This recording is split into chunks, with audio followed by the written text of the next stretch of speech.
If I heard that you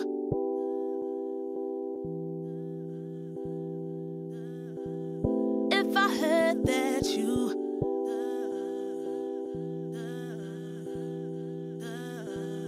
If I heard that you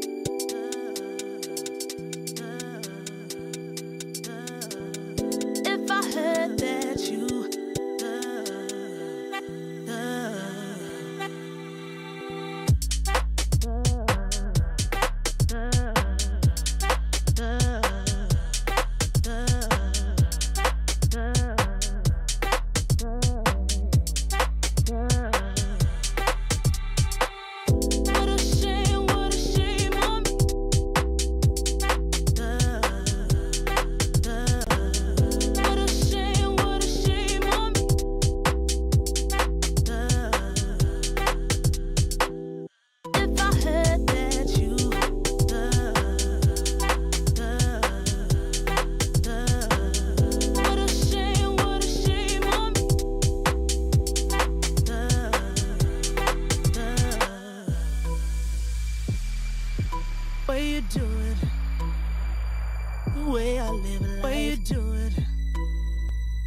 Way I live life.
Lately I feel I can't find my feet.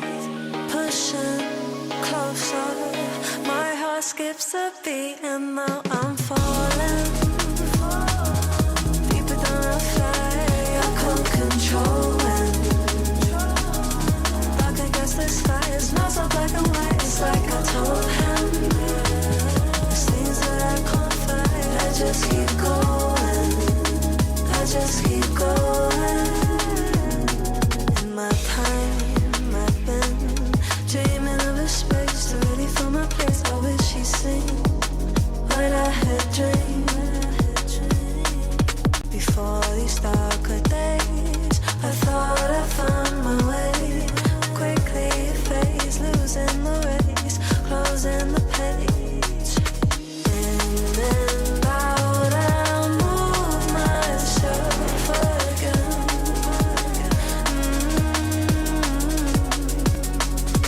Time moves fast, I feel my heart beating.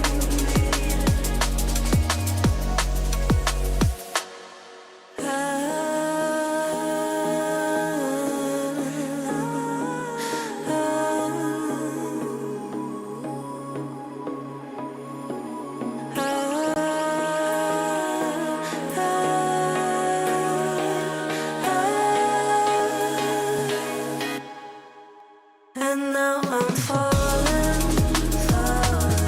deeper than I fly. I can't control it. Dark against the sky, it's not so black and white. It's like I told him, there's things that I can't fight. I just keep going. I just keep going. I just keep going.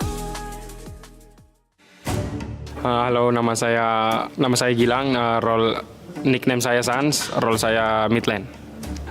Yang pastinya gue senang banget udah bisa berada di MSC 2025. Pasti senang banget lah, soalnya ini kan bisa dibilang turnamen yang sangat bergensi juga.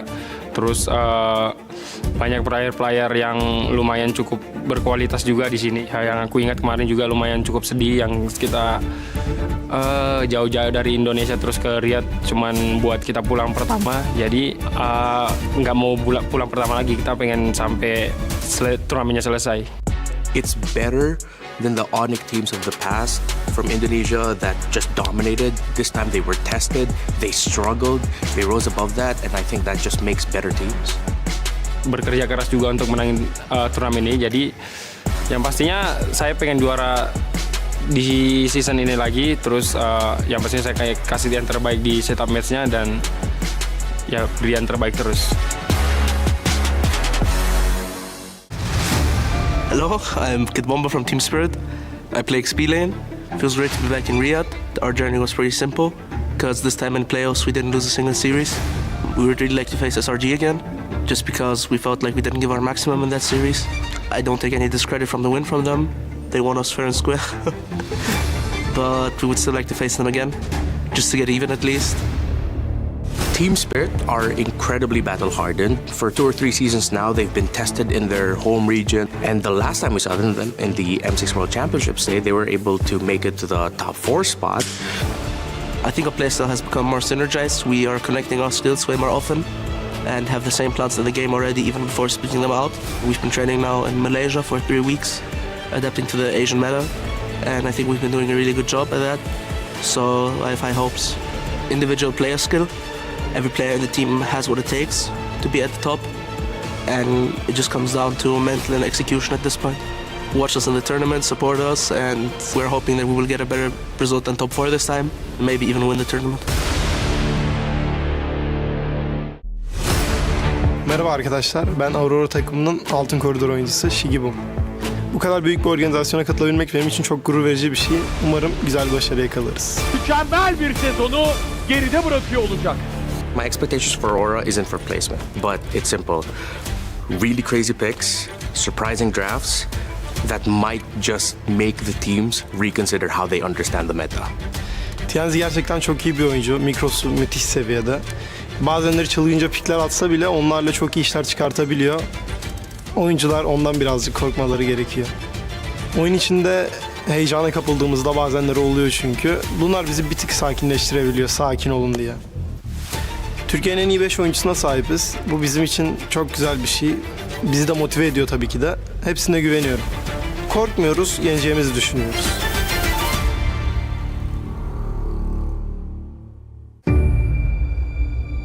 My IGN is King Kong. I'm from Onik Philippines and I'm the jungler.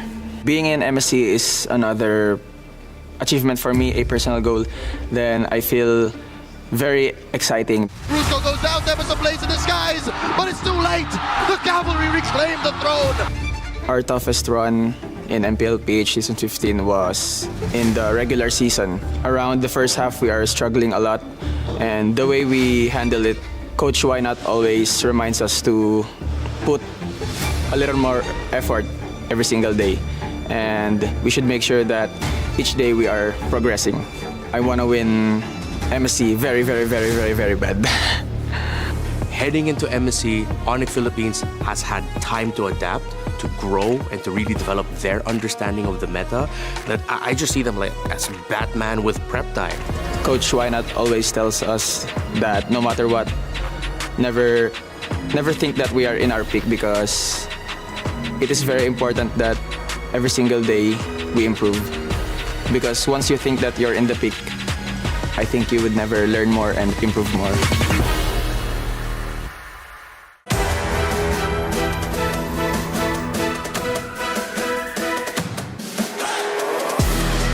Hi, my name is Ken. I play for Mythic Seal and I play in the jungle room.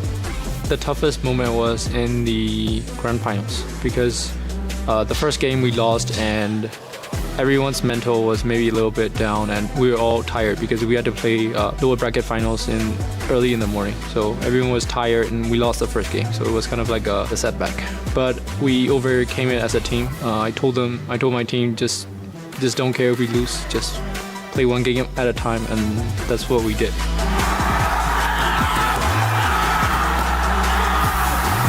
Ken finally, after being so loyal to Mythic Seal for so long, going over that hurdle. There was a moment where people thought, oh, it'll be Yang on Galacticos, most likely, but now they were able to eke it out and they made it. Zippy Cutie finds the kill. The base is wide open. After 3 heartbreaking runs, Mythic Seal have broken through the doors of destiny. They finally rise to the international stage at MSC x EWC. I just learned not to be afraid of losing anymore. I've had to grow a lot over the past year or so. And now, since I'm the leader and I'm the oldest in my team, I have to be an example to my teammates. But I'm really happy to be back, and I hope that I can really prove something here.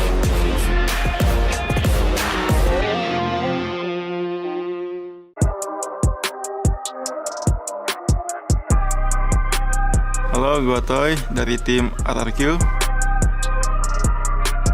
Perjalanan gue buat masuk ke EWC ya awal mulanya ya dari MDL. Gue masuk MDL dari season 8 sampai season 10. Habis itu gue bisa naik MPL di season 15. Terus bisa dibilang debut pertama kali di MPL bisa dibilang mulus, dan itu membuahkan hasil lah sampai ke EWC ini. Kalau buat ketemu sih, gue pengen ketemu Onik ID dan PH. Karena yang di SL Malay, tim gue dipulangin sama Onik PH. Dan di SL Indo, tim gue juga dikalahin sama Onik PH. And di Grand Final Season 15, tim gue kalah juga lawan Onik ID. Perasaan gue main di EWC tentu senang. Untuk pelajaran yang gue ambil dari lawan Onik di grand final itu udah pasti mental, karena kalau misalnya mental kita nggak kuat ya gamenya nggak bakal bisa berjalan mulus lah. Jadi mental yang paling penting.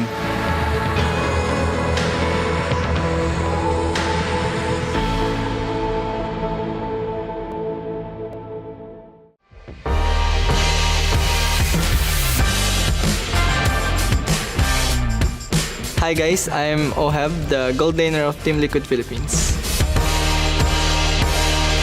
Being here in EWC 2025 feels amazing because it's my first time being here, and I think we have a great chance at getting the trophy for the Philippines.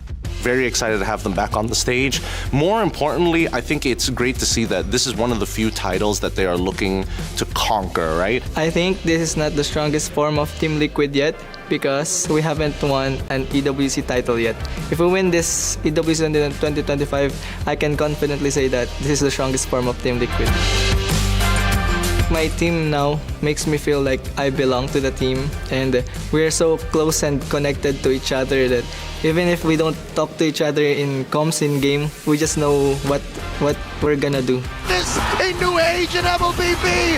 Brusco goes down, there was a blaze in the skies, but it's too late.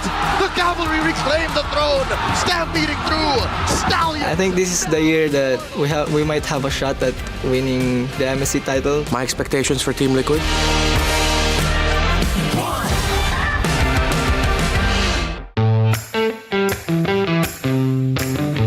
Who take the longest to prepare in the morning? Who always late for practice? Who like to eat during practice?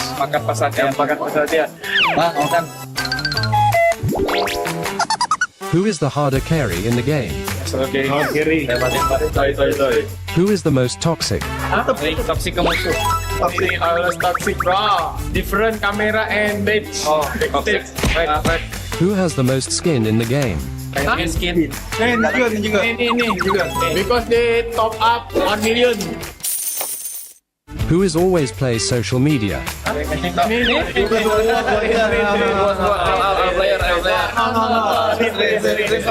Who is the best singer?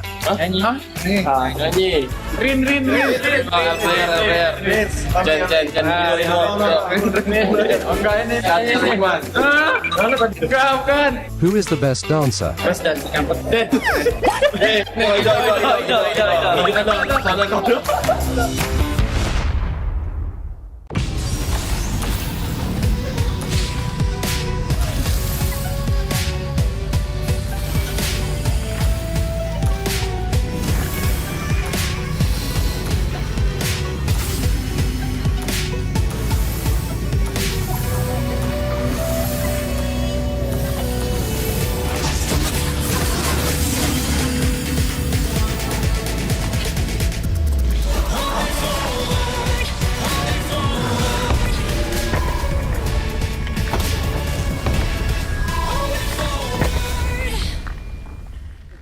Alright guys, we're here at the lair of the world's deadliest gamers. Okay, shh. Tone down a bit.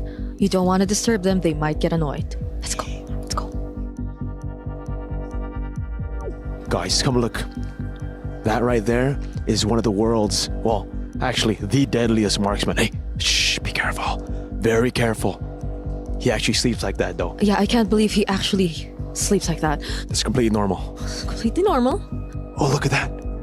What the heck is the best XP in the world doing? Oh, I think that's their exercise? That's a weird form of meditation, bro. Yeah. It's physical warm-up, I guess. I don't know how it works, but it seems to be working. So, might as well not question it. Anyway, you know what? This is Knockouts Day number 1.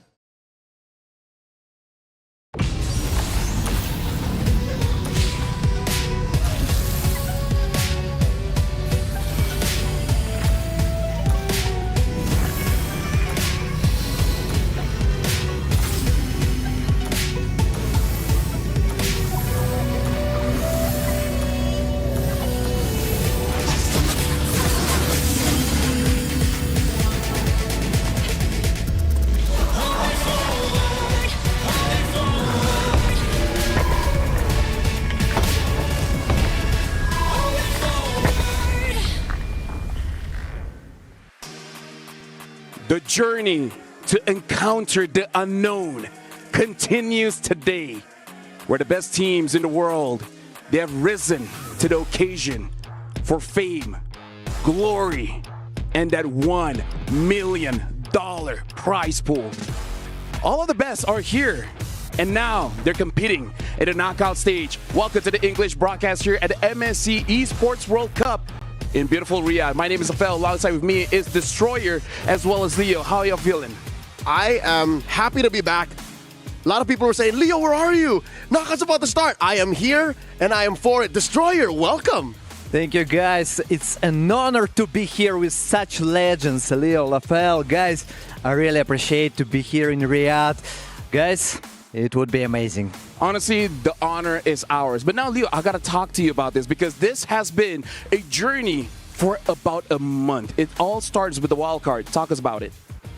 23 teams started, and now we're down to 8, right? It started with the 8 teams who were hopeful to make it to the groups, and as mentioned, I was lucky enough to be there, honored to call that match, and your boys came through. Virtus Pro, short to say, ran through the competition. The Bears, the Bears, they made it real for the ESEA region. And actually, it's the first time when we see the wildcard team from ESEA region, they're going through it and they're taking over it. They're going further and to the group stage. That was a really amazing performance. For the first time in history, EC had 2 slots, you're saying? First time ever. Honestly, I gotta say, MSC this year has been absolutely amazing. Talk about MWI as well. North America actually went all the way to the grand final, so that was an amazing run. We gotta see here at MSC, can any other team really replicate it? Because so far, a lot of the Southeast Asia region really being at the top. I want to see if Aurora, maybe even Team Spirit, goes all the way to the grand finals. Oh, bumpy road. It would be hard. It would be hard, definitely, because their priority for most expectation and I guess for the audience is Filipino and Indonesia. Yeah, but here's the thing. We got to recap about what has happened this entire month. Hey, let's look back into the group stage with the Kadia top plays to really see all that has happened. And I got to say, there were a lot of surprises happening during the group stages. That's right. This year, not one of them. Liquid dominating, but Aurora, though. Aurora from Turkey coming through and taking down the M6 World Champions. I remember the very moment I was watching this, I'm like, I didn't sleep that night. What's going on? What's going on, guys? It was really unpredictable. And the drafts of Aurora, it making something unexpected, something unreal. And you see, it can work, but it works. Honestly, I still remember the Atlas pick. Oh my goodness, I'm still waiting for the time that can be an actual meta. But yeah, a lot of upsets, a lot of amazing picks, a lot of emotions. And now we're looking at the reactions presented by Crunchyroll, where we see the victors enjoying. But at the end of it, we also see the losing team having a lot of heavy emotions as well. And to see the teams that are actually in control, the teams that have come through, again, the 2-0s, and the teams that had to say goodbye. You're talking about the Bears. Oh, yeah. It's emotion. This is esports. This is competition. That's why we're here, and that's why the audience like it. When I see the pricing of the teams, I'm like super glad. And when I see unpredictable moments like the Aurora or even Mythic Seal, if we're gonna speak about them, it's also kind of interesting. Spoken like a true local. That's what they call him back in Myanmar. Yep, sounding like a Burmese already. But now we got to look at the playoff bracket. All thanks to our 2-0 winners selecting the 2-1 winners as their opponents. We're looking at the left side as well as the right side of the bracket. We see Team Liquid Philippines choosing Aurora as their opponents. Mythic Seal didn't have much of a choice, getting paired up with Onik Indonesia. RQ chose SRGOG as their opponents. And last but not least, Team Spirit, having to choose between 2 Onyx, they chose the one from the Philippines. Kid Bomba was super confident. He just said, King Kong, come here, bro. We won this. Let's make a show. But Kid Bomba made himself endeared. He is now the sweetheart of not just the Philippines, but also Indonesia. What he did, his decision, allowed for both a Filipino versus Filipino and Indonesian versus Indonesian grand finals possible. The hero for Indonesia and Philippines? He's an honorary Southeast Asian. With one move, he made 2 different countries very happy. Well, possibly, because right now we got to look at the prize pool to see what they're really fighting for. Because when you're choosing your opponents, you gotta have the idea that you can win that, because look at the prize pool here. Just focusing on first place, $1 million. Now that is life-changing. That's just for the winner, all right? Everybody else gets a share, a cut of the $3 million prize pool. All the way, even to teams that have gone home, even the teams who played in the wild card, the top 16, the group stage teams, they've already gotten a cut of the 3 gigantaroonies that have been dished out here at EWC. That's kind of a lot of money. Actually, even if you leave now, you're gonna be rich. Oh yeah. You're gonna have everything you want. At least a lot of meals, a lot of drinks, and you will be happy. It's kind of like, hey, good news, bad news. Bad news, you lost. Good news, still got a whole lot of money. But now we got to look at the other reason why they're fighting. It's not just for money, but it's also for the honor of their clubs. We're going to be looking a bit of an update here for the club championship presented by STC, where we're looking at Team Liquid as well as Team Spirit, currently tied at 7th place with 1,200 points. Now, here's the thing, folks. Team Spirit, they already have a championship under their banner, but Team Liquid, despite having that many points, they have not won yet. So, unless Team Liquid wins here at MSC, technically they're not qualified to even go for the club championship. Concurrently, alongside the midseason cup here, chess is running, and Liquid has a solid chess roster. But also, just to acknowledge the elephant in the room, the kingdom in the room, what if it's not Liquid or Spirit who wins this whole thing? What if it's RQ? RQ's on the board. By the way, yes, not that much different. 300 points, even less, 250 points, and that's all. They're going to top 1.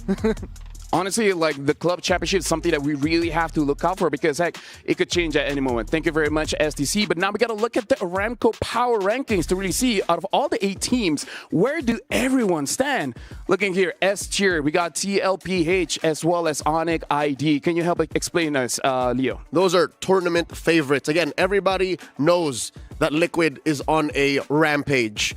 Onik, Indonesia, Sky Kings, new heights. But here's the question. Why is the defending champions and the M6 World Champions in A tier? Because I think they're underperformance, Ooh, speaks the truth. Yes, that's true. Let's be real. It's because of that. Because Liquid, pretty confident. Onik Indonesia, pretty confident. But Onik Philippines lost. SRGOG, they lost. And, I also want to mention about Team Spirit. They're going higher and higher. Mm-hmm. You know what, folks? Here in the English broadcast, the language that we speak is English, but Destroyer decide to speak the truth. Because that is our hot take presented by Al Habib Medical Group. This is the doctor's note where we got defending MSC champions SRGOG as well as the world champions Onik Philippines. And they're only A tier. They're not the favorites to become the champion of the whole thing. You could have put 4 teams in S, right? You could have put these teams in S, but I don't know, man. The doctor's notes, this is where we discuss it. The Dr. Sulaiman Al Habib Medical Group, they wouldn't lie. They speak the same language as Destroyer. So now the question is, what about B teams? Is it fair for us to put the teams there too? Because Mythic Seal, they were 2-0. Aurora, they also upset. They also beat Onik. Why do they belong there? There are some reasons. First of all, the Turkish region, they didn't perform super well. For I would like to say for 1 year, something like that. And yeah, even if they beat sometimes the Philippine teams, still they need time. Yeah, but again, they look absolutely amazing. Right now, we're going to look at the schedule for today because we're going to have 2 best-of-5s. And even though it is an opportunity for them to move forward, this does mean that 2 teams will be eliminated today. We're starting off with Team Liquid Philippines going up against Aurora. And then it's going to be Mythic Seal going up against Onik Indonesia. Literally go big or go home. There's no 2 ways about it. You step through the brackets or you get sent home packing. You take home your so many thousand US$, but that's it. And the most challenging here because of the single elimination, because you don't have an opportunity to step back. You can't bounce back. You don't have the second chance to move further. You need to do it right here, right now. So here, Destroyer, I really want to ask you a question because Team Liquid definitely one of the favorites here, but we all saw the reaction of Rosa when they were chosen as their opponents. Do you think this could potentially be a mistake coming in from Team Liquid Philippines for choosing Aurora over the other teams? I just saw the expression of Ross and he was like, what? Guys? Are you sure you want this? Are you sure you want this? We are the only region that can beat you. I think it's more that. I think it's more that than, oh no, we have to face the defending Filipino champions, MPL Philippines Season 15. They took down M6 champions Onik all the way in 7, and now we have to fight them. Look at that. Look at the aura that emanates from Aurora Gaming. They're taking the trophy, and I don't think they're going to let it go so easily. Not in the best of 5. Not like this. I'm pretty sure that this will be 5 games, 5 maps, because yes, I'm confident. That's I'm also confident a hot take. as they are, you know? And you know what? I'm feeling comfortable in my chair. I don't mind staying here the entire day because, hey, this is the knockout stage. Once you're done, you're done. No second chances. And if it means we get to see the best of the best in the realm of MLBB esports duke it out, I'll go all the way. If they can go 7, if only. But no, I mean, it's just 5. It's Sorry. Just 5. I mean, like, here's the thing, right? We're going to talk about this a little bit later, but this MSC is probably one of the most balanced MSC by having a lot of heroes all across from Wildcat all the way here. But now we're looking at Team Liquid, Sanford, Carl TZ, Sanji, JP, as well as OHEB. Which of all the 5 players that we really have to look out for? I think it's the chef, is the team captain. It's Sanji. He was very, very vocal throughout the group stage. You saw that whenever they won, he was the first to stand up. Whenever they won, he was the first to congratulate everybody and scream at their opponents across with love, with sportsmanship. So I'm thinking like this is Sanji's era. Like there's an MVP season for all of them. This is Sanji's. So you think that it will be an easy trip for him versus Rosa? I don't think it's going to be easy. I think it's going to be fun. Oh, definitely.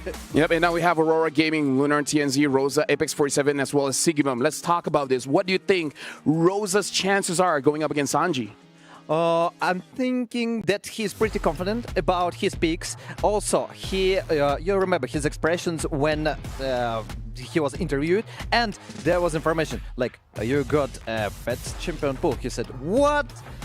I'll prove you. I'll make it real for the Turkish region, and we'll show you that I got a lot of picks, and you will be surprised.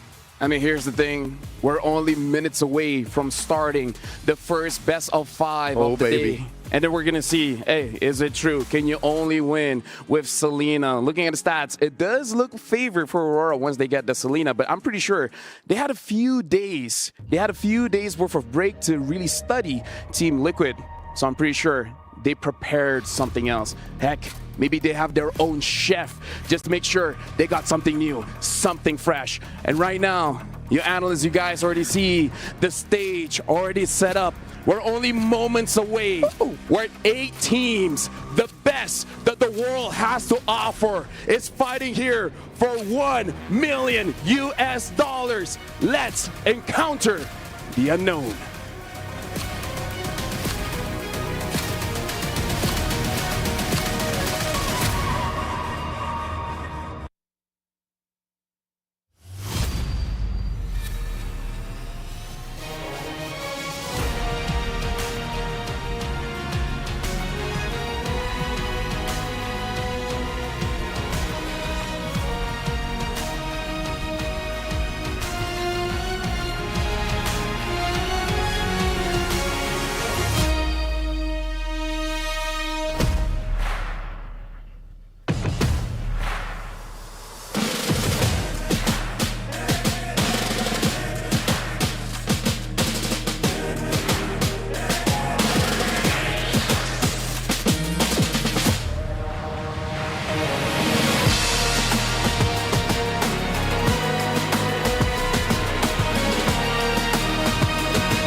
Over the past 5 days in the group stages, we have witnessed 16 teams from different regions battle it out for their victory. However, today, only 8 remains. Ladies and gentlemen, welcome to the knockout stages of MSC at EWC 2025. My name is Rose, and it is an honor to share the stage with Milosh. The honor is all mine, Rose. What a wonderful week of competition that has happened to lead up to what it is today. The motto of MSC is encounter the unknown, and if you've made it here, you've had to go through the gauntlet of your own region and the unknown once you face opposing regions here in Riyadh to get to this spot. A $3 million prize pool in USD that is hanging above everybody, competing $1 million if you win the tournament, and 1,000 club championship points for everybody competing here in the EWC Club Championship. That is life-changing. That is definitely life-changing money. And hey, the pressure that comes with, ooh, I don't think that is something to play with. Now, after the group stages, we have actually witnessed a group draw that played out in which the 2-0 teams managed to draw from the 2-1 pool. We ended up with 8 teams, and I think it is time to show the world the 8 teams in the knockout stages. For our first team, this team took the world by surprise after they have dropped the defending champions to the lower bracket, making them the first team to qualify for the knockout stages. It is none other than Mythic Seal! Boye, Ken, Zippy, Nico, Kuhn. The MSL champions are finally back on the international stage after 2 years of absence. Welcome. It's good to have you on here. Their win record, however, in 2025 qualified them and gave them the spot here at MSC 25. Their roster is known, though, for rapid adaptation, but their strategic depth is pretty darn incredible. That is our first squad, Mythic Seal. However, next up, it's none other than Onik Indonesia. Lutfi, Kyrie, Sans, Savero, and Keyboy. The Sky Kings return to the MSC knockout stages in hope to reclaim their former glory. With a journey filled with ups and downs, a team with a combination of veterans and rising stars, it is time to see what the Indonesian champions has for us. And of course, up next, hailing from the same region, the King of Kings is an attempt to get their own taste at an MSC championship. It is the Kingdom. It is RRQ. Rins, Sutsujin, Edok, Dairin, Toy. The Rex Regnum, the Kings of Kings, one of the most legendary teams in MPL Indonesia, from which they hail. And finally, they graced us here on the MSC stage. Their legacy stretched back eons, all the way back to Season 1. And here they are once again on the international stage in Riyadh. And they look finer than ever for that gold. Though, next up on stage, it's Team Spirit! Kid Bama, One Shot, Sunset Lover, Hiko, and Sao. After an amazing run in the M5 and the M6 in which they finished top 4, the EECA team started the group stages with utter dominance, finishing 2-0s without dropping a single game. And now they are ready for their long overdue championship. That is Team Spirit. And of course, up next, the reigning world champions are here to try and attempt to get their shot at the MSC Championship. It is none other than the super family from the Philippines, Onik Philippines! Kirk, Kelra, King Kong, Brusco, Super Friends. Oh, this is the Filipino super family, and they are back with a vengeance for carrying the title of M6 World Champions into MSC 25. That obviously comes with a lot of glory and reverence, but remember, that crown puts a target on your back, and they're definitely going to be playing through the gauntlet to get to the final and hold their MSC trophy, should that happen. Next up, though, on stage is Selangor Ranked Giants OG Esports. Cram, Sakai's, Stormy, Innocent, and Humes. And there you have it, the defending champions of MSC, hoping to break history in attempt to get the first back-to-back championship. Of course, to defend the crown for themselves and for their nation. Although they did have quite a shaky start in the group stages, will they be able to maintain it? There is only one way to find out. Are you telling me at this point, Rose, that not only do we have the tippity top of every region, but we also have the reigning M6 World Champion, the reigning MSC 24 champions, and they're all competing in the same bracket for one crown, one trophy? Yes, that is what I'm saying. But earlier on, we said that there were 8 teams. However, we have only introduced 6. And that is because the last 2 teams will be kickstarting our knockout stages. And of course, hailing from the Philippines, the Filipino champions, the Cavalry, it is Team Liquid! Oheb, Carl TZ, Sanji, Sanford, JP. Entering MSC as one of the fan favorites, they have lived up to the hype by finishing the group stages without losing a single game. Fastest total game win time in the group stages, and a team backing Carl TZ to complete his trophy cabinet. It is the Cavalry, it's Team Liquid! My God. This is incredible. An incredible hello from the players that are even here cheering on their Filipino brethren. Though, next up on stage is the ones and only from Turkey. It's Aurora Gaming! Lunar, Chenzi, Rosa, Sigiboom, and Apex 47. The Sultans of MTC have entered the MSC stage, forming the region's all-star studded roster. Their goal is clear, redemption from M6. And for that, you'll have to keep a keen eye on their drafts and their early game aggression and pressure. It's good to have so many people cheering on our teams, even on a day where they're not even supposed to be cheering through it. It's a lot of fun. Gentlemen, please, our game now gets serious. Aurora Team Liquid, you may place your tablets, take your seats, because the heat is turned up to 110. Oh, definitely. I feel the heat and I feel the energy from the players at the Amazon Arena. Now, I'd just like to remind everybody that the knockout stages is a single elimination format. For the first 4 matches of the knockout stages, we will be witnessing a best of 5. And obviously, the winner heads on to the semifinals, and the losers, well, their journey here ends.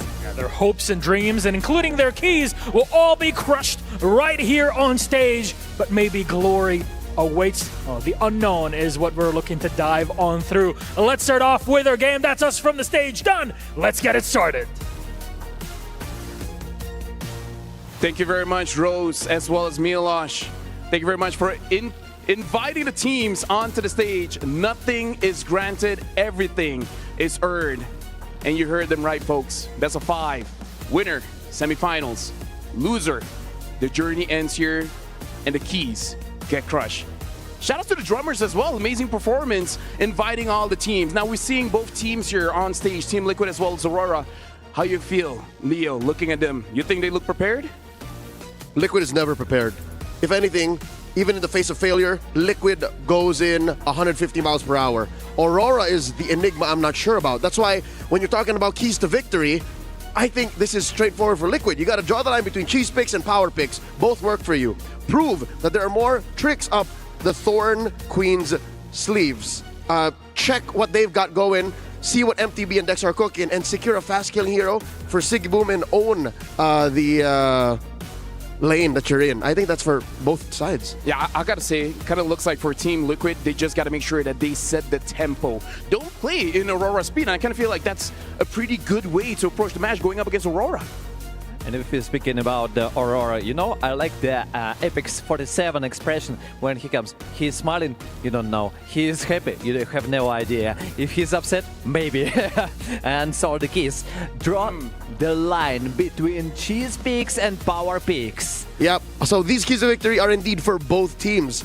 Liquid, Aurora, and both. And honestly, it's really about what are the surprising picks that could come up here. And I kind of feel like it's, especially for Aurora, what else does Rosa have up his sleeve? Because honestly, looking at all the things, like he's been using the Lilia, he can use the Farsa, he can use a lot. And for you guys at home, make sure you guys keep logging into the game because you guys don't have much time left for the All-Star event. It's all the way up until the 5th of August. So make sure you guys slay the Lord as many times as you guys can because the thing is, complete the quest and you guys can grab yourself a free Popol and Koopa skin. So good luck to you guys. There's not much time left. And now let's go back into the match here. I'm waiting for the draft because I really feel like for Team Liquid, I think it's all solved. But for Aurora, they might have to be creative here going up against Team Liquid. First of all, I got Popol and Koopa skin. The second thing I want to mention... Congratulations, by the way. Yeah, Congratulations. Yes, thank you. And the second thing I want to mention, if you mentioned that Rosa can actually pick not only the Selena, but also Lille. It's a signature pick of the Rosa, and he knows how to use it. Actually, we are going to the draft phase, so let's go, guys. Yep, Team Liquid will be first pick. Aurora will be second pick here. Now, Team Liquid, they ban out the Fanny as well as the Selena, and Aurora banning out the Yi Sun Shin as well as the 1-1. So even with the bans here, Leo, it does look like they want to make sure that the tempo doesn't go so fast for Aurora. 2 mid-lane bans here. What do you think about this? I think they're really just attacking Rosa. They understand and they know that it is in the hands of the Thorn Queen how well Aurora plays. Now, check this out. This opens up so many power picks for Liquid, right? You have a first pick Lancelot, a first pick Kimmy, a first pick Arlott, and yes, Kalia. They usually ban it, but here they left it open. I wonder if that's the direction they're going here. Yeah, now we're looking at a head-to-head here for Sanji as well as Rosa. Looking at the average KDA, very different. 7.75 for Sanji, 3.20 for Rosa. Looking at the damage as well, like it's amazing coming in from Sanji, almost 3,300, but Rosa is not far behind, especially considering the heroes like the Jushin. But now jumping back in, TLPH, they first pick this Lancelot against Aurora, who now has the Phoveus as well as the Kalia. It's a perfect pick for the Cartesia, and I really expect he will perform well. Especially, you know, I checked the statistics, and for the Lancelot, it's nearly 50%, but if you are speaking about the Phoveus, it's around 60%, and the Kalia, if I remember right, around 70%. So Aurora is just trying to focus on the power heroes. I love how Aurora jumped on the Phoveus. It essentially blocks one of not just Liquid's power picks, but even in the meta itself, Arlott. By picking the Phoveus, you kind of stop the Arlott from coming through even in Rome. So Liquid answers back with a resurging hero in Gatot, and of course the Zushin. One of the only mid laners left. What does this leave for Rosa? A Lilia? A Valentina? I don't see anything worth stealing yet. I kind of feel like you need either burst or survivability because going up against the Lancelot is not easy. So you're saying Zetian? Hey, maybe. That's the only one left. Hey, if it's Zetian, they probably will wait all the way through because right now we got to look at the picks here. It looks like Aurora, they are countering what TLPH has shown. Oh, you pick up the Lancelot, we need a wait, we need crowd control. So we got the Kalia as well as the Phoveus. But now TLPH having the Gatot as well as the Jushin, it does look like they want to be able to fight at any moment of the game. And that's why we see the response here with Kimmy. If they want to fight, hey, Kimmy can fight back. I would have liked the Zetian better, but hey, Kimmy does well. Kimmy is still very much in demand, although her win rate has dipped. She is sitting at about 56%. That's not so bad. Actually, 38%. Kimmy win rate, yeah. Just the group stage. Yeah, Oh, no, this is all of MSC. Yeah, but She's that's at what 56. we're talking about. Yeah. The group stage is 38%, and actually I think the Kimmy is a little bit overrated here. Same as Zetian. I think these two heroes maybe will disappear in some time. But here is a good pick because they banned Baxia, and it's also a decision making. So right now I gotta ask you here, Destroyer, this Amon ban, what do you think about that?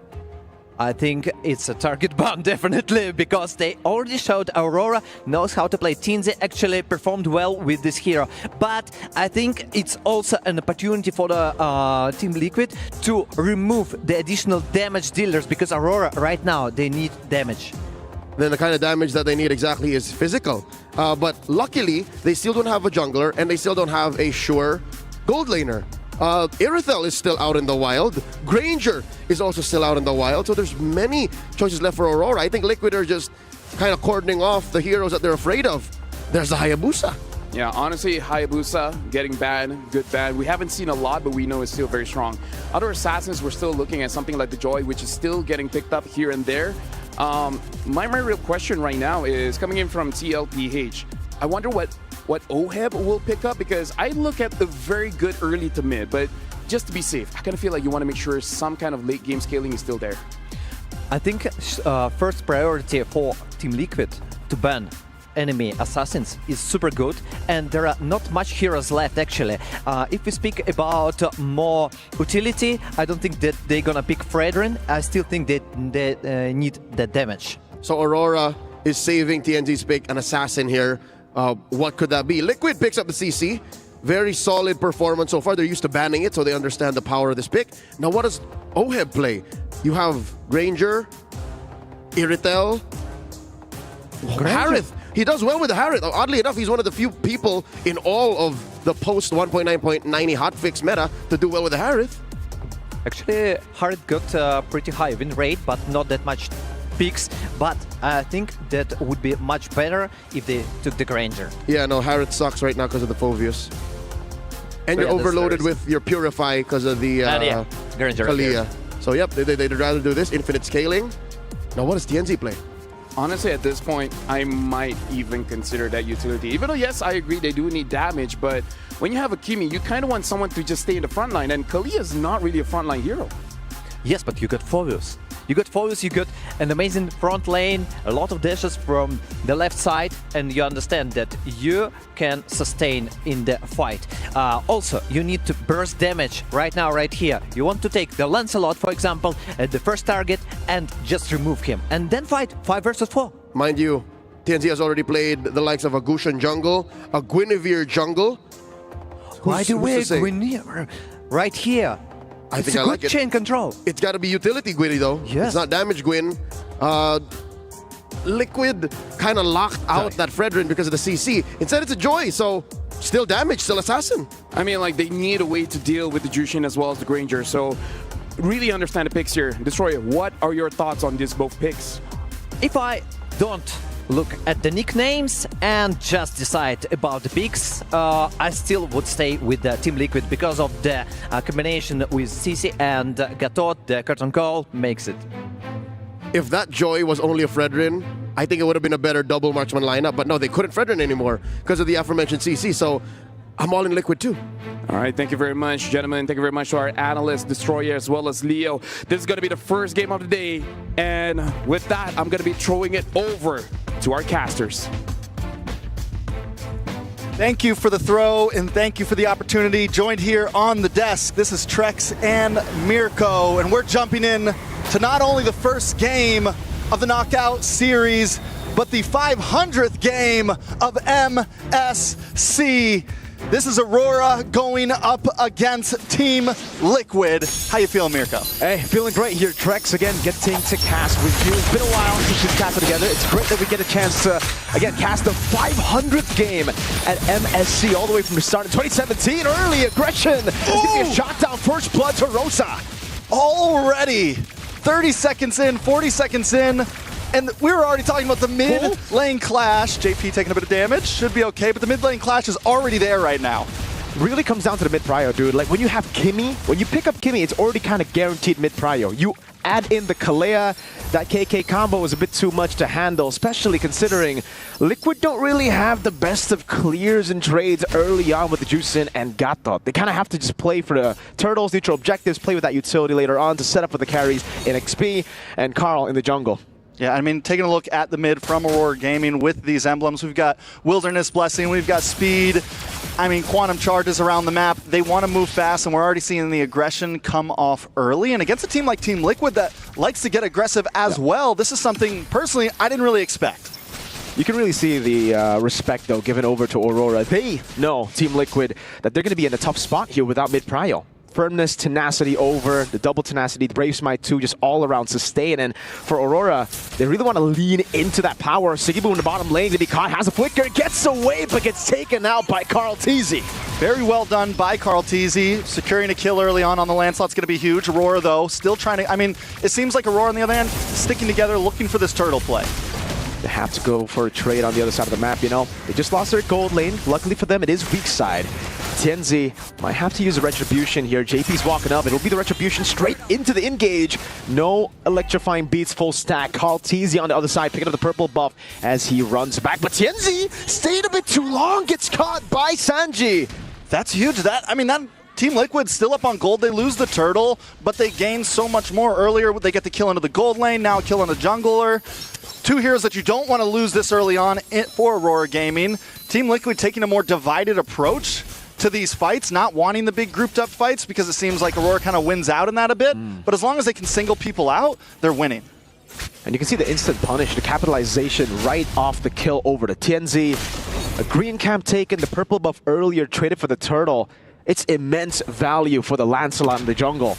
Carl hasn't even taken his own orange. He might just be 2 levels ahead despite losing out on turtle. I mean, he gets the kill, doesn't need turtle. Who needs it when you're farming elsewhere on the map right now? Aurora Gaming, though, I think after losing Tianzi, all right, maybe we do need to slow it down a bit, but still, Rosa, I mean, just so aggressive, and this is what you get with the Kimmy. You get the ability to kite, you get the ability to constantly just stiff arm your enemies away, but watch out for Sanji, should be okay. Things back to a stalemate. Where do we go from here? Do we think it kind of hits the brakes a little bit? Yeah, definitely. Like Aurora were really trying to push in the pace early on with their mid-prio, but unfortunately they just don't have the winning lanes, right? Maybe up top for Turtle 1. Turtle 2 onwards, though, it's going to be tough as the CC continues to scale up. The Moskov is more of like a dead lane. At least that's what you want as Moskov. You don't want to trade in for the most part. What you want is just to farm up, to wait for those 3-item power spikes, and to just play safe weak side. Good taunt over. Rosa gets away.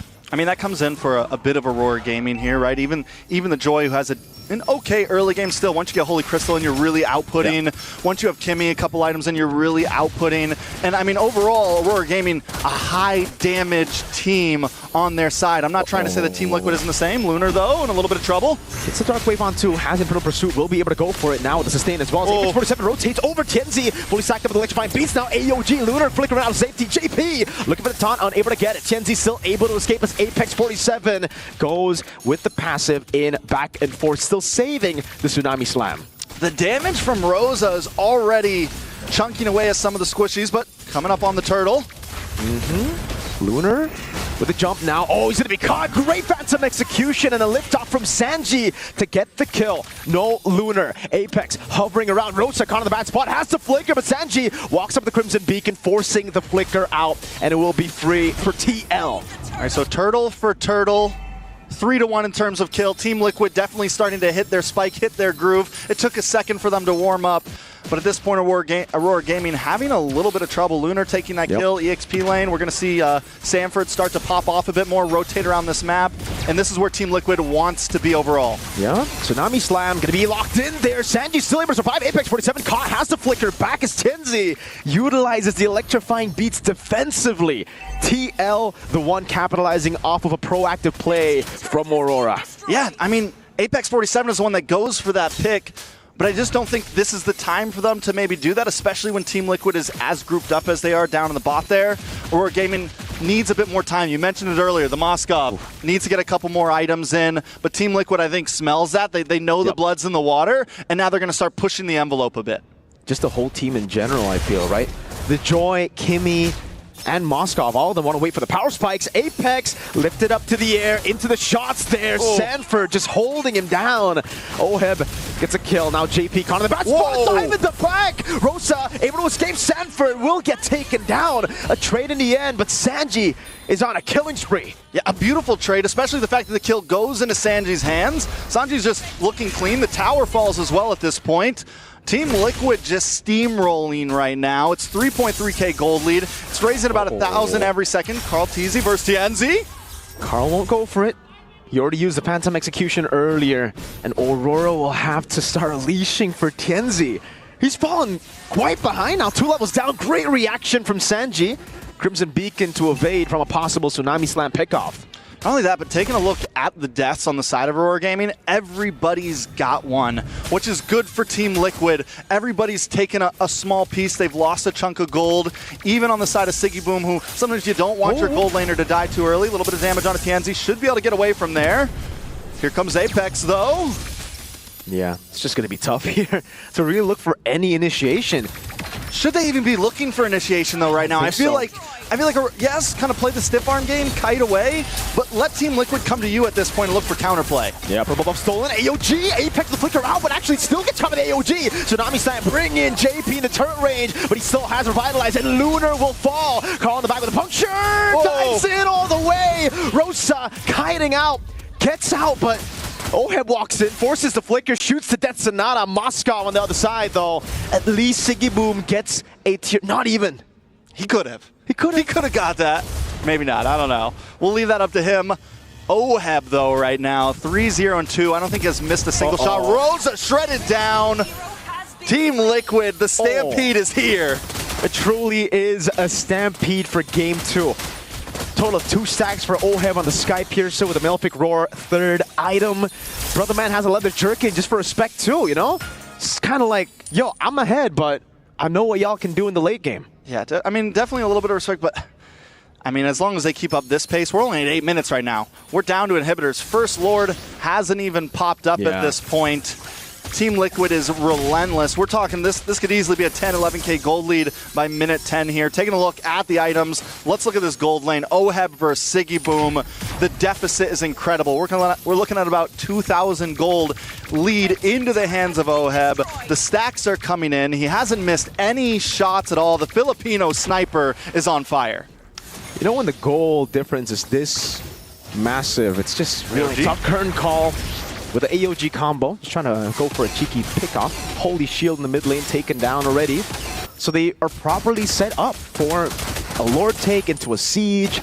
And it does feel like, I gotta agree with you, you know, the question that you asked earlier. Do Aurora even need to be fighting right now? I think the answer is no. They've put themselves in an even tougher position. Yeah, and I feel like Apex 47 kind of the cause of that a few times, like coming in, looking for those pickoffs. I'm sure, I mean, either way. a few times yeah, TNZ as well. I mean, the team just, there's a point where, yeah, in the very beginning, you got that early kill onto Sanji, right? Good applaud, that's well done. You had a great start. But from there on, once Team Liquid starts to group up, you got to start to back off a bit. Once, because Oheb hits the power spike far before Siggy Boom. He's going to be able to land some of that damage. Sanji as well. JP gets one big pick off. Carl Teasy started getting kills onto Siggy Boom within the first few minutes. Aurora Gaming, I think if they took this a bit slower in the beginning, it'd be a much different game. And now they're at a point where we're hanging on a thread. They tried to play the pace of TL and they ended up getting stampeded by the boys. Sanji is lighting up a light there on top of Lunar. No punish available. Has to Purify.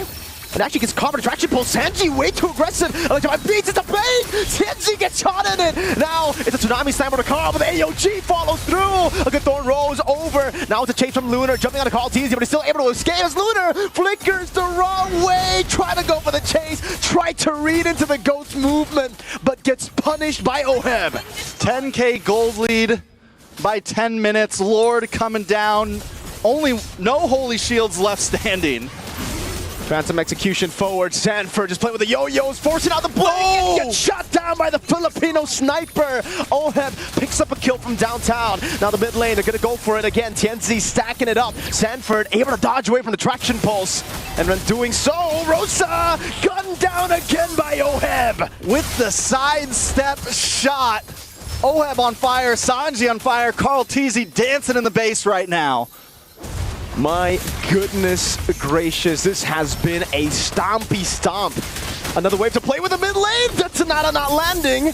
Apex gets to base in time, but it really just feels like it's inevitable at this point. Another base turret falls and Aurora are just being suffocated in their own base. Carl Teasy just picked up the Malefic Roar just to rub some more salt into the wound right now. Picks it up before the side of Aurora can even really get any defensive items in. Taking a look at some of those items, I mean, look, barely any physical defense. All we have is the Dreadnought armors, not even full antique cuirass on the side of Aurora Gaming. It is a problem for Aurora. It's a big problem because Now we see the Dreadnought armor. Oh, sorry, now we see the Anti-Cuirass built up by Lunar. But it's too late. There's already endless battles on the other side. Melfic roars, Hunter strikes. Oheb's practically dealing true damage at this point. He's been dealing true damage the whole time. The guy's a monster. I mean, and this is one of the things you have to worry about with the Granger. Even though a lot of people, I think, felt like it fell off in the meta a bit, I still think it's very good, and in the right hands, it scales exponentially. Rosa? Oh, able to escape now, but Sanford pops in the curtain call. That's going to be traction plus with AOG! Locks Rosa down. Oheb is legendary. Throwing Rosa in the back. That's going to be a 2-man stun with the Spirit of Misery, but Apex 47 flickers out of safety still. Going to get taken down by the GOAT. Carl Teasy with a double. Tienzi falling to Oheb. 4 members down. Only Lunar left to defend. Game 1 seems like it's over. A dive into the base. A double again for Oheb. And it's GG for Game 1. 12 minutes and 35 seconds, 15K gold lead into the hands of Team Liquid Philippines. That wasn't a stomp, that was a stompede. That was a stompede. We're gonna need Oxford to put in another word in the vocabulary in their dictionary, because truly, we saw a stomp. We've seen stomps in the group stage. We've seen stampedes. That was a stompede. 15,000? 15,000 in 12 minutes and 35 seconds. What a way to end that series. Aurora definitely going to need to look back at the drawing board after that one. Yikes. Again, I guess we get to see it for a bit longer here. It was just, yeah, early start for Aurora, but that was it. Yeah, I mean, definitely an early start. No, it was a one-kill start. First 30 second, it looked okay. It looked very nice, but then maybe just bit off a bit more than they can chew. And once it gets to this point, this is Team Liquid's prime, their hunting grounds. You don't want to let Team Liquid get a lead on you like that. It's one of those teams that they're not going to play it patient. I mean, even the very last play, when they find Rose, I'm sure we'll see it in a second here. They're not even like at that point it wasn't even Aurora doesn't even have to mess up. We're biting down. For real, dude. I mean, there was just no counterplay for Aurora, it feels. Once we get into the 11th, 12-minute mark of the game, it was just TLPH doing whatever they want to do. Under the turret, it did not matter. Team Liquid played with 0 turrets this game. Like, these turrets were all irrelevant. Well, it was quite the stompede for sure. This is Trex and Mirko. Let's throw it over to the analyst desk. Thank you very much, Trex, as well as Mirko. Yeah, that was kind of a stompede because 15,000 goal difference. Now, that's huge. And we got to dive in deep for this one because, unfortunately, that's just how we're going to start off the day. It's going to be a stomp. Was it about the draft or was it really about the gameplay here, Leo? I'd say 60% of this whole thing was the draft. A lot of weaknesses came through in these heroes that we looked at and we deemed bulletproof in the metagame. Kimmy, I see the big smile on Destroyer's face here, is a hero that needs a lot of support. Like, she's very good in mid, but I think we both saw it. She needed someone to protect her, and weirdly enough, she can't do it alone. It's often from the jungle. You're right. Yeah, no, it's often from the jungle. We've seen Fredrin's, Baksha's come through. Even Akai's. Yusun Shin, weirdly enough, does well to protect a Kimmy with the Mountain Shocker because there's vision, so she knows where she can and can't go. But this time, it's a Joy. A last pick Joy. What's that going to do? Actually, first of all, about 40%. What the heck was wrong with Tinzi when he died nearly the turtle pit? I have no idea what happened there. No reason. And about the 60% of the draft. Yeah, I totally agree that they need something utility to protect the mid lane to work as a trio. Like mid, roam, and jungle. But no. Yeah, looking at the stats here, 19 kills to 2. Aurora looks like, okay, the start of the game, they might have something, but then TLPH, they just stampeded over. So looking at how the movements are going, what do you think Aurora really needs to change to make sure that game number 2 does not look like this? Number 1 draft. Again, arrange your priorities.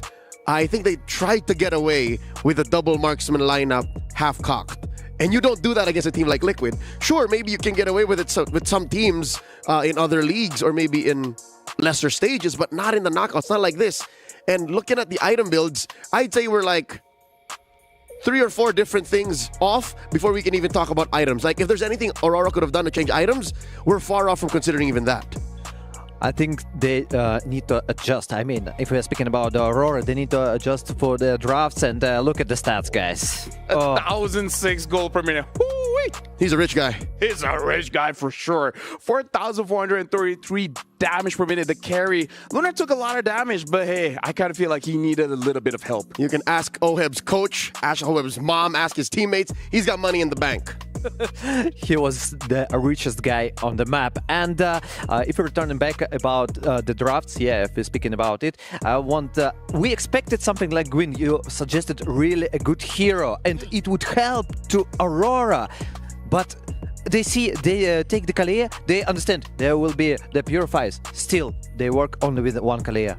Well, gentlemen, thank you very much. Right now, I kind of feel like after that game one, we're going to give a bit more time for both teams to really re-strategize. So we're going for a quick break, but after this, when we come back, it's going to be game number 2.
When the world of business is constantly changing, you need to stay ahead. So what about AI to generate new possibilities?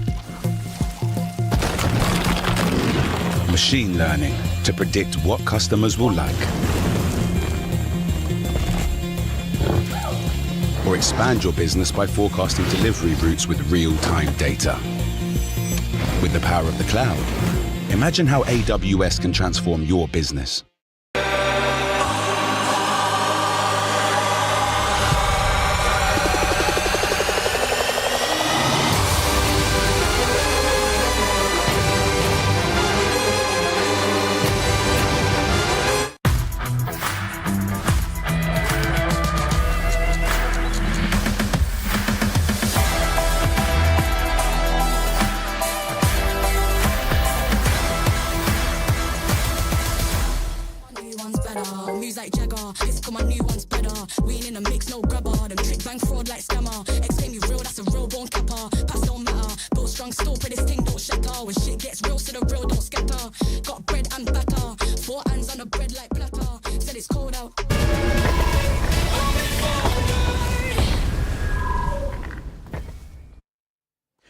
Welcome back, ladies and gentlemen. Before we jump into game number 2, welcome to the English Desk. And right now, we're looking at a stage where both teams are about ready to go into the draft. Now, very quickly, Destroyer, what does Aurora really need to do to make sure that game number 2, they have more of a fighting chance?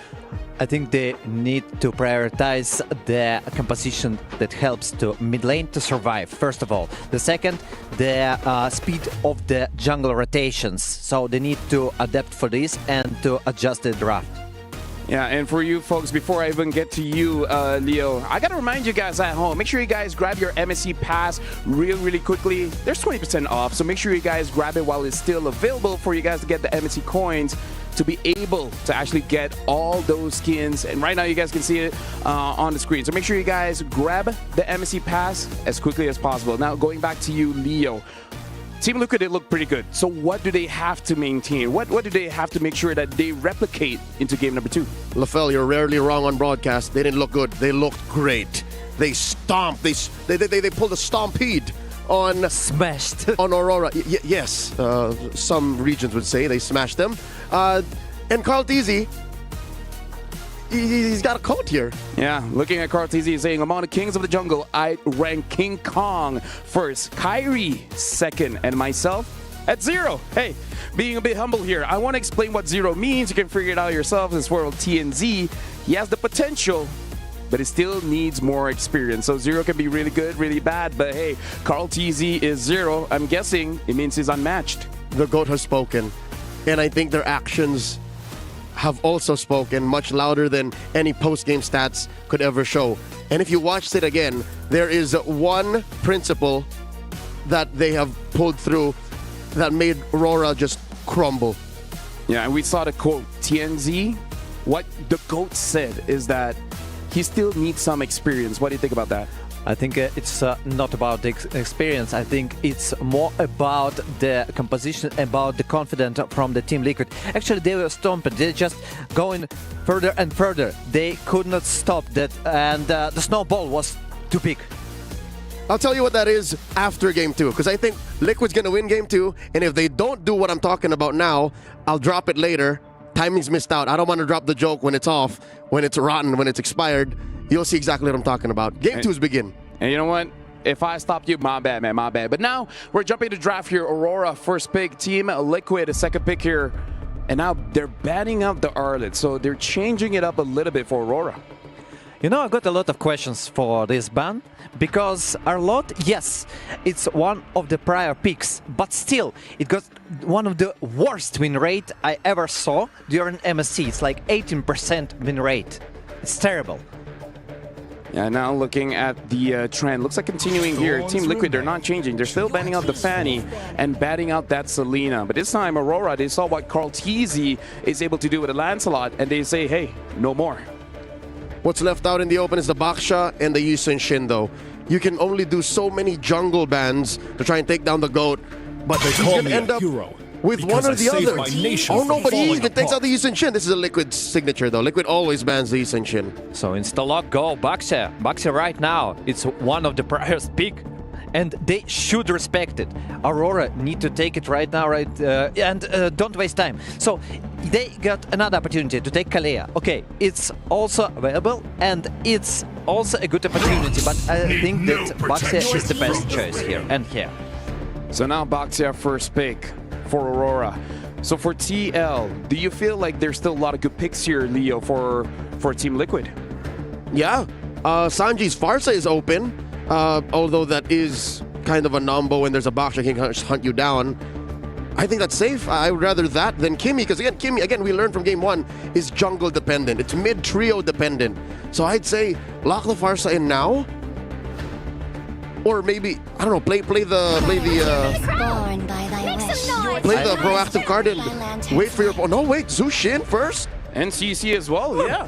Yeah, actually, I wanted to say, how about CC and Gatotkacha combination? But okay, they decided Justin. It's also one of the best heroes for the mid lane. It has constant damage and also an opportunity for the good trio. So right now, Leo, this is almost replicating what they're doing game number 1. Having a draft that if they want to fight, they don't even have to discuss it, just go. All the more my statements on game 1 might stand true. Like, I had about 4,000 words left to talk about game 1, despite it lasting 12.5 minutes. Liquid might get away with it. Liquid might even be able to draft like 3 out of 5 of the same heroes. Gatot's still open. Granger's still open. Aurora here locking in the Kimmy again. Whoa, whoa, whoa, whoa, whoa, whoa, whoa. Isn't this a bit too early, though? Because I don't see it getting taken away or banned. This is a 100% win rate on a Paquito. Picked once. Played by Dyren, none other, in the group stage, again in the EXP by RRQ. You're right, it's an odd pick. Experience the youth. Why? Against the CC, maybe? I'm pretty agree with Lafel. Why do you pick Paquito so early? You got plenty of time. There is 1000% nobody gonna ban it, and still they want this combination. They want an aggressive movement, and I think, by the way, it's still flexible. Yep, still pretty flexible, but looking at the bans here coming in from Team Liquid, banning out the Amon, it looks like they're thinking this Paquito is going to the EXP and Boxa is going over to Rome, so they're really looking at TNZ as probably going to be one of the main carries for the team. TNZ still has a couple left. Again, the Guinevere, as mentioned, still possible to pick.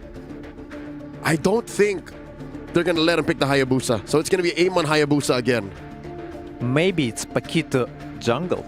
What do you think about it? It's been years since we last saw Paquito jungle. Yes, but it's been years since we saw Atlas. Gushin, you know? You know what? You got us there. You got us there. Pretty good point. Pretty good point here. So now Team Liquid find a ban. In the previous game, they banned out the Hayabusa. Will they do the same? Because they're going to be the ones picking after this. So, hey, maybe open up for yourself so that you can take it away. Right now, we're only seconds away. It looks like the final ban is going to be Hayabusa. They're going to open it up. They're banning out the Hayabusa. So that does mean that they have some other options in the jungle here. The question is, what? Call TZ can play almost damn near anything in the jungle, right? But what is left in the metagame that deserves to be picked here? Fredrin's still out there. Assassin is the Joy. The Joy is still out there. Fredrin looks better, actually, for me. I think the utility jungler should help them. You know, you want additional crowd control, you want additional sustain for Liquid, for their composition, you want long fights.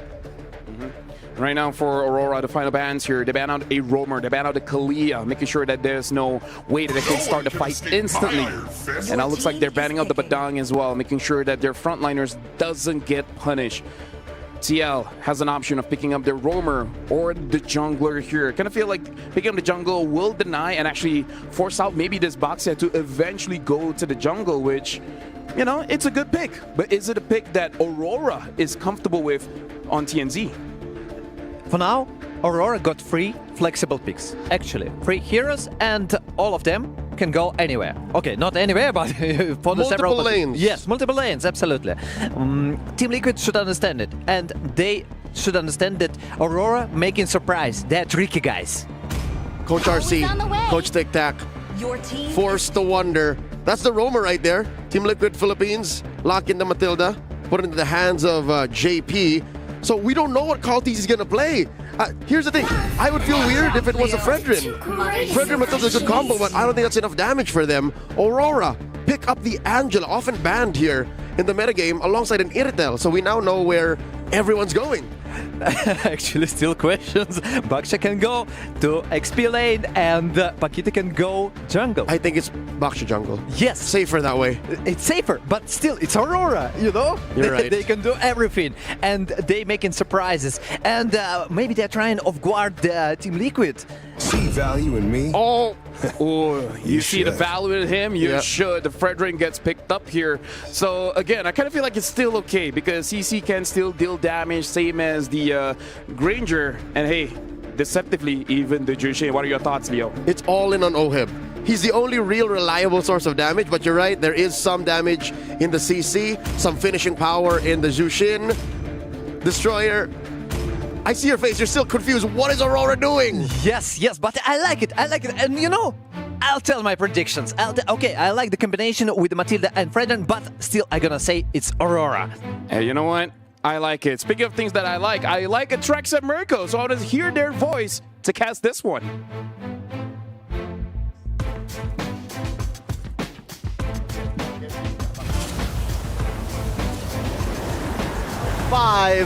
TLPH up 1 game. Now, Mirko, TLPH's draft, we both kind of decided it's by the book, it's textbook. They're coming in this series very, very clean, but what about Aurora? Hey, this is technically also a very meta draft. It really depends on how you see the meta, right? Baksha, Angela, Irithel, this has been a thing for the longest time, terrorizing our ranked games. For you guys back at home play ranked games, you know how terrifying this composition is. But TLP just have so much disengage, so many ways to kite away. Just look at their movement abilities. this could just be the downfall too. If they are able to bait some big resources over, it could change everything. But here's the real question. What about the Paquito? That's the spice in all of this, right? That's the question on our minds. We saw it picked before by Dyron, Onik ID. It did well against my home team. It did very, very well. I remember it. It's in my memory. Well. But, how do we feel about this? Man, I agree with LaFell. I feel like it was too early. But I guess they wanted to really just hide the Angela for the later stage. So it really comes down to that. I'm a big fan of the Paquito. Now it's Flicker 4 from Apex. Sign up Sanford up top with the Vengeance already used up. Carlteasy walks up to Lunar, trying to go for the kill, but the guiding win gets Sanford to safety. And it will be, I guess, a win for TL. They baited out a Flicker from Apex. Yeah, 40 the Kid gets away with just a sliver of health there. I think the big thing about this Paquito is if it can go deathless for a little bit, get to that level 4 power spike, get to a little bit farther even. He can find the angles. It works as a possible type of assassin. It can close the distance onto the Jushin without having to deal with what they dealt with last game, just getting tossed around. So there are possibilities there, but where we've seen them mess up is the execution. So can they execute this composition correctly? It really depends on how the Paquito gets to be played here. I agree with you. Now into the mid-prio, TL actually just having the prio over. Goes in, that's gonna be traction pulse, someone does a kill over. That's Sanford locked down, has to run away. Carl still winning out the red tree battles as he goes in for the taunt. It's a two-man Lancer flip with a knock-up. TL, just get the turtle and back away. Even in the midst of chaos, the young GOAT able to always secure the retry. This is something that Team Liquid, I think, prides themselves on, the ability to get those first turtles. Their rate is through the roof. Rosa in a little bit of trouble. No flicker used. Rosa just took it. Accepted it. Accepted fate. Yeah, JP. Luckily for Aurora, they don't really lose too much because it's JP who got the kill. It would have been real bad if Oheb got the Death Sonata. Look at that damage. Paquito. Yeah, on the note of Paquito, it's a very high-level hero, right? Like, it really comes down to how you execute it. So if he gets an angle to somehow dive on Oheb, get Sanji low in the fight, it'll be massive. But if he just goes pure front to back, I'm not really a big fan of that. Tianzi, Shield Unity up. Just the battle of mid. I mean, you could even say that picking up the more damage-dealing EXP laner makes up for the lack of burst in your I guess no, they went for... I mean, you just kind of make up a bit for picking up the Angela.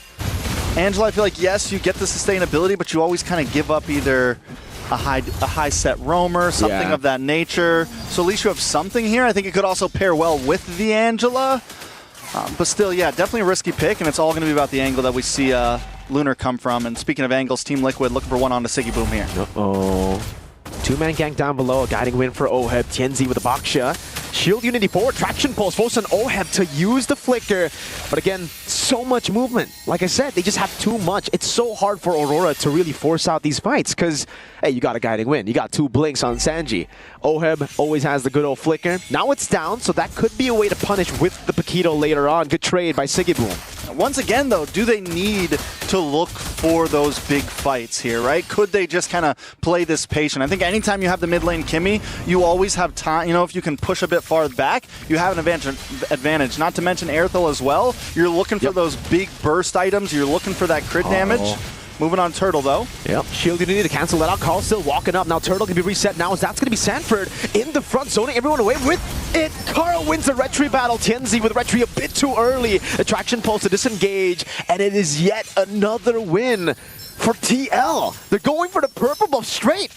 Yeah, this is the thing about Carlteasy, not only in the Fredrin as well, right? It makes it look easy to be able to walk into a turtle pit, get the stun real fast, hit the retry, and take it. A purple buff also now going over to the side of Team Liquid. We're 5 minutes in, almost a 1.5k gold lead.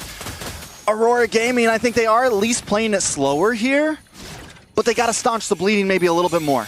The thing is, do they want to play slower in Game 2? That was Game 1 strat. Sanji, Lantern Flare on 2. Forcing to flicker around. Carlteasy with a taunt now. Over to Rosa. It'll be Tianzi going for the Shield Unity. Oheb in the bottom lane. Tianzi walking up, zoning them from the turret to save Tier 1 down below. Still, though, I think they kind of want the lead early this game, unlike Game 1. Game 1, they had a composition where they get a big power spike mid to late. Here they do have heroes that get the power spike mid to late still, like the Kimmy. But Liquid could very easily just match that, you know? Sanji caught again. That's going to be the shield unity again, but the guiding wind is right there. Sanji still has a flicker. It'll be a few more shots over. There's really just no risk. JP still has guiding wind, gets away. Oheb shoots him down. Too much disengaged, Trex. Yeah, there's just no way to catch them right now. And this is something where I think the burst damage of the Paquito could help, but Lunar is stuck in EXP lane right now. He cannot leave at this moment. And we have seen Sanford at least able to rotate down a bit, but I don't think we've seen enough from Lunar. So we're coming into third turtle, and I think this is where it's really going to be crunch time, especially once we get to minute 8, first Lord time. If Aurora Gaming doesn't make something happen then, it could really spell trouble for them. It's tough for Aurora. They're looking for anything they can find. And they can't really find much right now, not even a power spake, as Leo has just reminded me in, in the chat. TL, 2,000 gold lead, again, just going for the turtle. And this is so difficult for Tienzi, dude. He tried predicting the gold's retry earlier by retrying early, thinking Carl would go for the stab into retry, but then when you try to read him, he just goes for the classic, nah, I'll just wait for you to retry.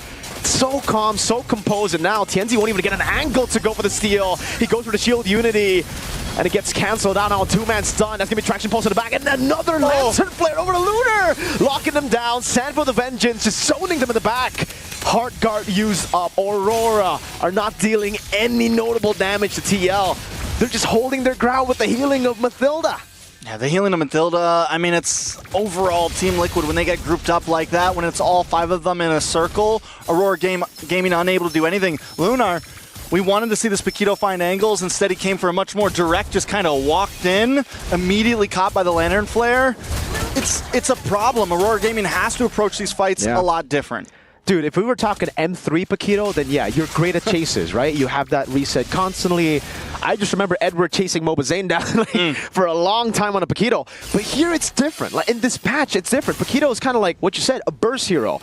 If you use your second skill twice, one time to get range, you're really not outputting the maximum amount of damage you would want. Carl forcing the retry from Tienzi, even though he doesn't have his own retry, just zoning them in the back again. 2-level lead on a Fredrin against Abaksha. Trex, Abaksha should always be ahead of a Fredrin, like usually in normal conditions. The fact that the Fredrin is 2 levels ahead and Tienzi can't even get in his own purple, it just gets tough. No retribution on Carl. Lord, on the back, forcing a flicker out from Rosa. Tienzi already has the hard guard, and TLPH are just looking at him. Carl Teasy's just walking up in the jungle, taking whatever he wants. That's 2 purple buffs now, stolen away. We're wondering where that level gap is coming from. There it is. And then, I mean, Carl Teasy, he is able to match up with the speed of Tienzi a bit because of the Matilda, the rotations. They've gotten every single turtle. They're taking towers. It's not as bad as last game, but it's still very, very bad. I think it's actually worse in a way, Trex. Oh no. Because at least game 1 they were able to get, first blood early. They had some win conditions. Here their plan A is completely gone, and I don't know what plan B is. Last game they had a plan B at least. They had a Moskov, Kimmy, and a Joy that could scale up. There's that cope always to just say, hey, we're scaling, man. Just wait for 20 minutes. But this game, you wait 20 minutes, it'll end up being Team Liquid with the range, with the damage, with the disengage again.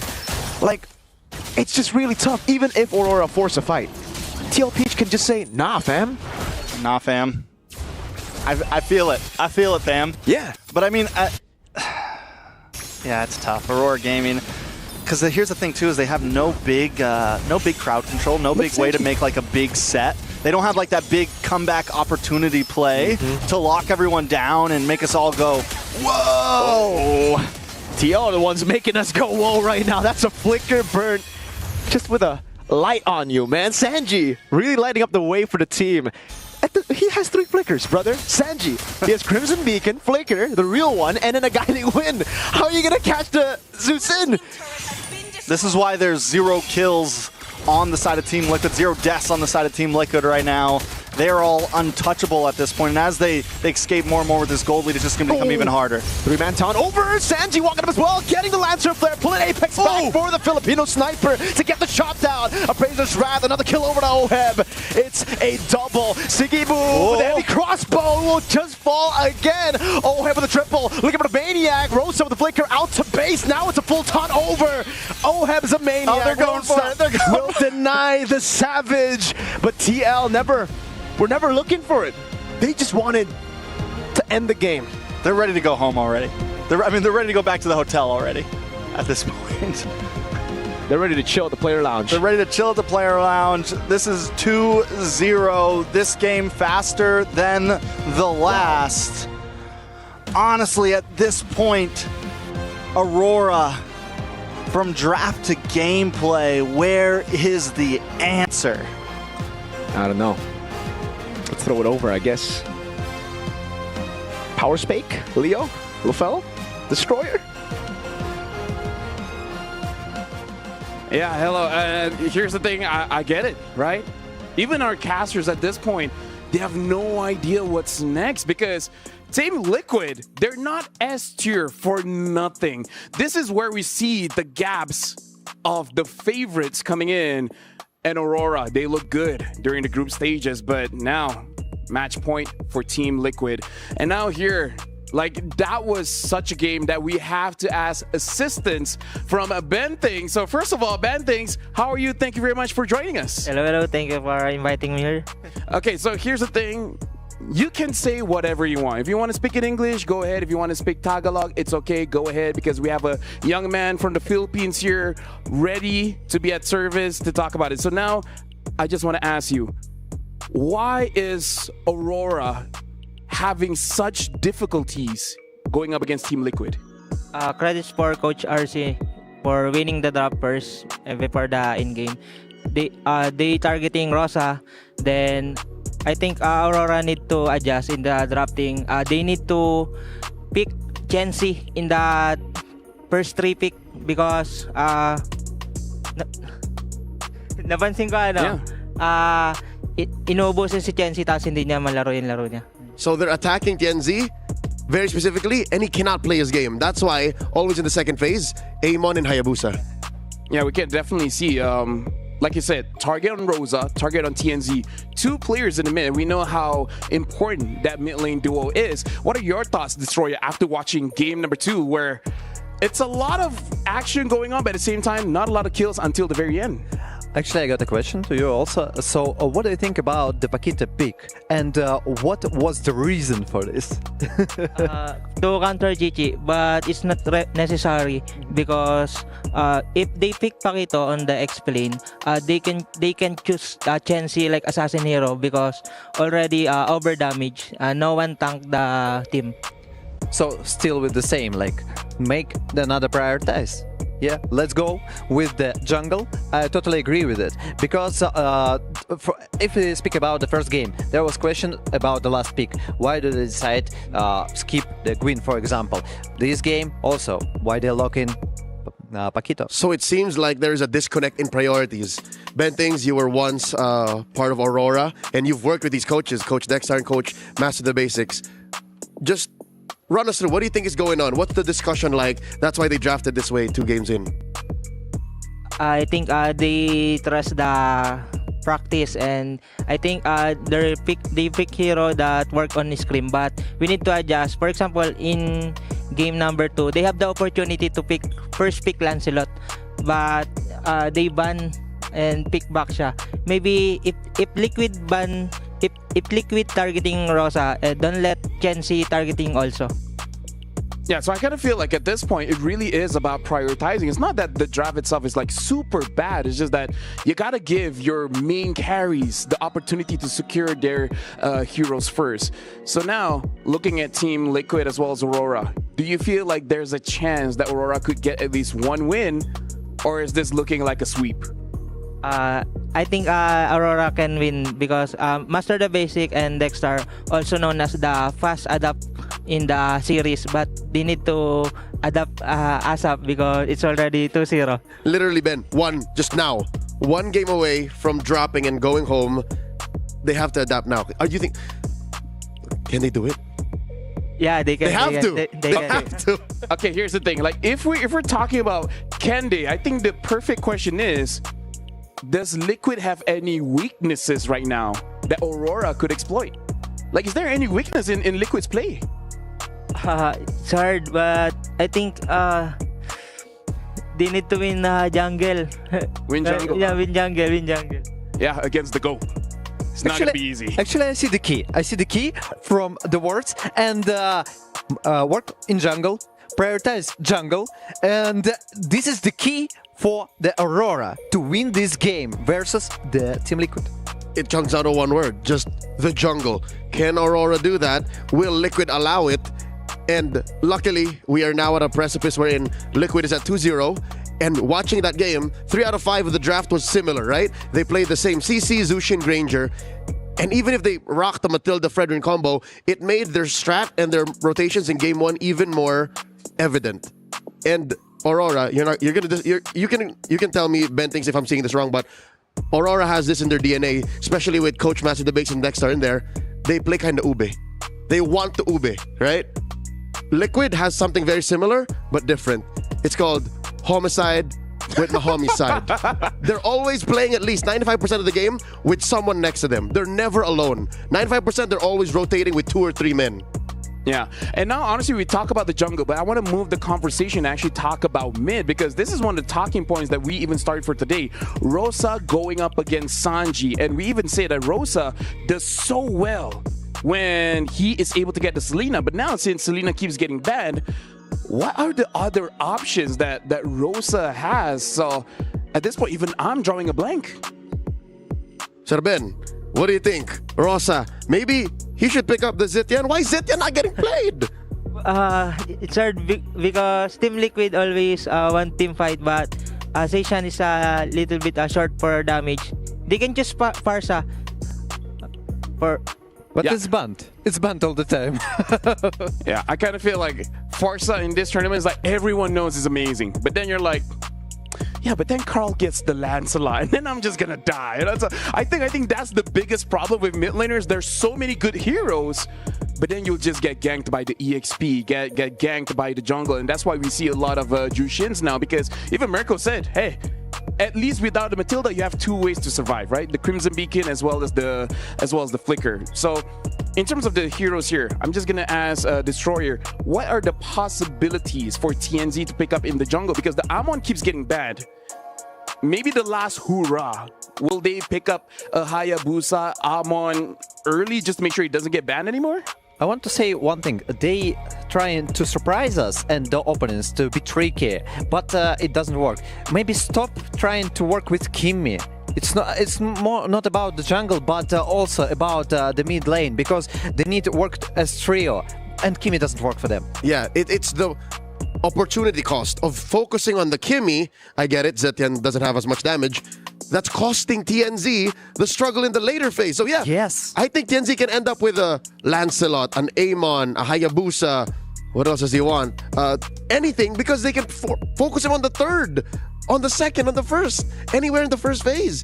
So yeah, I think that's where we see the change now. Yeah, and now honestly, like I want to ask Ben things like, we see a lot of Kimmy, but is there a reason why Kimmy hasn't been super dominant? Why hasn't Kimmy won every single game? Because on the strong laning phase. But if you don't have composition for Kimmy, you need to give Kimmy the space for lane. But if your side lane get crashed and Kimmy also crash because XP lane going to mid, then they gank. Yeah, Ben thinks you talked to Wolf about this in a recent episode, in a recent discussion of the HG podcast. Peel. Kimmy needs peel. And in game 1 and 2, when they forced Kimmy, there's no peel. She can't protect herself. Maybe that's why. So there's 2 things now going against the Kimmy in the draft for Aurora that they have to address now. Yeah, and now for you folks at home, make sure you guys grab the MSC chest real quick, because again, we're almost done. This Saturday is going to be the grand finals, and it's only 20 diamonds. Support the teams that are still here. Wow, they're still here. Today we're going to see 2 teams get eliminated. So again, your chance is about to run out, so grab them quick. Make it fast, make it real. Make it fast, make it real. Returning back to our discussion about the conversation that we got about mid lane. So what do you think, guys, would be better for Rose? Because he said he got a really huge pull, but we see only Kimmy, and before Selena. So what do you think? Like Valentina? Rosa now as a Balen user, right? And then I think they need to give up Kimi or else they play Kimi as a carry of the team. And again, when you pick Kimi, you're forced to make TNZ play something else. Or the rest of the map. Again, you talked about how XP attacks the Kimi and then it changes everything. So, yeah, maybe lay off the Kimi first. Anything but. Is that the reason why they early picked the Paquito to make sure that they have a winning lane? Like, it kind of feels like Bentes have been saying, like, yes, you pick the Kimi, he's a strong hero, but everyone else has to work. You have to win your lane. The jungle has to peel for you. So, you know, I think I agree. Maybe stop the Kimi because you're forcing the other lanes into uncomfortable situations. First of all, I think they made another task for Lunar. They just said, go proxy, go skip the lanes. Bro, do everything you can just to so we can win this trio. And it was actually not the best decision. So maybe they need to adjust and to start thinking about not making TNZ to adapt for the mid lane, but Rosa to adapt for the TNZ picks. Yep, and now we're jumping straight into draft here. Aurora first pick, Team Liquid second pick. They're already done with the bans here, folks. Aurora banned out the 1-1, the Jushin, as well as the Lancelot. Team Liquid still stopping that Selena from going through, the Fanny, as well as the Yi Shin. The Baxia is open still. Will they go for that again? Or they go for something else? Looks like they still want to pick up that Baxia. And we don't know where it's going. We don't know. Always a question mark. That's a pro and a con, but I think in Aurora's case, it's good that from Blue they're controlling. Team Liquid, Sir Ben, do you think they just go ahead and play the same, like CC, Granger? Yeah, same, but because it's already working. I think they pick Farsa here in 2 picks to deny the mage. So about the Farsa, I think Team Liquid can lock it right now, right here. Don't let Rosa to feel free. Yeah, that's what's happening right now. And that's why he's on the desk. Kalia. That's why he's here. Yeah, that's why. That's the reason. Yep, and now picking the Gatakacha, the counter towards the Farsa as well. Good job, Ben. It's almost like he's good at a game or something. Yeah, it's like he was. It's like he could play pro. Yeah, maybe. You could try if you want. You know, maybe even coach. Yeah. So now looking at Aurora, I feel like we've gone to the consensus that we don't want the Kimi here. Like, what other options? Heck, honestly, even for me, I don't want the mid now. Just wait later. Yeah. Or, Sir Ben, is it worth it to Zetya to counter the Farsa? Yeah, maybe Valencian. Dude, the game hasn't even started and he knows. Okay. He's so good, guys. Perfect predictions. And then the Lapu-Lapu, which is a stable XP laner. So it doesn't matter what Liquid plays. Like, you just hunker down. So this is the opposite of what Lunar was doing in Game 2. So now Team Liquid, they already have a pretty solid opening here. The real question is, do they want to prioritize the jungler or the gold laner? And looks like they're going to be looking at the EXP, picking up the CC, which again is pretty good going up against the Baxia. You cannot. Yes, and again the composition, Gatot plus CC and a good laning versus Lapu-Lapu.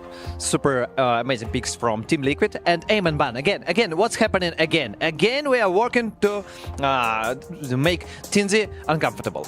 It's impossible for TNZ to play the game he wants. Again, we were saying how in the first phase he should do it, but it looks like he'll end up with a Baksha again. And then I kind of don't like that. Experience the euphemism. We addressed half of the problem, Sir Ben. We addressed the Farsa situation, the Valentina in Rosa's hands, but where does TNZ go from here? Does he just pick the Baksha? Does he live with it? I just hope he doesn't pick up the Gushin. Yeah, maybe, but he also have like a Lemort if they want to pick something damage from TNZ. Or a Gwyn? A Gwyn, yeah. Good pick for Farsa. Okay, this time they ban out the Kalia though, so the Hayabusa is open, but hey, maybe they could pick it up. Haya Red 4. Yeah, possible. It's a good possibility, but also I liked things about the Gwyn. Again, you got a lot of CC, but and also you got damage. You also got already got the Valentina. You already got the Lapu-Lapu, and you can engage in the backline. Yep, you can chain CC from out of nowhere. Sir Ben, do you like the Gushin? Oh, do you like the Guinevere? You don't like the Gushin. What about the Guinevere? Guinevere or Leo, but they need to ban Harit for Oheb or else. Your team is ticking. They didn't. They ran into the Red 4 Haya. I like this Haya ban because now it's basically asking both junglers like, okay, now what's up? Like, I don't know. I really want to see Aurora with something damage-oriented for TNZ because the best games that Aurora has is that, yes, they have the Selena, but it's really about making it so that the jungler moves faster, right? Get your buffs very fast, go towards the enemy's jungle, and then get something out of that. So, I don't know. I feel like the knockout stage, Aurora is not playing their own speed. It's like they're slowing things down for themselves. I got a crazy idea. What do you think if they take, I mean, Aurora can take the Badang and then they gonna lock Harith? A lot of crowd control. I'll explain. A lot of crowd control. You can go on the back lane, easy jumps for the Harith, and a lot of protection. That's what Ben Things was talking about, stealing away the Harith. Yeah, containing his. But they pick Freddy. Maybe they pick Moscow from side of Aurora to. Yeah, one of Sigibum's best hero as well. Like, no matter how bad the game looks, he will be able to do something. But now it looks like they're picking up the Matilda and the Ixia. Yeah, we saw this in the group stage. We saw this in the group stage. It looked pretty good. Can it work here, though? Overall, it's a good composition, but not versus the CC and Gatotkacha. I think they can go to the backline. Yes, you got Matilda that can save Ixia, but still a lot of questions. But overall, the comp, I liked it. Sir Ben, what does Ohe play? Harith, or we want to see a new hero, Claude. Harith or Claude. Like at this point, just pick something new. Hey, we haven't seen, I don't know, Carry for a while, whatever, right? Let's go. And it looks like they're going to be picking up the Iritel. So, looks like same old, same old. So, before we throw it to the caster, Ben Things, what do you think about the draft for Aurora as well as Team Liquid? I think Aurora are getting a good draft for because no one, only Iritel go for the backline, but they have Matilda to sustain the damage of Iritel. I think it's a good match. It's a good, yeah. Thank you very much, Ben. Thanks. Thank you very much to our analysts. This is Aurora's last chance to extend the series and the final chance for Team Liquid just to end it out here. Thank you very much, analysts. Now we're going to throw it over to Trex and Mirko. We are back for possibly the final match of Aurora Gaming. Mirko, what are the odds here? Hey, the odds are looking pretty good for TLPH to end it right here, right now, because Aurora have gone for a desperate draft, I would say. This is in there when it comes to pocket strats. I mean, definitely some pocket strats. The Ixia, the Matilda. It's definitely a throwback, and Team Liquid stands at match point to get out of the quarterfinals and move on to the semis. Aurora, so many times in MSC, just unable to break this top 8 curse, man. Can they do something here? It's definitely going to be tough. They're putting it all on the lines. Yep. The Ixia did work out well for them previously. Is it going to work out against a team like Team Liquid, though? It's going to be tough. Aurora already taking an aggressive stance like what we saw last time, or at least in Game 1. Yeah. It was against a similar composition. Sanji with a cheeky steal. He's waiting in the bush now. Wins out the trade against Rosa, too. All right, now the big question for me isn't really if Aurora can pull it off. It's, are they tilted? Game 1, Game 2 was such a big stomp from Team Liquid that morale might just be at an all-time low for them. I feel like Aurora Gaming is a team that can maybe, you know, put that aside, come into this game strong. It's not only if they're tilted, is Team Liquid going to let it happen? Because right now, Team Liquid isn't making any mistakes, right? They are just playing clean. They are playing their game, and Aurora is going to have to just straight up beat them. It's going to be tough overall on the map. A little bit of action in the mid. Trades. Yep, back and forth. Oh, a lot of damage over to Apex 47. JP pops in skill 1. Sanji gets a kill with lethal ignition. Up top is 1v1. Oheb winning it out. Sustained battle. Sigiboom coming in as well. Oheb popping the sprint in. This isn't really what you want, right? Like the Ixia, you want Ixia to be winning in lane. You want, that's going to be the dive from Rosa over, so at least there you go. That's what we were talking about. Good gank over from Aurora. Very well done onto the gold lane as well. This is something that Aurora Gaming hasn't had an advantage on in the gold lane in the past 2 games. If they can get Sigiboom to a nice spot, it'll be good for them. TNZ walking up. That's going to be Carl again winning out the retreat battle. TNZ a bit too early, but has the anti-regen place on JP. Revitalize won't help him too much. Aurora finally in the lead. Take a look at Sanji, who's still waiting in the bush up top. I think he used the Feather Airstrike earlier to get Siggy Boom that low. I mean, I will say this time Aurora Gaming is coming in strong, taking a lead in the gold lane. They do lose Turtle, taking out JP though. This is the best we've seen them so far. This could be a solo kill. Sanji's going for it. Siggy Boom ooh, will get away. Pops into full barrage, getting a bit more sustain. But this time, it's still TL. It's a 2-1 lead to Aurora. The Turtle, the individual laning, bottom lane might just be a solo here. Sanford popping in the Vengeance, Bravest Fighter used by Lunar. It's going to be a close one here. Sanford just kiting around. Won't be a kill in the end. And TNZ just goes back on JP. Shield Unity, Chain CC, and AOG to respect it all. I gotta say though, Aurora Gaming, there's a couple plays here, even with that last one, with the barrage up top.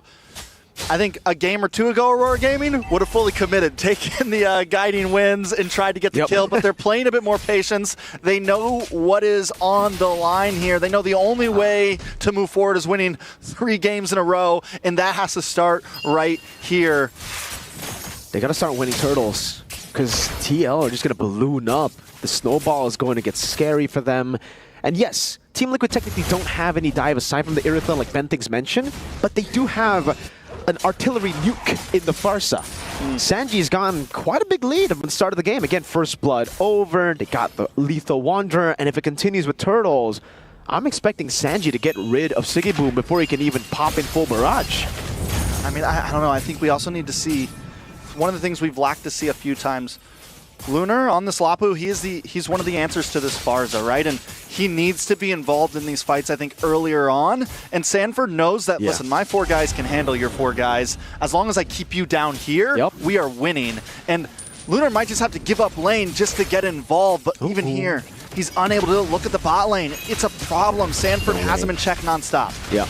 Can't go away. Carl TZ holding onto the Turtle. Feather Airstrike going to be popped in. Rosa go for the cancel here. It will be the cancel over to Sanji. Now as JP gets the AOG. Locks him down. Rosa still in the back. Stealing the heavy crossbow. Sanji with flicker forward. Siggy Boom getting the kill back. Rosa still running away. Oh, hit with the chase down. Rosa gets out in the end. Siggy Boom waiting in the bush. Putting out the damage down. But Carl TZ's right there. Good flicker out from the taunt. And it will be just yet another trade. A kill on JP for Team Liquid Turtle.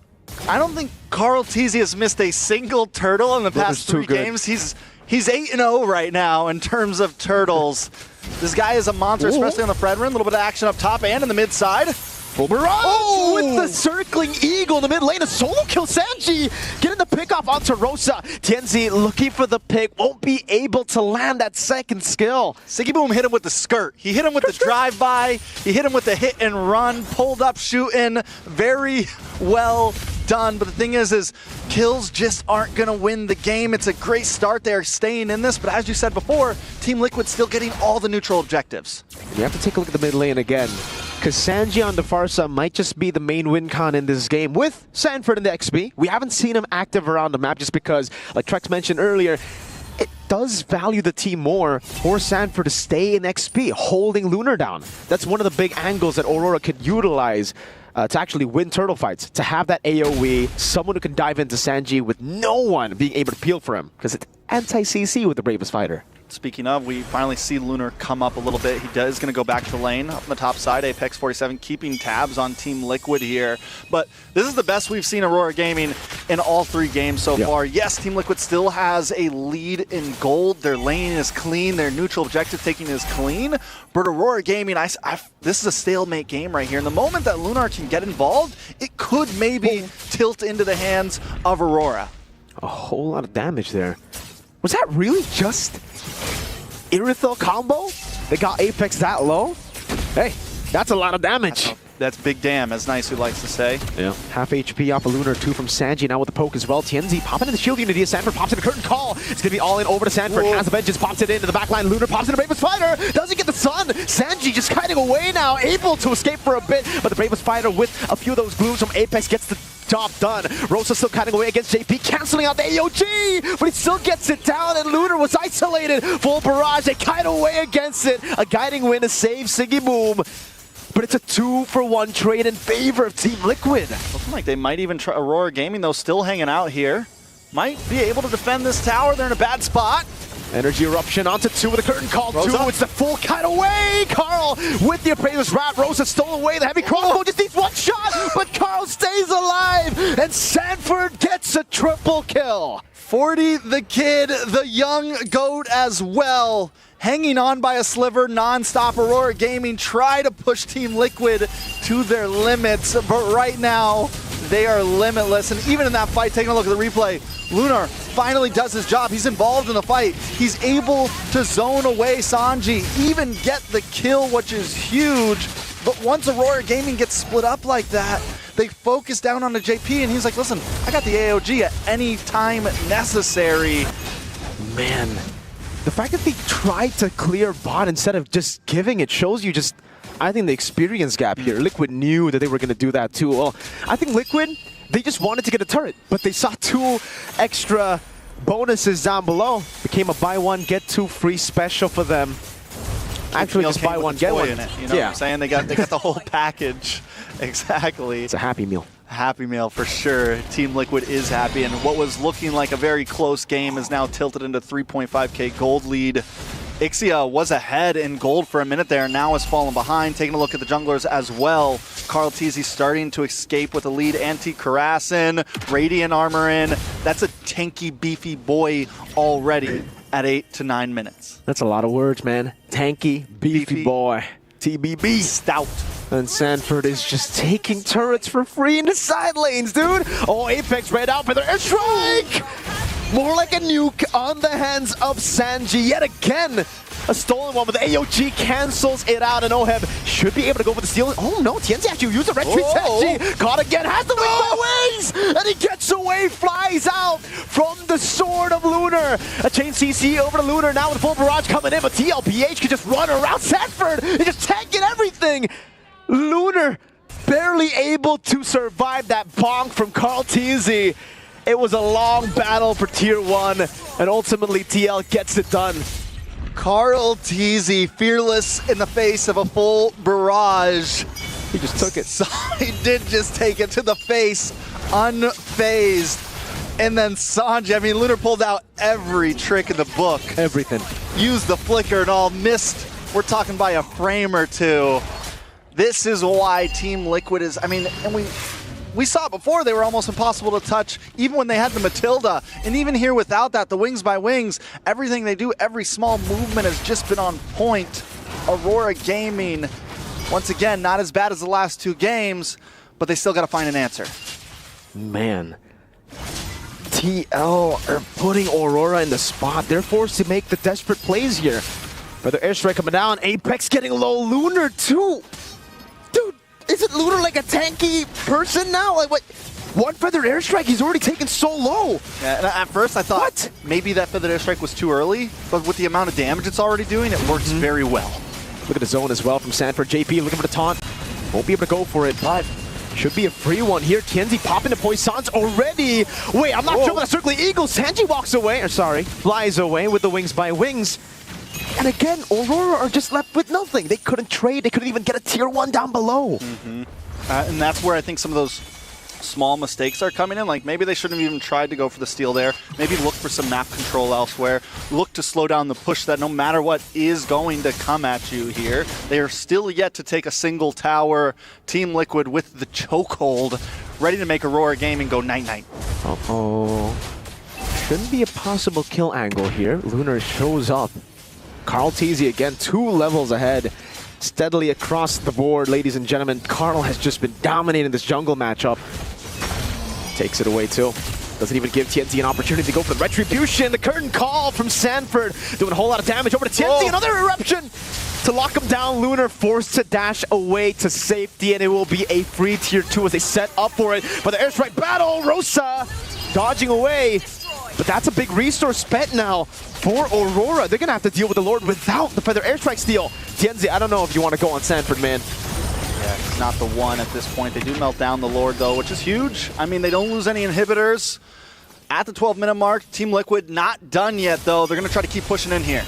JP looking for an angle again. The circling eagle will cancel out. Oh, full dive on Apex. Almost a kill. Sanji Wings by wings, concealed play already. Feather airstrike now come down with the full barrage. Oh! Locks him down, Siggy Boom Lunar getting an amazing angle now. Lunar trying to lock him down, but TL get away. And they get a free turret with minions. I mean, Aurora Gaming does at least get Sanji. It's something in the midst of it all. They're passing the minute mark of how their past 2 games went. So we are in uncharted territory. Rosa, though. What? That's an unfortunate Kumar moment right there. Oh, we're just waiting. Nuked him down. Now go for Siggy Boom. Has a sprint too. It's done over, but he's just too fast. TNZ goes for the shield unity. A good taunt over for Carl T. He cancels out the shield unity. Circling Eagle in the back line now. It's going to be Sun as well. Lunar picks up a kill. Carl T. next to the chopping block, but Sanford's looking for the plank again. Appraiser's Wrath locking Siggy Boom down, forcing him away. And it will not be a full capitalization by Aurora.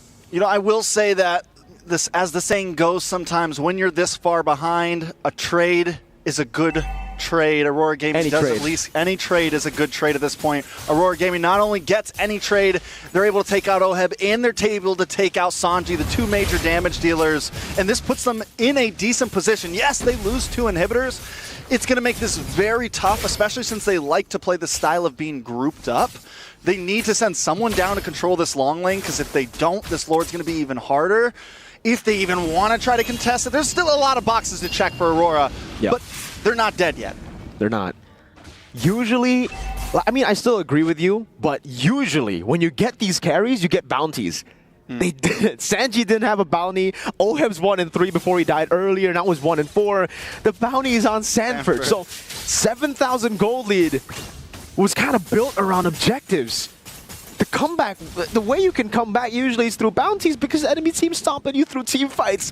But TL have played such a good game in both team fighting and objective control to a point where they can afford to lose their carry sometimes and be like, all right, we got a baser. That's actually value for us. You don't get gold. We get a permanent structure taken down, a permanent wave pushing into you, and Carl can just do this.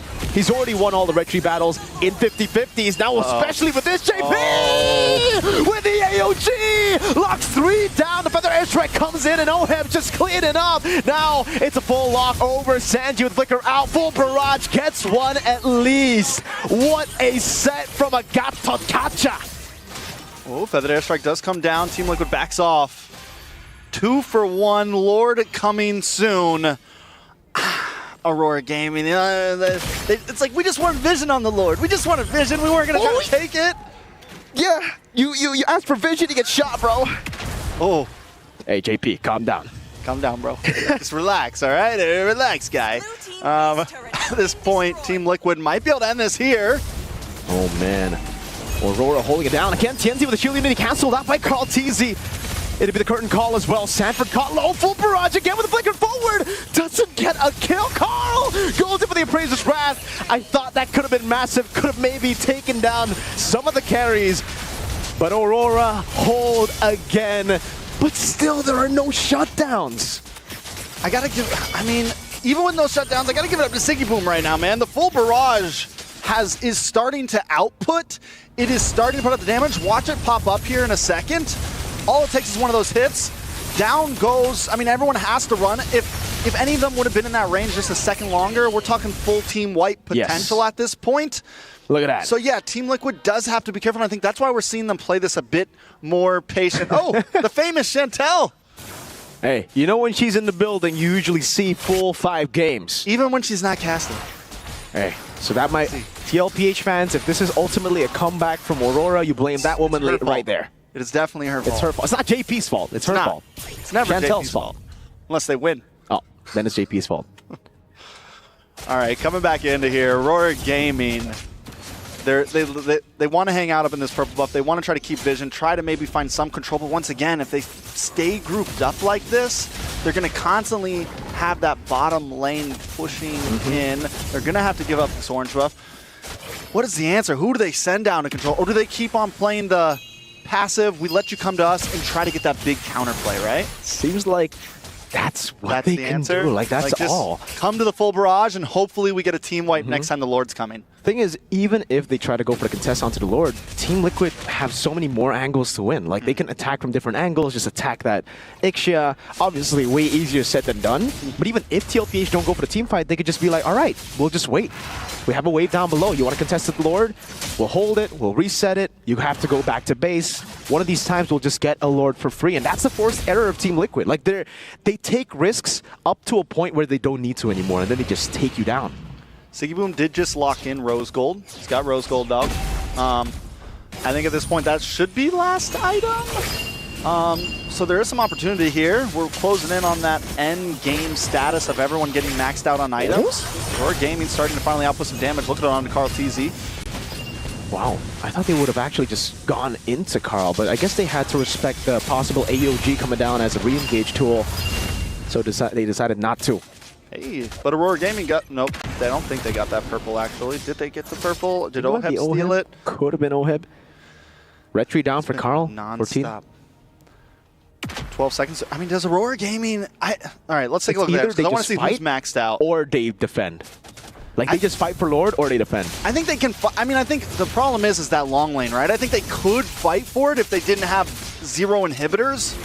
But at this point, the map control is just too much from Team Liquid. Oh, seems like they want to go for the fight. Tienzi already in first. Gonna be chain CC. Lunar goes in for the stun. Won't be able to do so. Rosa with the AOG too. They really committed on that engage, and Carl just going for the back line now with the help. Oh, the feathered airstrike. Appraiser's Rat dodged away from the AOG again from JP. Locks Siggy Boom down. Carl gets the shutdown, and Tienzi is left rolling all alone. Aurora, their last legs in this tournament, taken down slowly but surely.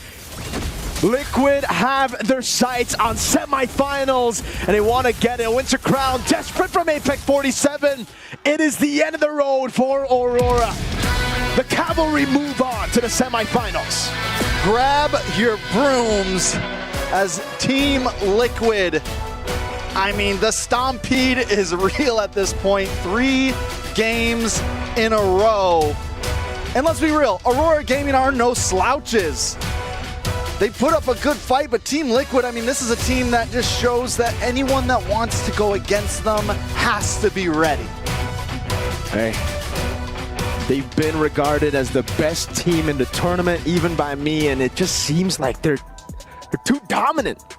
They're too good at video games. They're too good.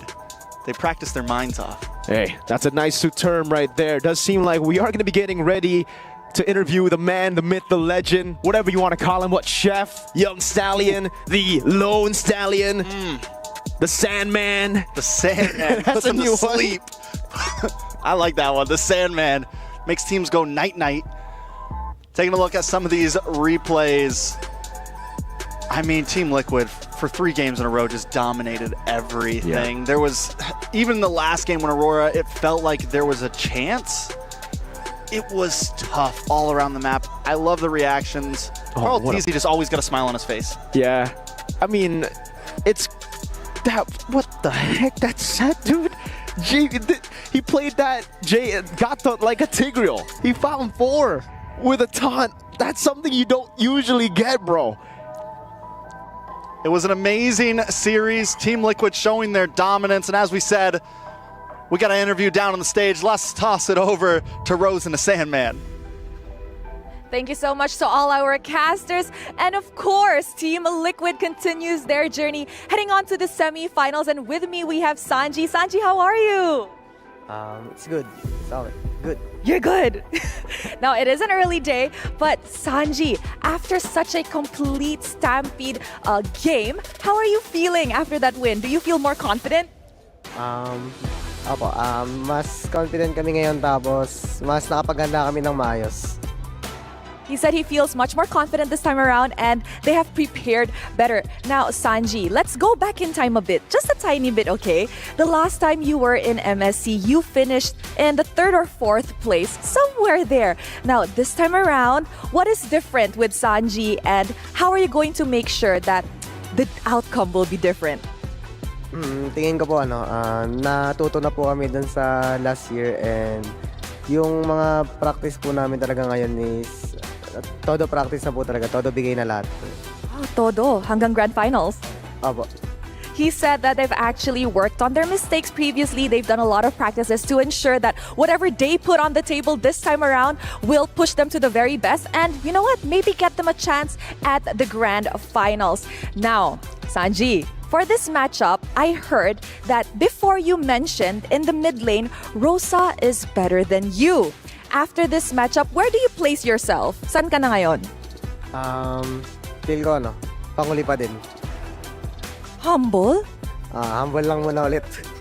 He said he will still place himself at the last. Now, Sanji, since you're already in the semifinals, the next match will decide who you guys will meet in the semifinals, right? Between Onik Indonesia and Mythic Seal, who do you think will head on over? Tingin ko Onik Indonesia. Kasi nung nakalaban namin sila, sobrang intense din nun. Tapos sobrang last din talaga nila. He said that he thinks Onik Indonesia will head on to the semifinals because when they met up in the group stages, he feels like they are quite good and sends an overall a very good match. But you said just now you're still at the last in terms of mid laner. But I heard that you said you're better than Sans. Oheb said that. Oheb said that. Nako, Oheb. We're coming for you soon, but is there anything you want to say to Onik Indo before you guys potentially meet in the semifinals? Good luck and I think tingin ko mananalo kayo dyan sa Mythic Seal.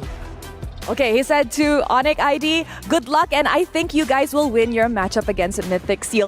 Thank you very much, Sanji. Congratulations on heading on to the semifinals. And with that, let us show it back to the panel to break down what happened in the Stampede game. Throwing it back. Thank you very much, Rose, as well as Sanji. Again, that was an amazing game, and congratulations being the first semi-finalist for Team Liquid. But also, we do have to say, unfortunately, this is the end of the run for Aurora. It was a good run, but it does look like history repeats itself. They got to the knockout stage, but that's as far as they went. GG well played to the lone representative from Turkey. Could have sworn they were going to go further, but Liquid picked them. This is the reason why Liquid picked them. It got kind of personal, and now it's about to get really personal because they're about to crush their key. No, please, no, don't do it. Oh, no. We haven't seen this in the group stage, but now on the knockout stage, we're going to see it. This is officially the end of Aurora's run with their keys getting crushed. Dreams, hopes, everything. Oh, just see how they smashed it. Sanji running through Aurora, the Stampede, 3 games in a row, did not flinch. Now with that singular crush, you see him wince. Yeah, he cringed a bit. By the way, that is loud. Like, I saw it on person. I was like, okay, that's like, That's cute. And it's suddenly like, I was like, oh, whoa. Like, it's legit pretty loud when it's done. But we got to break down what happened in game number 3, because out of all the series, this is definitely the closest, because the Ixia really does work well. But at that point, I don't know. I kind of feel like Aurora has already lost steam. That's what's difficult. About 80 to 90% of the potential comeback for Aurora was on the back of the Turkish trigger man, and that's not fair. It's very weird. Again, we were talking to Ben Things earlier. He believes that they should allow Rosa and TNZ to play a little better. You know what? Scratch that. Not the prior. Again, adjust maybe for Rosa and let TNZ play, but no, they still put TNZ on the baksha, and you see how the rest of the team kind of struggled to do that. Actually, I would like to say this game they changed their minds and they adjusted, because they are playing, they tried to play as the first point of Sigiboom as the main role, because they tried to protect him, they tried to make everything him to survive, and just because of him they could make it so long. The most interesting thing, the early game was okay for the Aurora, but after that I have no idea what happened. Rosa stole all the, like half of the game. He just trying to take the Irrita's ultimate. More than half.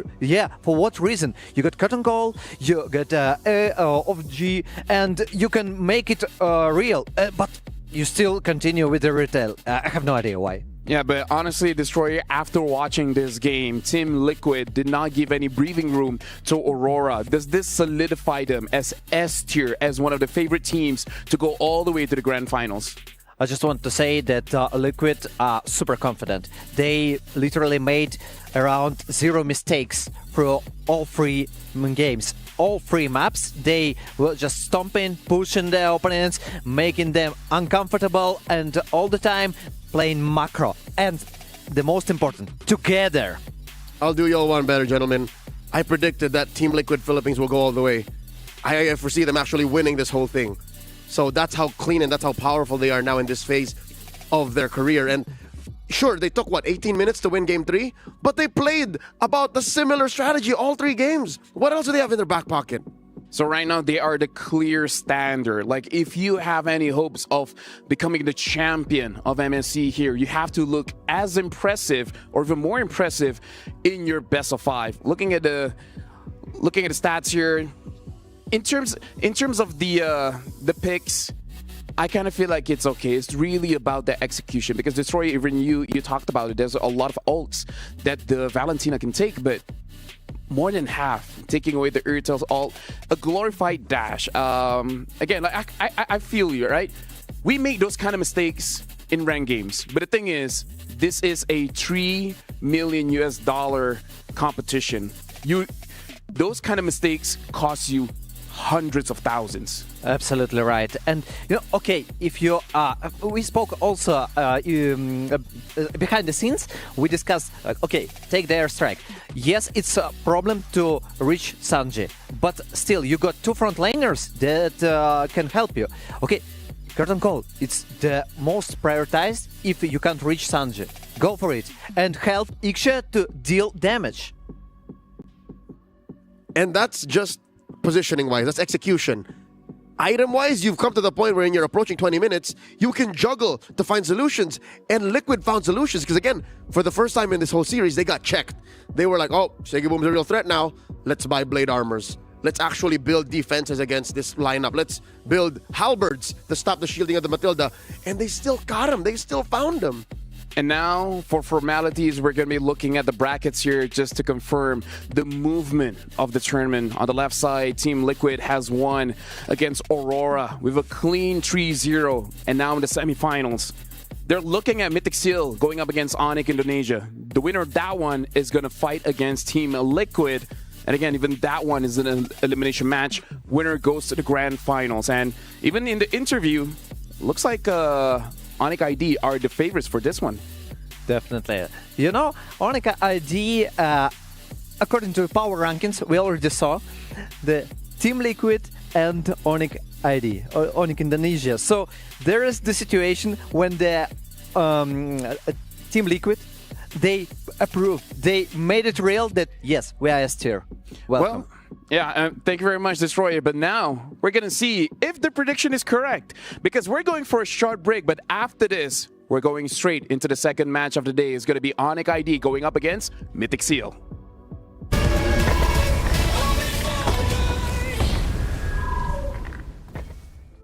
Welcome aboard Metro Zero. All souls must remain inside the train at all times. The terminal station is Evergarden Station. Zero is pulling in. Look alive. Car 4. Clear. Car 5. Clear.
Level up your gaming experience with over 8 billion playlists, only on Spotify, the official audio streaming partner for the 2025 Esports World Cup.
This land is calling.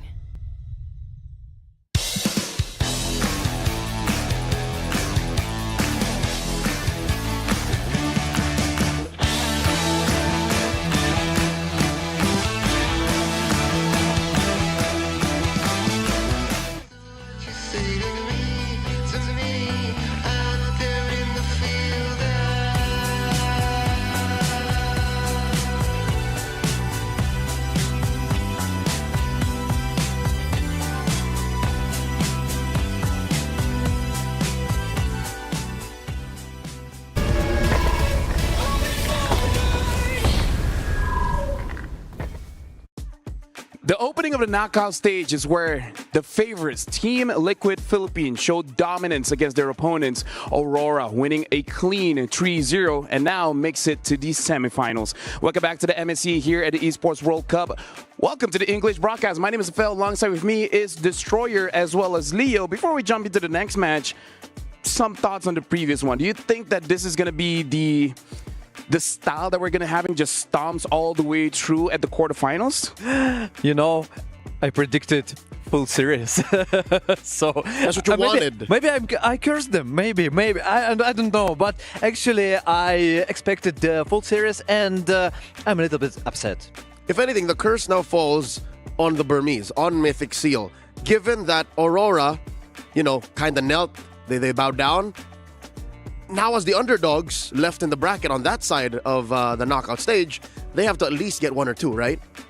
Well, we're talking about Mythic Seal. We're going to be talking about the SNB match of the day. The Saudi National Bank match of the day is going to be Mythic Seal going up against Onik Indonesia. This is the match to watch out for because Onik Indonesia has been rumored in interviews that they are the strongest team here at MSC. Thinking about Kip Bombo as well, saying that Onik ID is pretty strong. But Mythic Seal, having talked to them, they're like, yes, we know they're strong, but Ken wants to fight against his idol, Kyrie. LaFell, I hate to put you on the spot, but do you believe that?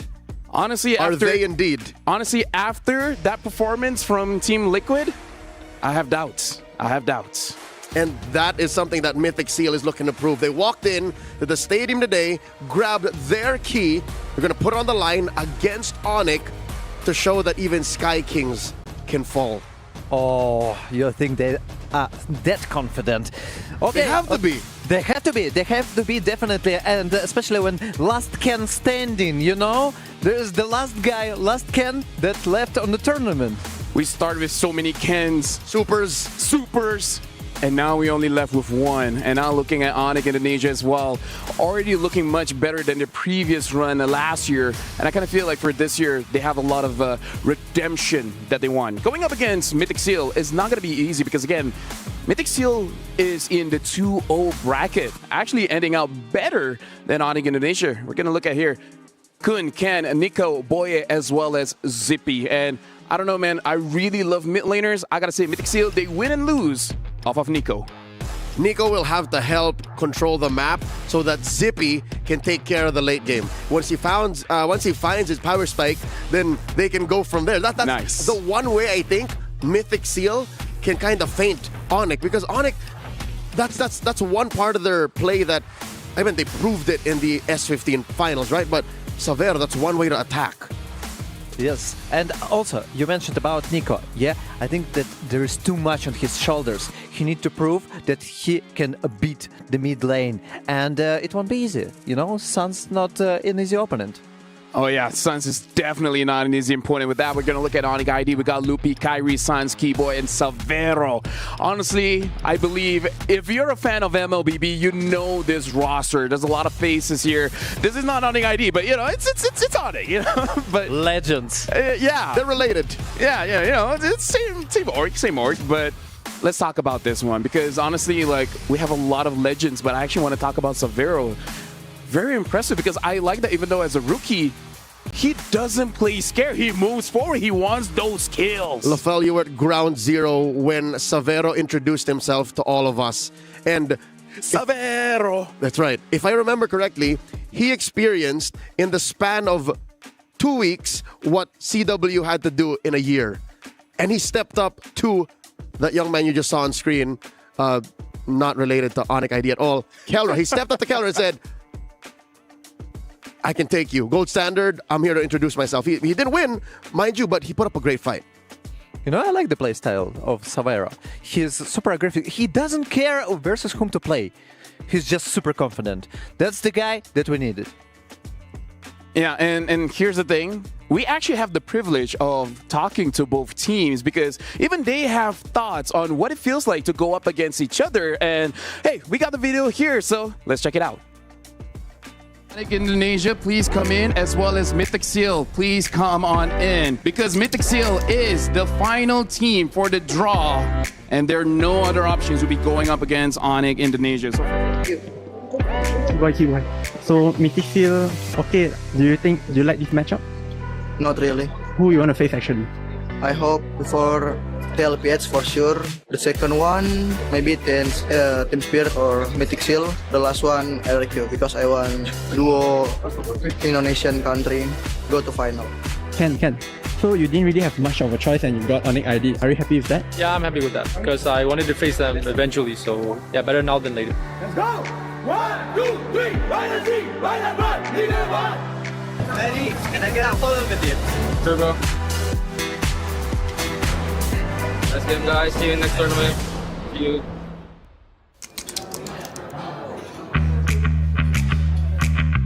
Normally we just wake up, we eat breakfast together, and we play some warm-ups. After that, we get ready for our scrims and we do discussions. Goes on until like maybe 10 p.m. And then after that, we all go to bed.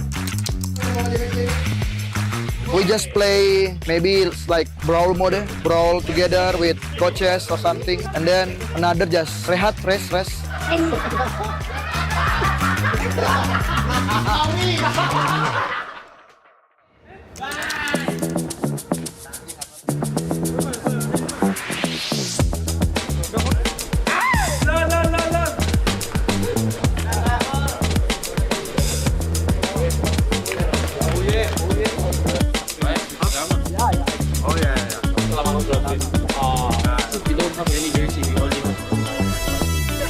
Yes, I do think we have what it takes to bring our country to the next level. I don't care versus who, just go. In case you guys didn't understand Bahasa, that's a good thing that I'm here. Honestly, looking at the video, we can see two different styles here where Mythic Seal, they really utilize their time, making sure that they're doing a lot of scrims daily to make sure that they're ready going up against Onik Indonesia. And then Keyboy even said like, hey, we had some brawl games. It's not that they don't practice, but it looks like they have that experience to know you gotta cool down as well. You can't overheat. Yeah, they have been a team much longer than Mythic Seal. Mythic Seal is a squad that is taken from the likes of Falcon Esports, Burmese Ghouls, the former Mythic Seal, and, you know, Ken is holding the squad together. You even saw that former Falcons Esports coach, Coach RC, now with Team Liquid, was talking to them. It's that Burmese in him. So that's what we saw. The Mythic Seal, you know, it's a cooked delicious meal that was prepared, and it really depends on their performance. But still, they already are legends for me because they went to top 8, and Leo was one of the people who predicted it. Actually, I saw Mythic. Hey, shout outs. But now we got to talk about the jungle matchup here because, again, even Ken said he's honored to fight against Kyrie, and we're going to be looking at the kings of the jungle: King Kong, Kyrie, Carl Teasy. I believe it's not a hot take to say they're the kings of the jungle. This is going to be a trial by fire for Ken. If he wants to get to that level, he has to defeat Kyrie first. Ken stepped onto the world stage before even King Kong could think that he could do this. So Ken has time on his side. Ken has experience. You know, I see one similar thing for every nickname. K at the beginning. Maybe. It's just mental win. Yeah, you know what? I hope they make it to 4 Ks because 3 feels like an odd number. You got a 2 or 4 seems pretty good, you know? Yeah, better than 3. Better than three for sure. But definitely looking at the lineup here, looking at the playstyle of Ken, I'm sure he can play those utilities, but he really loves the damage dealers. Like even in their own grand finals, he basically used Joy all the time. Beating SRGOG, he used the Lancelot. So I hope that is going to be an assassin going up, assassin battle.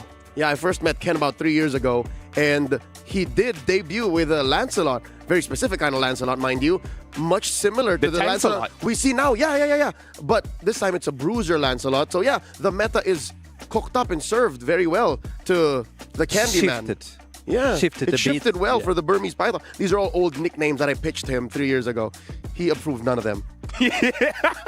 Yeah, I should remember that. So we talked a lot about Mythic Seals. What are your takes on Onik ID? Do you feel like they should be confident taking up against Mythic Seal? Oh, definitely. You know, okay, they lost in the group stage 2-1 versus the Onik. Oh, sorry, Onik versus the Team Liquid. Yes, but still, we saw the power spike of the Team Liquid. You saw their performance, and I don't know what can stop them.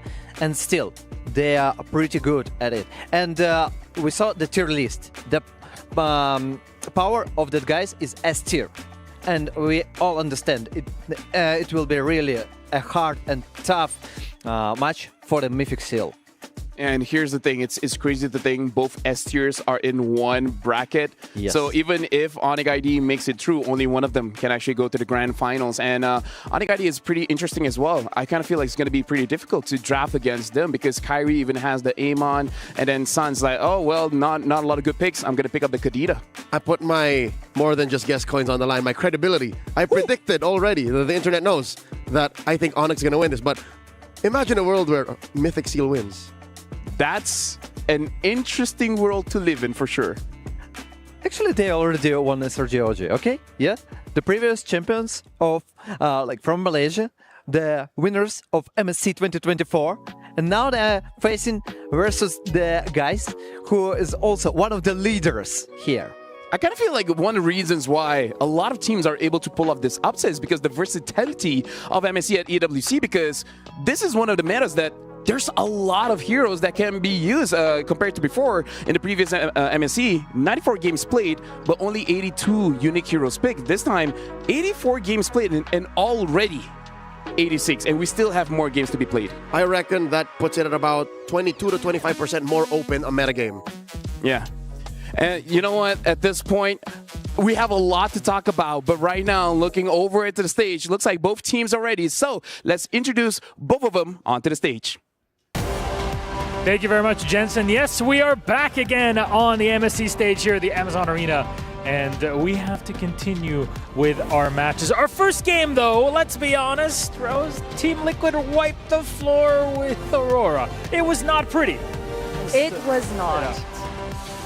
I don't know how to say this, but, you know, if anything, Filipino Pride is definitely working today on TL. Oh, wow, Milosh. Damn, Filipino Pride from Milosh. Now, over at the backstage just now, I was going through some stuff with him, and I was like, looks like TL will actually win this cleanly. And he's like, yeah, let's go, TL. Pretty much. I mean, look, if you've been a long-time esports supporter, esports viewer, Team Liquid says a lot to you. right, as a viewer. And coming into here, it's always good to anchor myself as an outsider, not just with organizations that I know of, but of course, having Rose by my side, explaining things to my weak mind and soul as we go through our day. Okay, now, we want to have fun, right? Yeah. I'm pretty sure Milosh has been having fun, I've been having fun, but there's no better way to make our last match of the day fun other than having both of our teams up on stage. I certainly hope so, because otherwise we wouldn't have a game, right, Rose? Well, we do have one. Let's bring our teams up on stage, starting off with Mythic Seal. The MSL champions are eager for their international main stage appearance. They came on first during our Olympic walkout, and here they're ready to play. From dark horses to contenders, from underdogs to giant slayers, they've mastered the art of flipping the script regardless of who is up against them. Zippy and Ken, though, still feel a bit of the sting of that M4 loss, and today they look to settle the score against the opponents on the MSC stage. Speaking about their opponents, we have the Sky Kings from Indonesia. Let us call on up Onik Indonesia.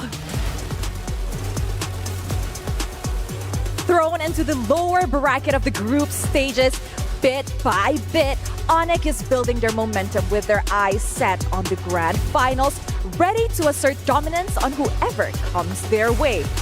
But can Onik keep their championship dream alive and win the team's third MSC championship?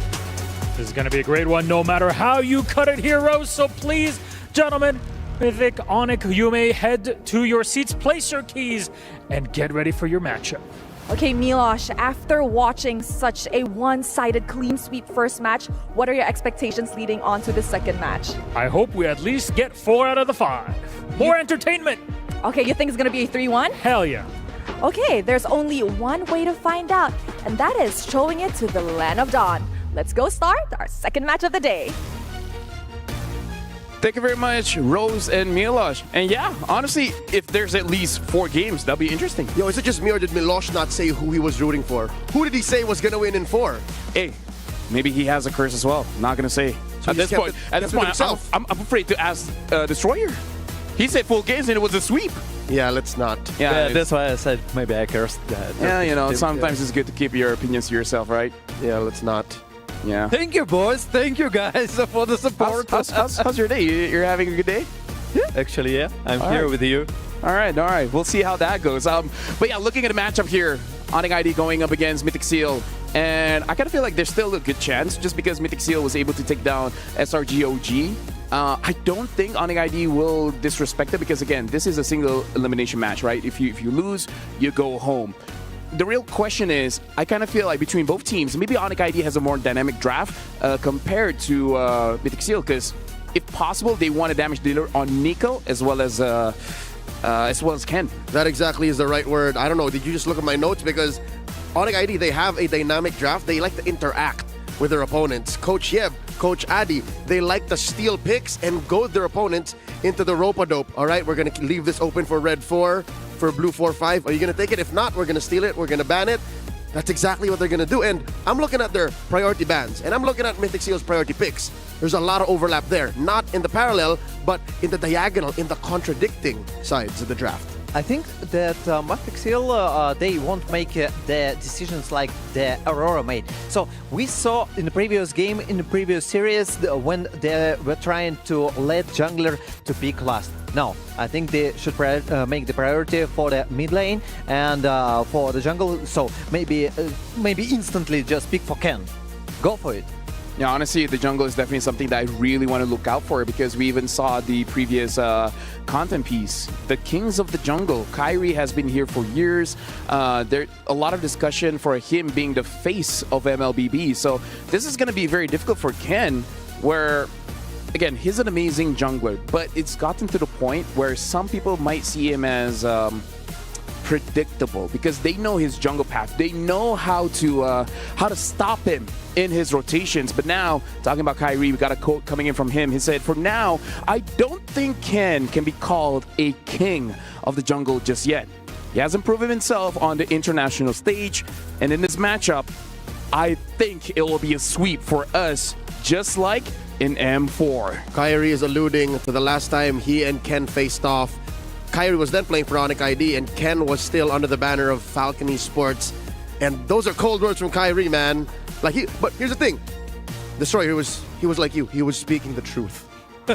Yeah, we chose the same language actually for us. Pretty universal. Yeah, and I totally agree with Kyrie. You need to prove yourself.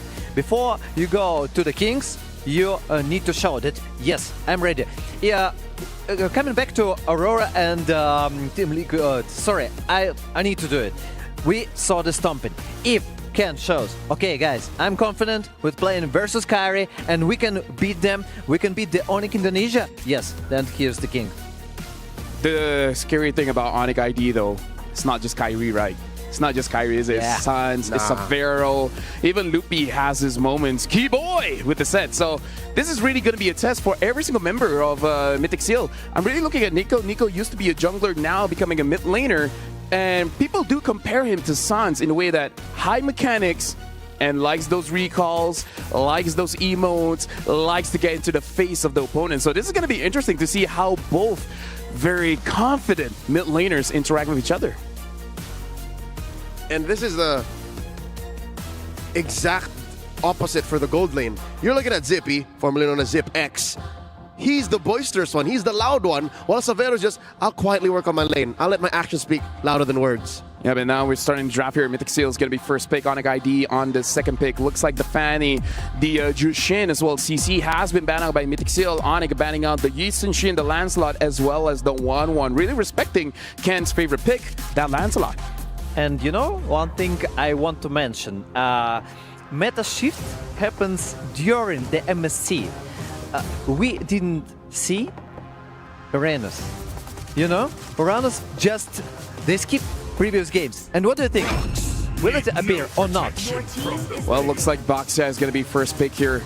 Uranus is pretty strong in winning on his own lane, but unfortunately, just like all strong heroes, they have the counters. Mythic Seal early picking this Boxia. I just hope it doesn't go into the hands of Ken, because you're already good at assassins. I don't think you should change that going up against Onik ID. But here's the thing. What assassins are going to be left after the second phase of banning? Will the Hayabusa make it through? Hayabusa, Joy. Yeah, Joy. Those are the only ones left. Let's see if Onik will let it through. They pick up the Moskov, put it in the hands of Savero, and then they have the Phoveus. I think this draft is going very well for Onik to start. And I kind of feel this is also taking away from Zippy, because honestly, Zippy, in my eyes, has improved the most from Mythic Seal, where he's reliably carrying the team. So I kind of feel like this Moskov is taking it away from him. Now with the Phoveus, that does cause a lot of problems. A lot of the assassins really don't like this hero. But you can take the Granger. Every time, okay, you got still, but still you can take another priority picks for the gold lane. And Granger, one of them. Good win rate, yes, 1-1, like 99% bans, but still you can go for it. And here, yep, Granger picked up as well as the Lapu Lapu. Now, fun fact, this is what we've been saying. With Ken and Super Ken out, Ken is now the last Ken standing. That's 100% correct, but I do hope he does not allow for this to be his moniker. He shut me down for years. I gave him so many options, and now he's going to take the last Ken standing? I agree. That shouldn't be it. Yeah. That shouldn't be it. We'll workshop it, Ken. We'll get to it. It's been years. It's been years. Onik, they have one more pick here. Still no choice for Kyrie nor this young man here, the MVP of MSC 2023, Keyboy. They lock it in. Oh, Kyrie gets the Haya, so they go ban the Joy. They ban the AA-mon. Like, so what? Forcing Ken on something like a Ling? maybe they're just forcing him to play or even Boxia. Odin. Yeah, or force him to play the Boxia. Yeah, and Angela. Okay, so there's the band. They decided to remove the additional healing and sustainability. Yeah, a Ling has only played once in MSC in the hands of Influence Rage, and that's it. It was a nice one, baby, too. It had the Angela with it, so I don't know. Is Mythic really that desperate to put an assassin on Ken? Because I think they can make this Baksha work. Yeah. I mean, like, I don't doubt his abilities, but for me, it's just changing a little bit too much. As well as Nico, I wonder what his pick is going to be, because one of his favorite picks is definitely the Jushin, but if the Jushin is not available, I'm looking at Valentina. Other than that, maybe the Kadita. And looking at the draft, actually, it's not a bad game for the Kadita for you to pick up, just making sure that you can deal with the phobias. Yeah, Mythic has been successful with the Kadita. They can make that work. Find the Moskov, blow it up. Onik is going to expose definitely some of their cores here, even in Red 4, so Mythic can close up with a Kadita. I don't mind that. Also, you can take Farsa, still available. And there's options also in the jungle. Still, it's a flexible pick for the Mythic Seal. Yes, if we speak about Baksha, you can go the Assassin. You can still go with Joy, because Onik Indonesia decided not to ban this hero. So Kimmy taken out here. Mythic Seal, they got one more ban. Might this be another roamer? This is dangerous grounds they're going into, because they might choke themselves out. We don't know if this Baksha is a roamer too. Tail's been itching for a real This is a Kalia. I can't believe the Kalia went this far. So now looking at a draft here, if we're just assuming, it does look like they're both having the same roles. We got the EXP, we got the golds, and if the Baxia goes jungle, we have both sides same as jungle. So both don't have a roamer as well as the mid. The mid is for sure, we still don't have any. So Onik, they have priority here. But the thing is, as strong as the Farsa is, it's not without the counters, right? Because Mythic Seal, they could pick up 3 to 4 different heroes that can deal with the Farsa. What do you think about Garatkacha for Onik? I feel like it's fair. I feel like it's fair, but it looks like they're picking up the Badang instead, making it so that any kind of front lines, the Lapu as well as the Baxia, can potentially be countered. Yeah, because Mythic Seal have exposed their hand. This is a front-to-back lineup, and the Badang is one of the best at answering such. Doesn't even matter what you put in mid. The Moskov alone can kind of stomp through and make that spear of misery work with the walls that the Badang puts up. So it's a little wombo combo. Onik has worked out into this draft. Mythic Seal, now we have to see what Nico picks. And we have to see what Ken eventually ends up with. It's here. It ends now. The mystery. You still got Farsa. And I think they should make... Okay, it's Selena and Joy. So they decided like this. But I don't like the Joy versus Badang. Yeah. But the thing is, this is like one of his signatures, because I feel like Ken is one of those players that you can pick 5 counters and I'll still pick this hero up. But again, very interesting here, because I would say Granger, Lapu, Selena, as well as Joy is very micro-centric. Going up against Onik ID, that is going to be very interesting. But now we're talking about the Kadita. It looks like Sans is the one that's going to take up the Kadita. And if I'm the Baxia, I'll be slightly afraid. Yep.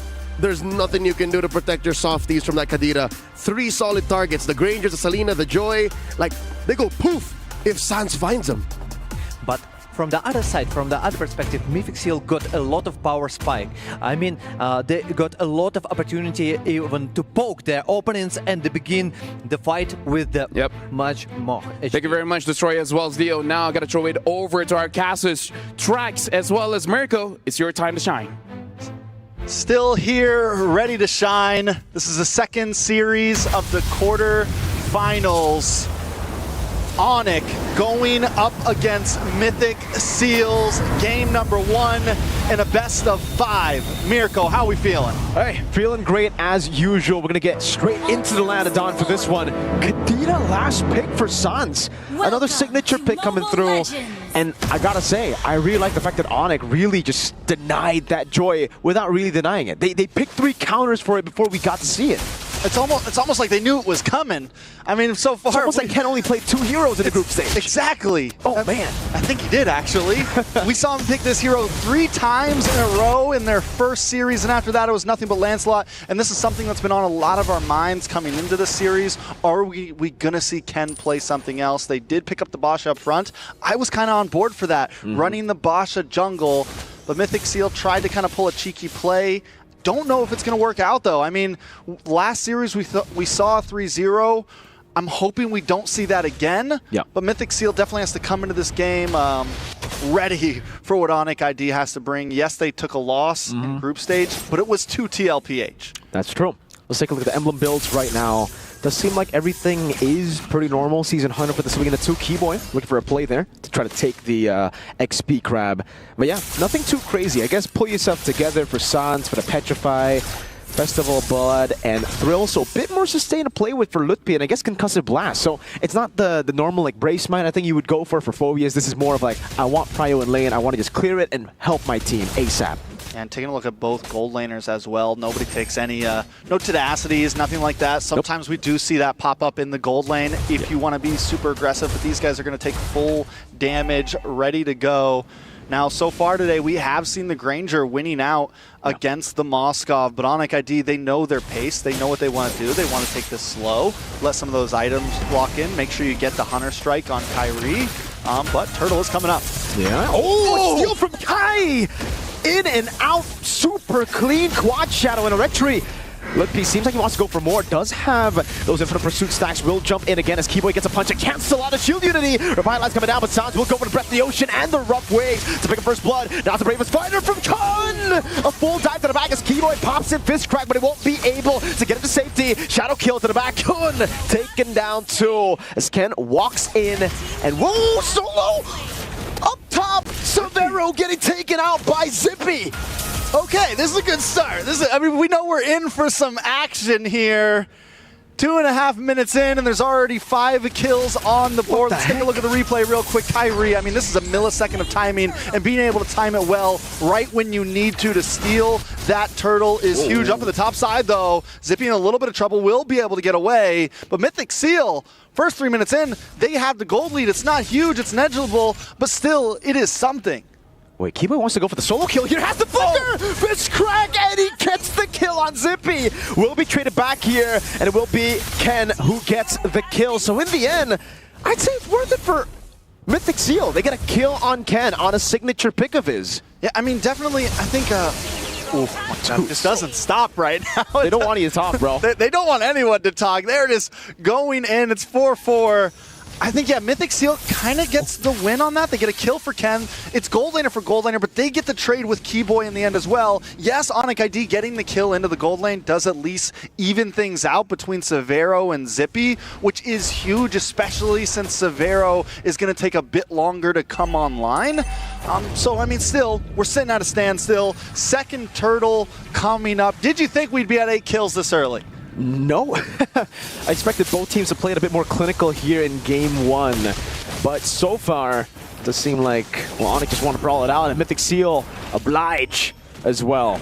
Up top, it's going to be the Moskov. He's holding it in. Boye looking for an angle. Keyboy in the bush, goes in on Kun with a Fist Crack too. That's going to be the Abyssal Arrow landing the back with the Breath of the Ocean, and the Rough Waves lands. It'll be a first kill over to Onik. Kai with a jump, now with Shadow kill as well, over to Zippy. It's going to be another jump with a Dark Wave, but Lutpi misses it out. Now to die with a Petrify. Severo going for free hits. Boye getting the double.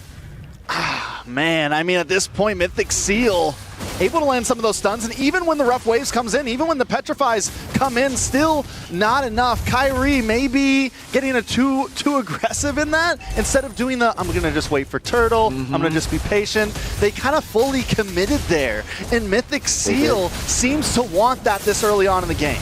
Bravest Spider, the Abyssal Arrow landing too. Free neutral objective. Zippy gets it. Don't know if that was planned, but it is still a neutral objective to Mythic Seal. As Onik will try to go for the trade, and I think should be able to get it. Severo in the bottom lane free. He has to be careful though. He doesn't know where anyone is on the map, so he decides to just play it safe. All right, so at this point, Mythic Seal, with the lead they have and the pace they have, I think they could really, this might be a time for them to push the gas a little bit. They have Kun 0, 2, and 3, but he is at least rotating, able to get involved in these fights. Zippy as well, starting to do more damage.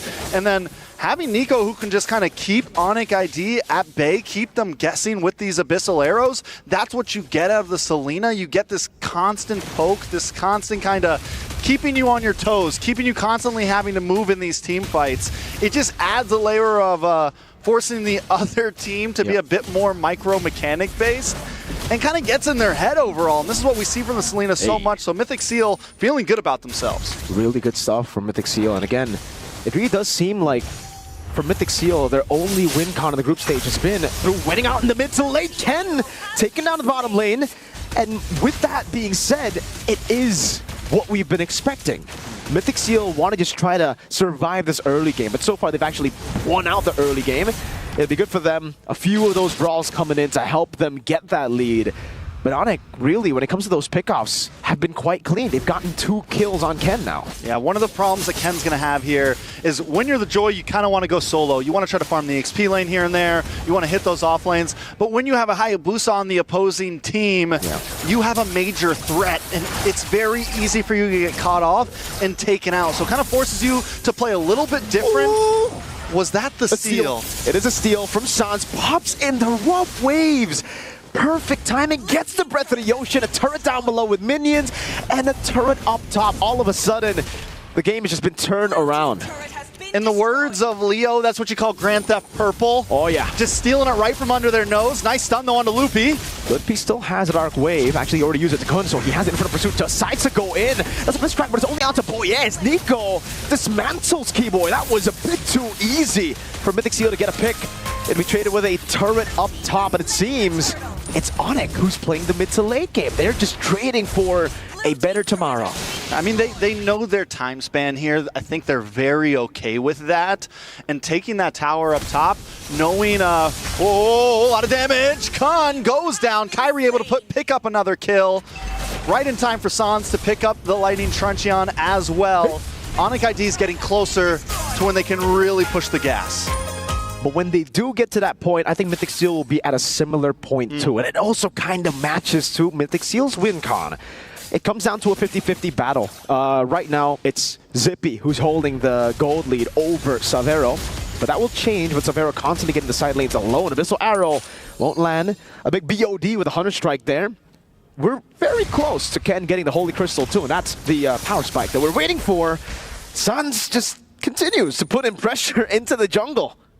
Yeah, I mean, at this point, back to Ken, talking about the Holy Crystal, even when he gets it, it's still hard to find targets. I feel like it's mainly Savero.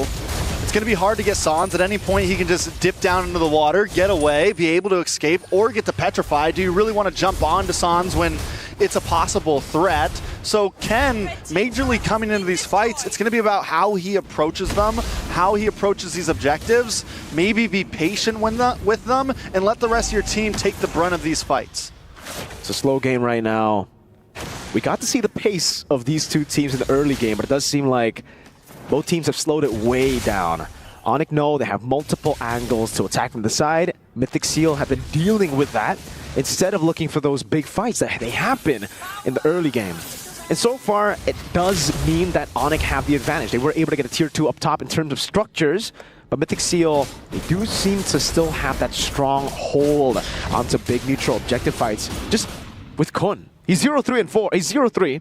The KDA doesn't really do it justice, but his impact in fights has been phenomenal. Just opening up so much space for everyone. Nico, Ken, and Zippy to get those free shots in. Yeah, not only that, Nico also opening the map with these traps, keeping vision. As everyone else went up to the top lane, you could see Nico on the mini map, down by the Lord, placing some traps, trying to keep tabs on whether Onik ID wants to rush this, how they're going to get position over the Lord. And this gives Mythic Seal free roam of coming down the river. They don't have to take long routes because of this vision. They can kind of objectively move around the map in a much easier fashion. And Onik ID, though, they know it. Even their position on the map, you can see that they're not trying to push too far. They're still taking things slow. They want to get Savero where he needs to get. And at this point, those spikes have kind of come in. Those second, third items are locking in third items around the map. There you go. Trinity almost fully there for Savero. Just a little bit more to go. Hunter Strike, BOD, into Endless Battle soon for the side of Kyrie as well. Taking a look at the other side, we do finally have Holy Crystal. And look at Ken to Kyrie. A pretty decent gold deficit. Yeah. Ken taking a bit longer. Could be one of the reasons why we haven't seen him really pop off yet. Good cancel on the shield unity with the breath of the ocean. Abyssal Arrow lands. No follow-up just yet. SOD going to be thrown in. Keyboy jumps in the back. And what a combo. Loopy gets a Dark Wave. They collapse off of a Keyboy engage. And even with the Bravest Fighter, Kun can immune CC, but he cannot immune damage. Onik take a big team fight win. The timing of all of that along with the SOD, Onik ID just showed that, yes, you've got good micro, but ours might just be better. Everyone knowing exactly when they needed to do it. Look at the SOD come down.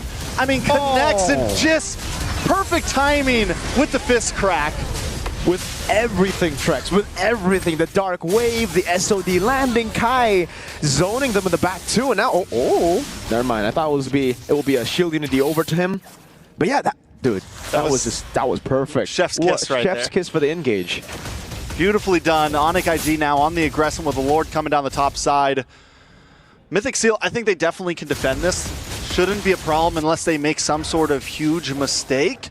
Gold still not completely out of range to even win a team fight, I feel like, for them. Zippy has done well this game. Ken, like we saw, has gotten the Holy Crystal. Let's see how it plays out. Lord up top going to be charging down. That's a base turret. Targeted down.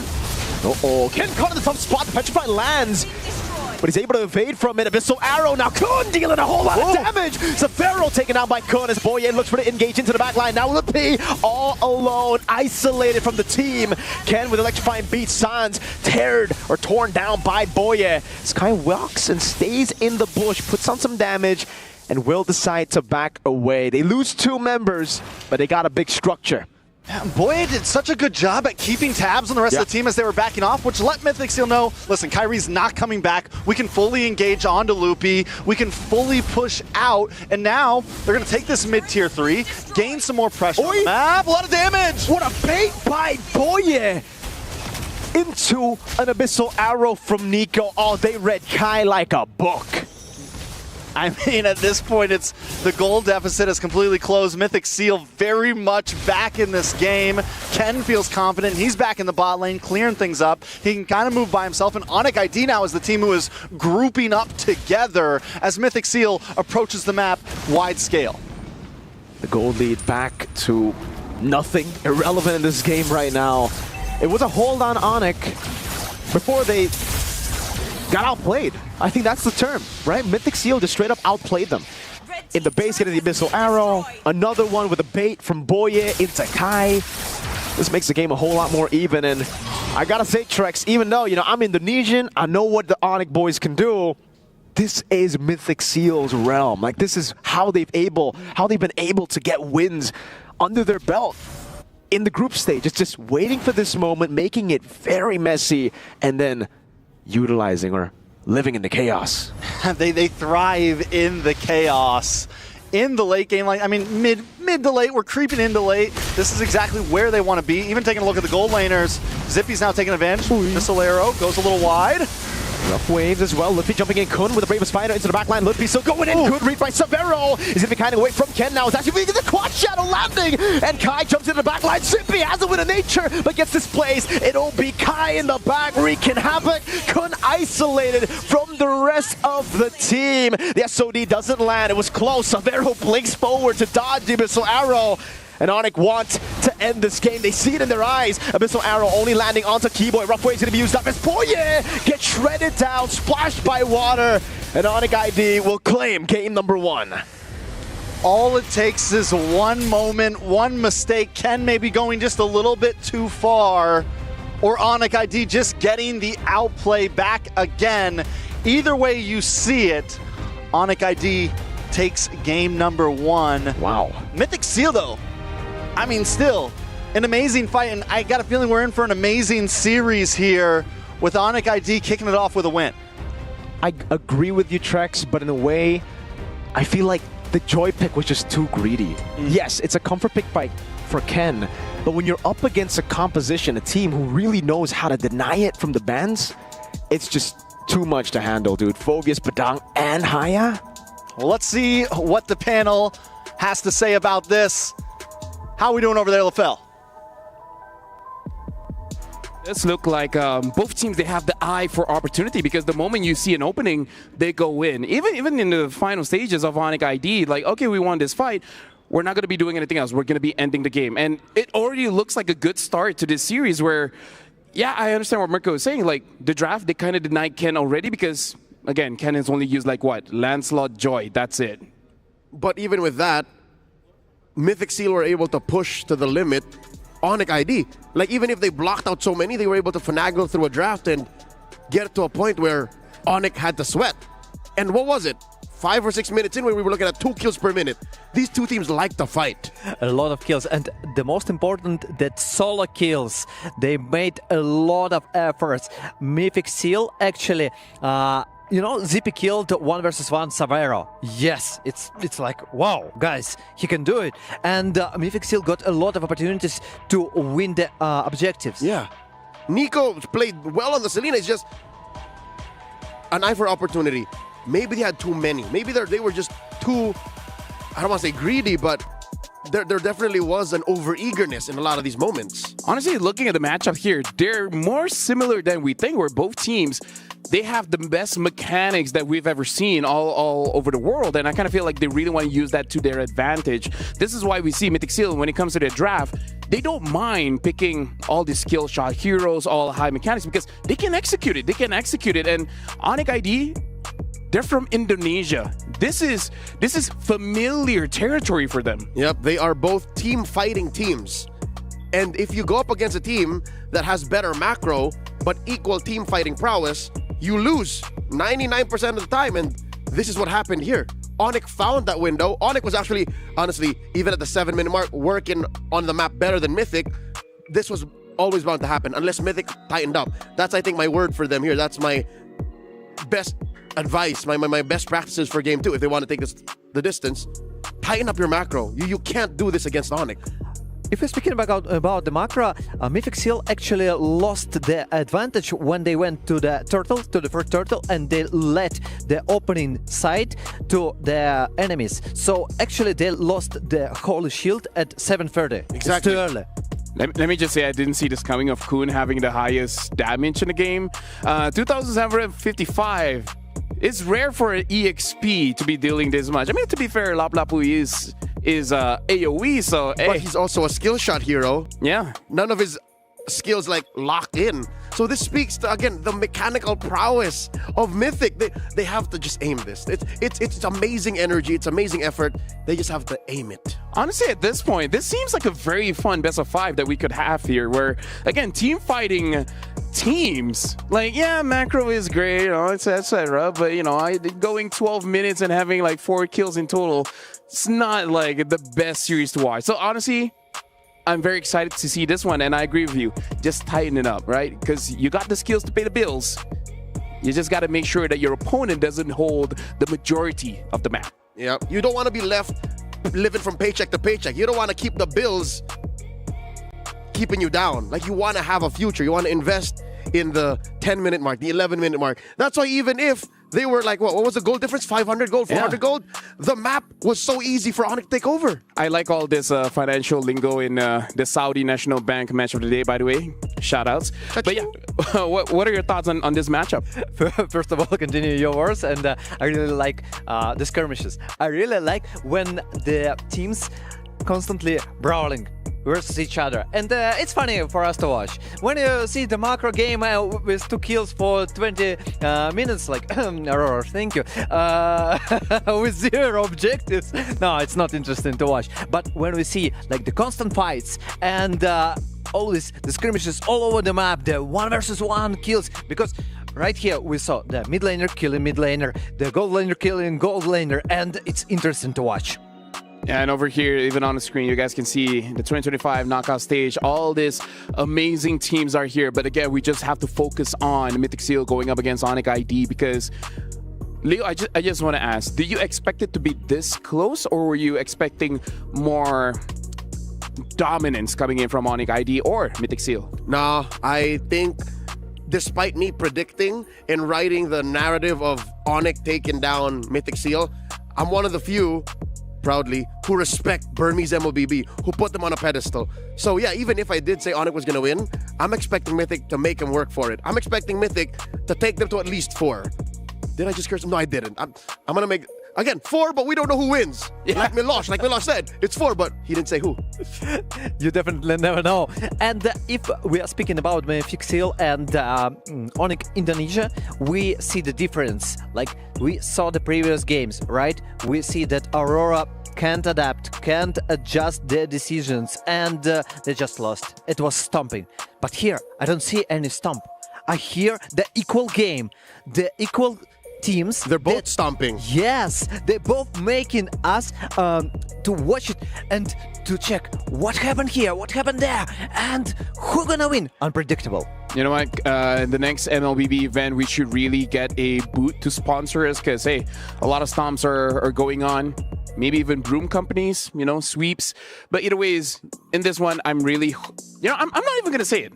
Not gonna take the chance. Mythic Seal, I really feel like this is something that we've been asking for during the group stages. They didn't do it, and still they look pretty strong, which is simplify their strategy, right? Because I kind of feel like, okay, in the draft, you pick high mechanical heroes. Perfect. That's you. That's your style. Go for it. But sometimes you can feel that they're overthinking whenever you're taking the turtle or going for the side lanes. I kind of feel like they need some kind of simple game plan that, even without thinking, they could execute it. Even Keyboy said, yo, slow your roll, son. Yeah. Slow your roll. Maybe keep the mechanically demanding heroes to a 3 or 4 piece, and then have one that just holds it down. Have a hero that just says, no matter what happens, I can seal, I can close things up. I think what they need is a finisher. What they need is a cleaner. So that's why I was so adamant with Ken picking up the Baksha. Because everyone else can, you know, run around, play around, but if Ken can say, we're playing for macro, gentlemen, hold it down, then they can recover. And now for you guys at home, the Metro Zero train is arriving at the MLBB battlefield with a stunning new series of skins. But visual wonders await as the cyberpunk meets traditional culture. Make sure you guys grab the Metro Zero skins when they're available. Oh, no, those kind of trains don't go choo-choo. I want one. They go vroom, Can vroom? you give me one Metro Zero skin? I mean, hey, moved on. We gotta ask the bosses. And look at here. At least when we're looking at Onik ID, they're still playful, you know? They're not, like, they understand. You don't have to be super stressed in this best of 5 series because it's a long stretch. I mean, if you're a game ahead, then you can play around like this. I don't know if the same with Coach Lim Daddy for Mythic Seal. You never should relax. Actually, you said you can be relaxed because you got 1 game ahead. Okay, but still, never forget about the reverse sweep. Never forget about that the Mythic Seal made a tough match for you. Yep. Even if the chances are low, it's never zero. Mythic Seal, first pick. Onik ID, second pick. Still, roughly same bans. Betting out the Fanny, betting out the CC. And now Onik betting out the Yusun Shin as well as the 1-1. If it's the same as the previous game, we're about to see a Lancelot ban as well. Yep, and then a Zhu Shin, and then we go from there. But if the Lancelot does find its way open, Mythic should first pick it. Just clean, just take it. Just 100%. take it. Insta-lock, but then you see Baksha in your face. Honestly, at this point, I don't mind dealing with the Baksha, man. Like, yes, he's annoying. Yes, as a frontline, he's super strong, but I don't know. I'm really liking the assassins for the junglers. Maybe change this. Mythic change this 1 ban so that Ken can open up. Because yes, he has great win rates on the Joy, Wow. but like, yeah, this is a funny story. yeah. Look at this. Literally only 2 heroes. That Ken used. You gotta make like Kyrie. You gotta open your horizons, man. Pick up a Amon. Okay, maybe not that, but something else as well. You know, Hayabu. Yeah. And Onik Indonesia decided to ban Lancelot. That's the obvious decision. So, how about Justin? The first pick. Yes. Yep. 100%. 100% Jushin. Amazing pick. Nico, you like it? Not mechanically demanding. Opens up your brain power to think about other things. Or what if they go first pick Phoveus so that they open up the Arlot and then they can go Arlot X on blue 3 and 4, blue 2 and 3. I like X. Yeah, because Phoveus closes off Arlot. So if you lock down Phoveus, then you can also kind of get Arlot. Oh, instead they go for a Kalia. Interesting decision. But with Kalia, I like something that you can continue. For example, like the chain CC. What is more preferable? And here, you let the mid lane priority to the Onik Indonesia. Yeah, Jushin Phoveus is in the future here. And looks like they do pick up the Phoveus. There it is. Is that the Moscow? Moscow again, yeah. All right. Very similar to game 1. Farsa or Jushin is going to work here because, you know, at least when you have the Kalia, the Farsa can really force things out. I don't know, though. Maybe they want the Selena again. And they can keep the Selena for 4 and 5. Like, they don't, like, I don't think Onik will be banning it. That they're wasting a ban if they do that. So, I think you're right. Farsa Lapu. Like, just do what you did game one. Game one was pretty Actually, close. like your decision about the Selena. Selena, you even if they got the Purify, okay, you can use Selena as a first point to let your opponent give up resources. And it's Arlot and Ranger. I only don't like Arlott for one thing, and it's that you kind of build a composition around him where there's a lot of CC so that he can keep vengeing over and over, but I kind of don't like those drafts. And you lose the laning phase. You hunker down. It's what is the plan here? Does Kun just say, all right, guys, give me 6 minutes? Hey, maybe 5-man final slash. Maybe that's the idea. At what, at 19? Can you even confirm 18, 19 minutes? Okay, if they took instead of Granger, Farsha, I understand, they are a lot big. So you get composition, Tsunami Slam, Final Slash, Airstrike, everything, like you're burning out your opponents. But with the Granger, it's more a bulk setup and you want longer fights. I'm seeing a pattern here coming in from Team Liquid as well as Onik, where if it ain't broke, why fix it? Phobius, Moskov, Haya open, just pick it up again. And now even more, Onik are cracking down on Ken's hero pool. They take out the Fredrin. So now they're saying, all right, just go Joy again. Let's see what happens. Because that Joy, I'll tell you now, it wasn't bad, but it wasn't good. I'm just interested in if they ban Joy. We're gonna see the third pick finally from Ken. It's gonna happen. And at that point, the question is, what is gonna be the third pick? And this is what I was saying earlier, pre-match. I said, Coach Adi, Coach Yep, they like to goad their opponents. They like to bait them, say, oh, we're gonna leave the Joy open, you wanna take it? All right, I guess you're not picking a third hero all MSC long. That's what Onik is doing right now.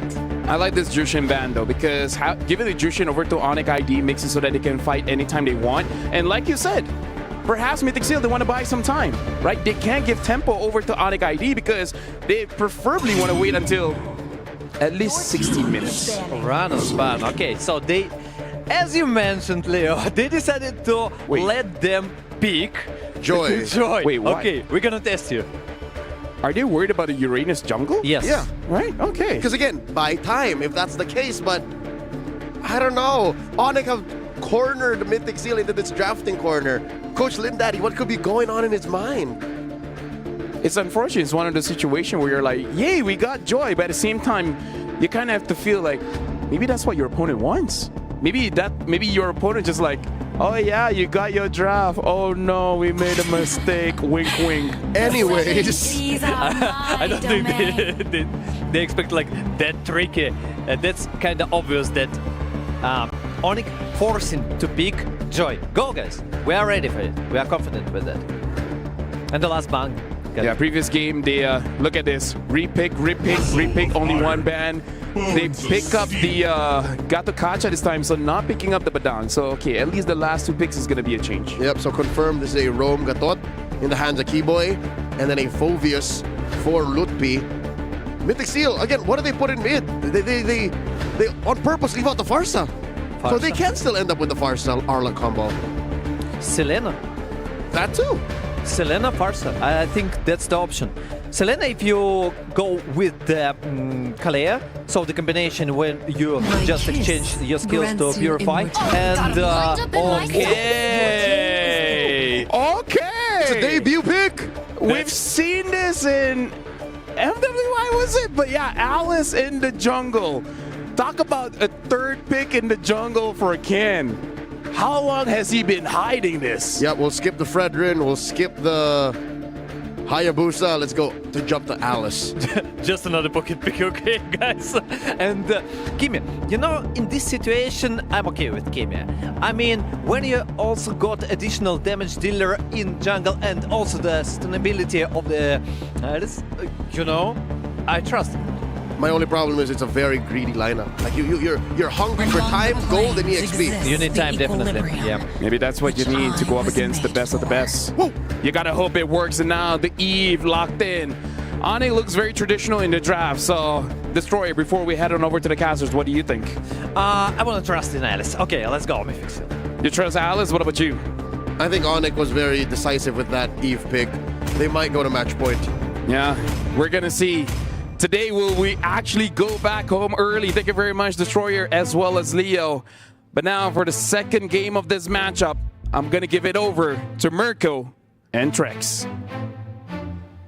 What a draft, what a series. Things never seem to surprise us here on the desk.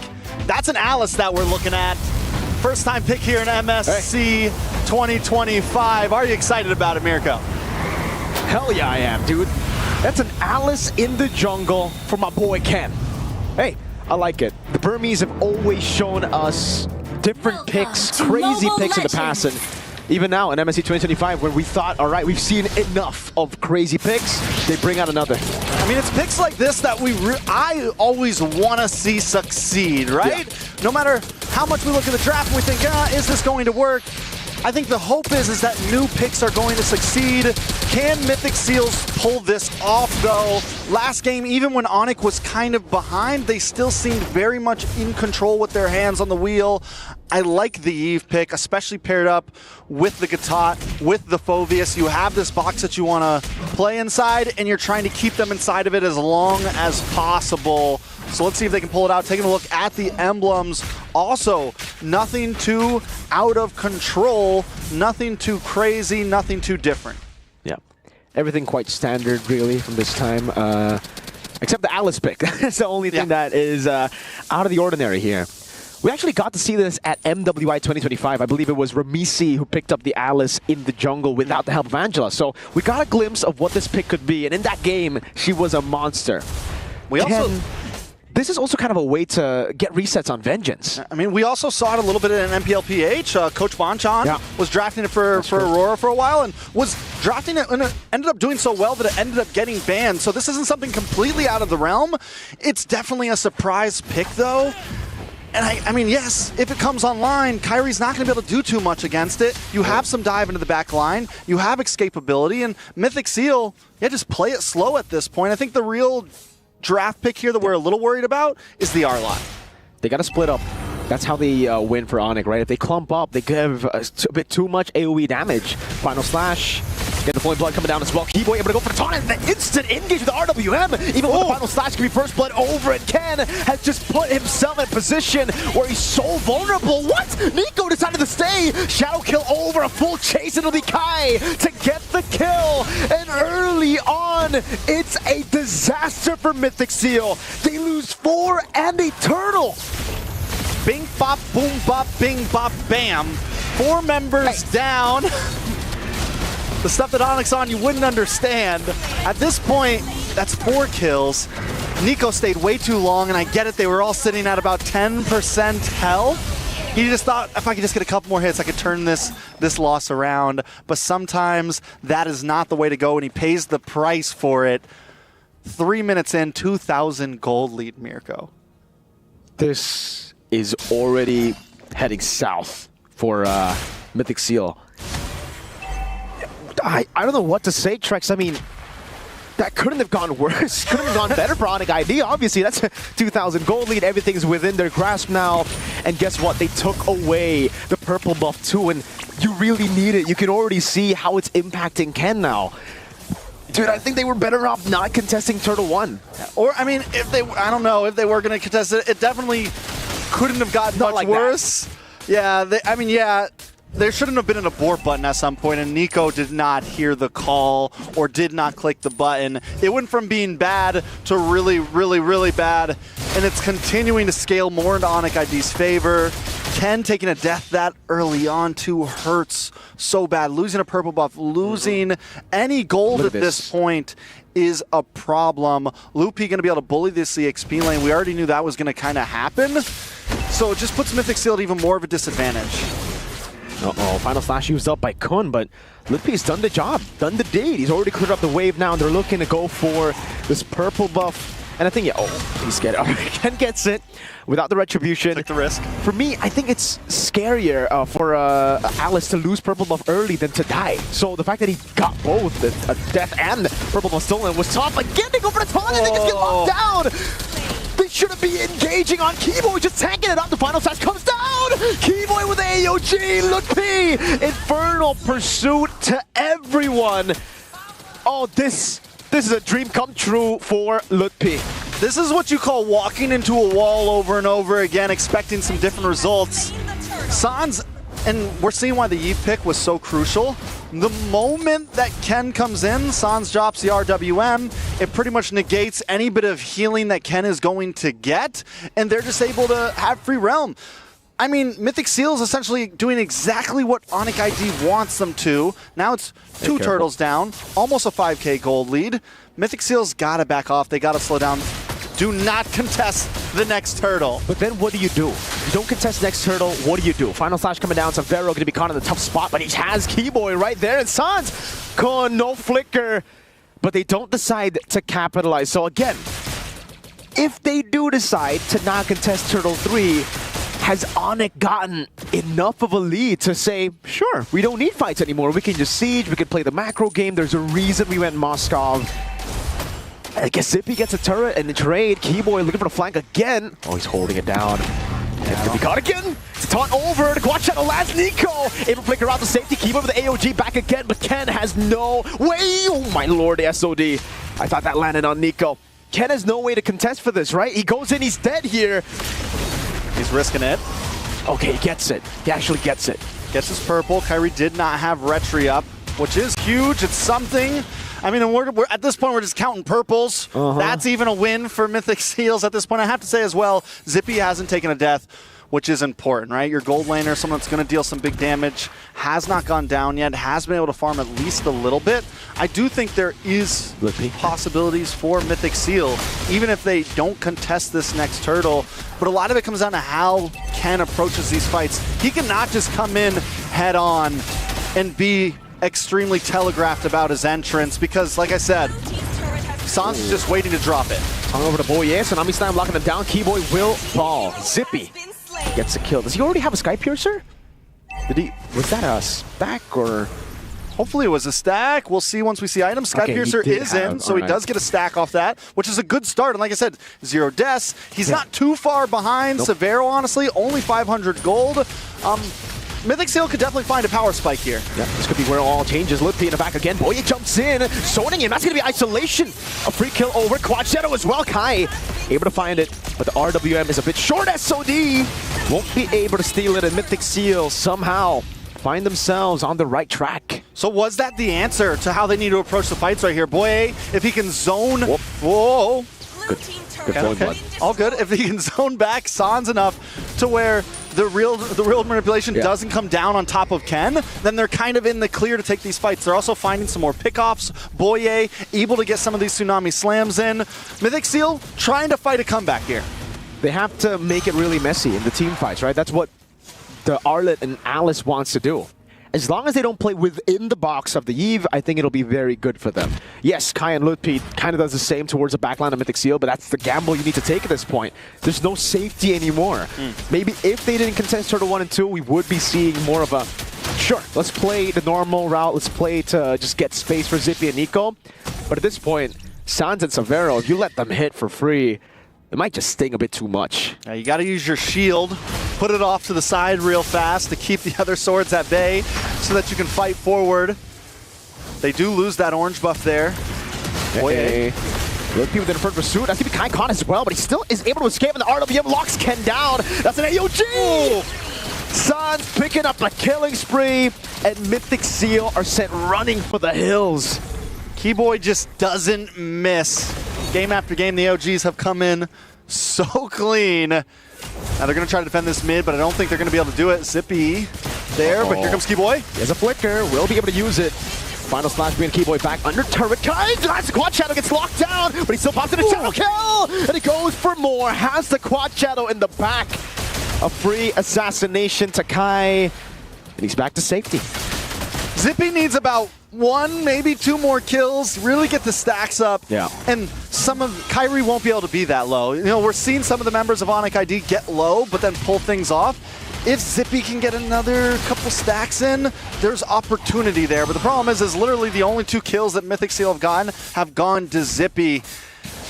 Is there a time that the spike finally happens for Ken? I don't know, not as long as World Manipulation is up. The poke is there for Onik. They have the side control with Moskov. They have crazy 304 Hayabusa. As Keyboy would put it, the way I cast Kairi Hayabusa games would be, oh my god, Kairi Hayabusa! That's a Purify for Sans, already used up, so that's some info. They can actually go for him now. Boye definitely has his eyes set on Sans, but Onik are positioning in a way where they know he's going to be the main target. They walk away, look, great spacing. Gets the infernal pursuit now with a ton over. Might be an all-in over to the back now. Gets give me the flowing blood. Ken caught alone. He actually jumps in the back of the vengeance. Prox comes in too. A good shutdown for Ken, but Severo joins in the fight with the SOD, and Zippy loses his stacks now. Ken with the flowing blood follow through. Kai with the shadow kill. It's a double for Kai. Oh my god. Kairi Hayabusa. There is no escape from Kairi right now. There is no escape from Onik ID. Taking a look at the replay, Ken, I mean, it looks like they find a moment. He's able to get to the back line. He's able to get the stun. In comes Kun as well, but just not enough. And as Ken's trying to get away, keep our eyes on Kairi here. He's locked on. The shadows have been dropped and all the way across the map with the shadow kill. Disgusting. Oh, man. Ken ended up actually bringing the boys, the kid, to the rest of the team. You hate to see it. No wonder. I was like, how did the shadow kill? Oh, so he waited. He waited on the quad shadow, held his ground, knows Ken was going to try the flowing blood, and unfortunately, he flowing blooded into everyone else, giving Kai a free shadow kill to just wipe these squishies.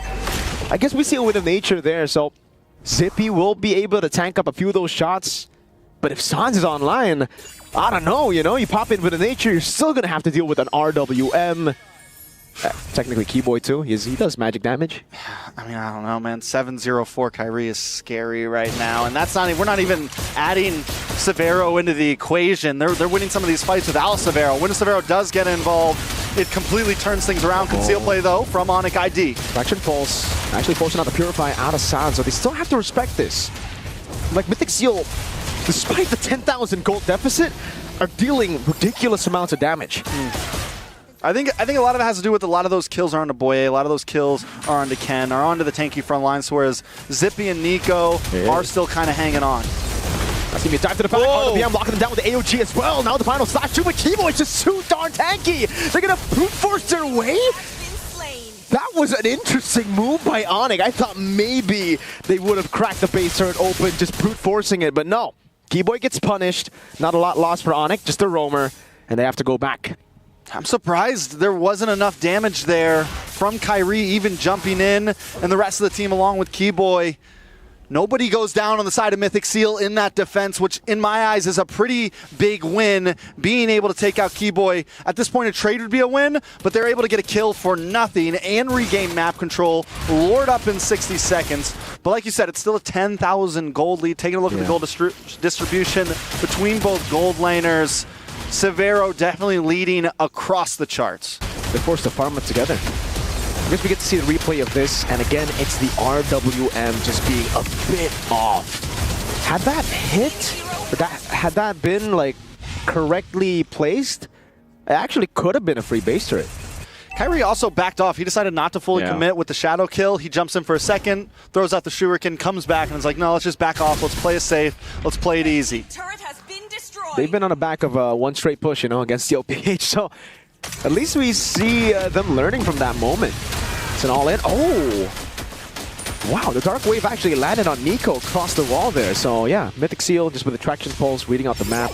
Again, their damage is pretty good. Like, for being 10,000 gold behind, they don't look like they're 10,000 gold behind. It's funny how that works, right? I really attribute that, you know, they have the double marksman, right? You have Nico, you have Zippy, both able to chunk down. Granger in general, as we said before, he was never too far behind against Severo. 3-1-1. I want to say he lost some of those stacks after the third kill. Maybe he got the death after second kill. Can't remember exactly, but still lord up. Does the Mythic Seal even want to try to contest this? They are making a way around the map. When you have the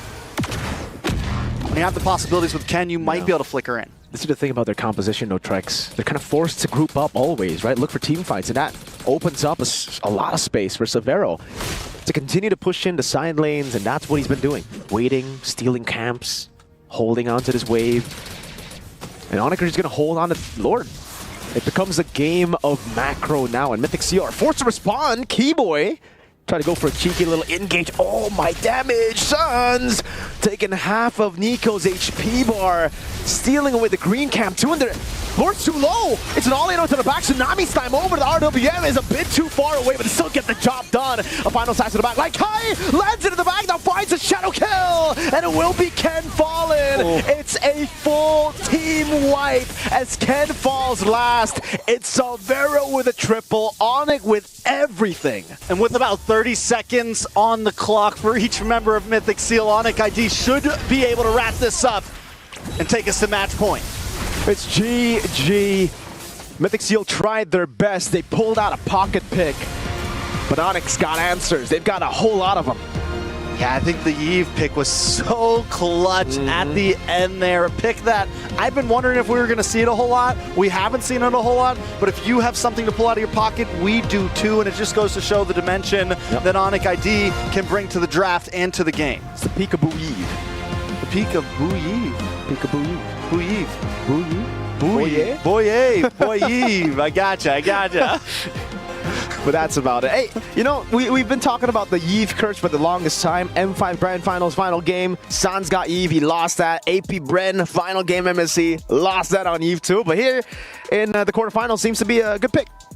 Definitely a good pick. Let's throw it over to the panel now and see what they have to say about that. LaFell, Leo, Destroyer, how we doing, guys? Well, first of all, thank you for mentioning this. Boy, all right, put some respect on the name. But yeah, honestly, looking at the game, I appreciate that Mythic Seal, they took a risk. Didn't really work out, but instead of doing the same thing over and over again, I like that they take a risk. But now, even I'm drawing a blank. What's going to happen in game number 3?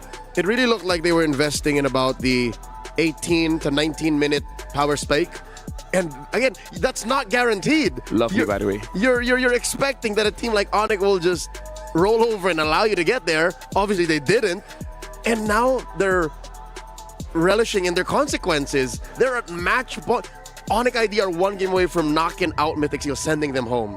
Onik ID just punished Mythic Seal for this draft. I expected that Mythic Seal got some kind of thoughts and idea for this game. Intrusive for the game thoughts. Plan. And chose us.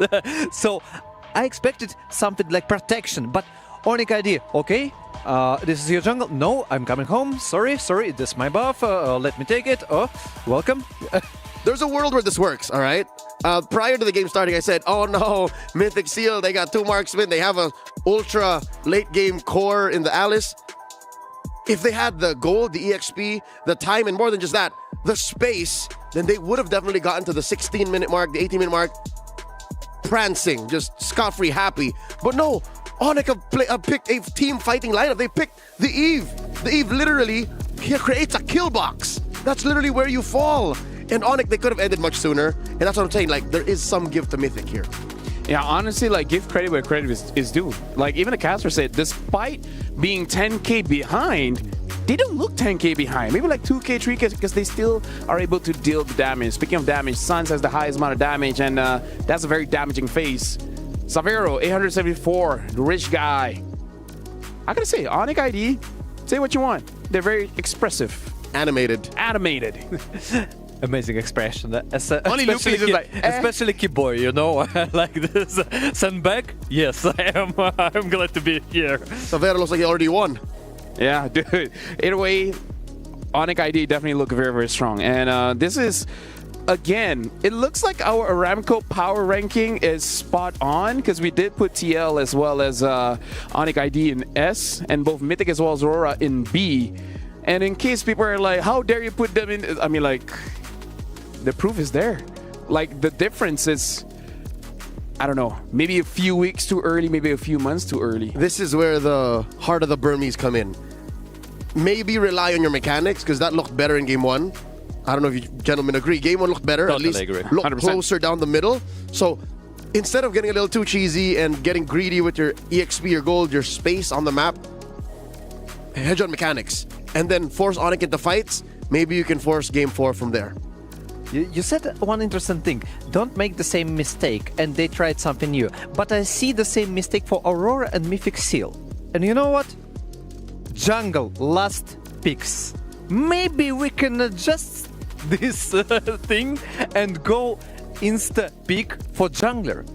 Do it, just do it. Let Ken play.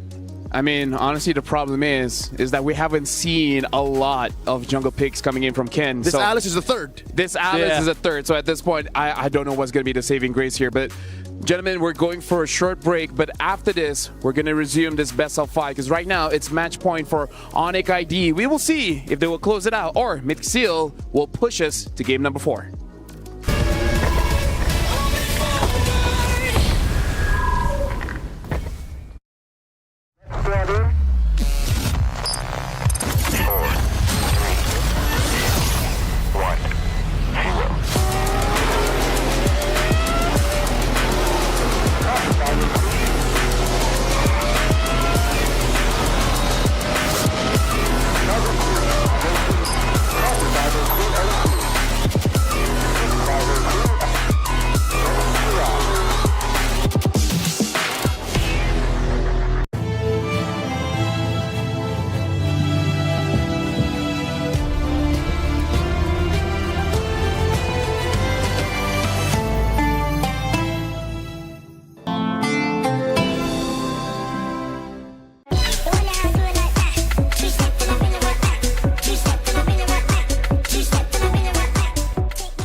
Reach your impossible. Lenovo Legion.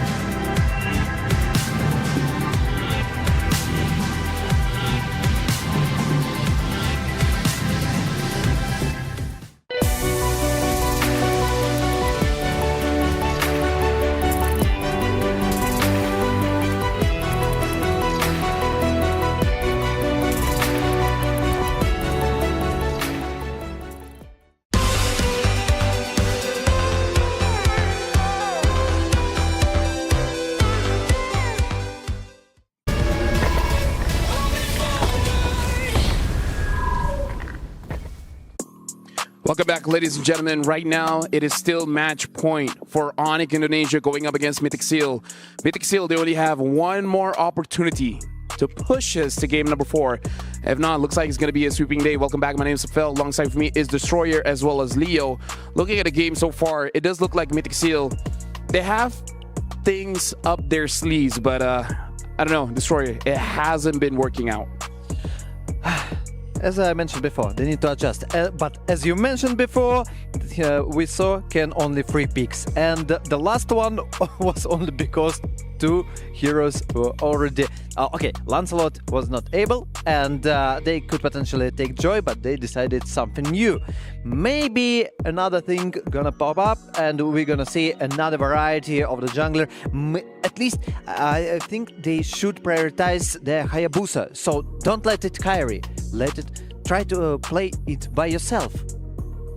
So whether they end up in blue or red in game number 3, first phase Hayabusa. That's a start. Yeah. My only worry is that, again, we're talking about the king of junglers here, Kyrie, one of the kings. I believe when we're talking about his hero pool, it's very enviable. So this is definitely a test for Ken now, because one of his idols, Kyrie, is looking very good on those assassin picks. So now Ken really has to step up. He used his signature joy. Couldn't make it done, right? Trying something new with the Alice. Can't get the job done. And the thing is, I don't believe he'll get a Lancelot. And if he plays the joy, you'll see Onik smile because they're expecting it. They've prepared for this match knowing that Ken only really flourishes on 2 hero picks. So maybe what if they have it in their back pocket, suddenly Ken has a utility jungle. What if it's all in on Zipex, Zippy? What if it's all in on Nico? Just let that some way somehow work. Like if you were gonna go double marksman, right? Just do truly double marksman. Stick to it. He's got to put on his big boy pants and say, yeah, I'm gonna utility now. Yeah, and for you guys at home, up until the 5th of August, the Dino Planet is still on. So you guys only have a few more days to actually go and slay the Lord to get yourself the free Popolikupa Proto Hunter skin. So again, not a lot of time. It's only like, what, 3 days after the Grand Finals of MSC? So make sure you guys lock in quick. Now, I agree the jungle really has to be adjusted, but let me just shift things over and actually talk about the EXP. Because I kind of feel like if Kun wins a bit harder, then maybe he could give a lot of space for the jungle to move. Nation from falling apart. Agree with you, but I wanted to add one thing. Moscow ban. Moscow ban, yes. And I wanted to say about the draft changing, the ban changing, and that's what Onik are making, and Mythic Seal not. I think that if Mythic Seal wants to prioritize the jungle and to take even Joy, just change the draft phase, change the ban phase, and play around it. Yeah, right now looking at Moskov as well as the Phoveus ban. Interesting, definitely look like when Onik ID is on blue side, they want to let a lot of things open, which comes to the question, do they want to pick up something like the Jushin or Lancelot early? This also opens up the Arlot. Yeah, true. Because the Phoveus has been closed off, which again serves logic. The Arlot lost. Even CC got banned. Hey, maybe that Arlot is going to come in. Yeah, CC is such a breakout here in the knockouts. She was already picking up steam in the group, so I think Onik knows what's up. Mythic Seal, though. Do they ban the Lancelot here? Do they dig that grave even deeper? Or just hope they will first pick the Arlot so that they can pick up the Lancelot. This is really a big risk here coming in from Mythic Seal. You really think that Onik gonna pick Arlot? Okay, according to the statistics, Arlot got one of the worst win rates during MSC 2025. And average sure day, Onik, okay, Lancelot, we are welcome. Let's go for it. So, better. No, okay. Never mind. They're gonna insta-lock Lancelot. I fear no Kraken, for I am the invincible Lancelot. All right, they pick up the Lancelot here. So now Mythic Seal, what is going to be the answer? Maybe a stopper like a Kalia. Yeah, and then they can save the Hayabusa for Red 3. Because it's a known element. Like, you know that Onik wants you to pick the Joy, so just save the Hayabusa for Red 3. Keep the jungle safe. Like, this is it. Like, this is your only move. And maybe pick up the Jushin here as well, right? Honestly, it is one of Nico's most winningest hero. Jushin Arlot. And what do you think about Jushin plus Gatotkacha? Either or, because I really feel like you cannot lose that mid. The moment you lose that mid, it's GG. So now it looks like they do pick up the Jushin and now the Arlot. You were right, yeah. Yep. Credits to kay Sam Wolf Napueto. I hung out with him too much the other day. We were together for like 8 hours. That is a bit too much. Yep. More for even me, right? Too much. But he would not stop singing the praise of this combo. So I get it. You know, I like how Mythic Seal performed with the Arlot, but I don't like the Arlot itself according to the statistics. That's my point. And I feel like Gatotkacha with a 50% win rate, it's more stable, you can rely on it, you can understand, okay, we can push mid lane, if needed, he can go to the back lane, he can save my back line also and go front lane. So there are options. That's a very good Joy deny, picking up the Harf early. So it's like, do you really want to try us? If you don't pick up Hayabusa, it's going to get banned. So this is it. Mythic Seal, much like all series long, See value in me? has put themselves into a corner, and this is still a change. This is still a change. This is what we're talking about. You called it. Putting on big boy pants, saying, okay, I'm going to switch it up. I'm going to play utility so that Nico and Zippy can carry. And it looks like in a way Kun is going to carry as well. This is a lot of crowd control for the Arlet to really dash around looking like a Lancelot cosplay. Yep, you're going to overload that Harrods Purify for sure. Yeah, but right now, Mythic Seal needs damage. You see, you got a lot of CC. Okay, I'm pretty perfect with that. But if you are speaking about the damage dealers, what will decide? They'd be happy to end up with either the Granger or the Irithel, but it looks like Onik's going to man it out. Got him lined up in my sight.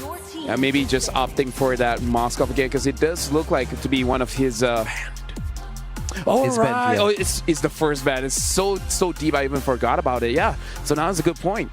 The Granger and the Irithel might get banned out, and knowing Onik, if it's not banned out, you know it's a trap. So what's left, right? Experience the youth. All of these are hopefuls. All of these are good to have, but what will be left? Maybe they want something like carry tip.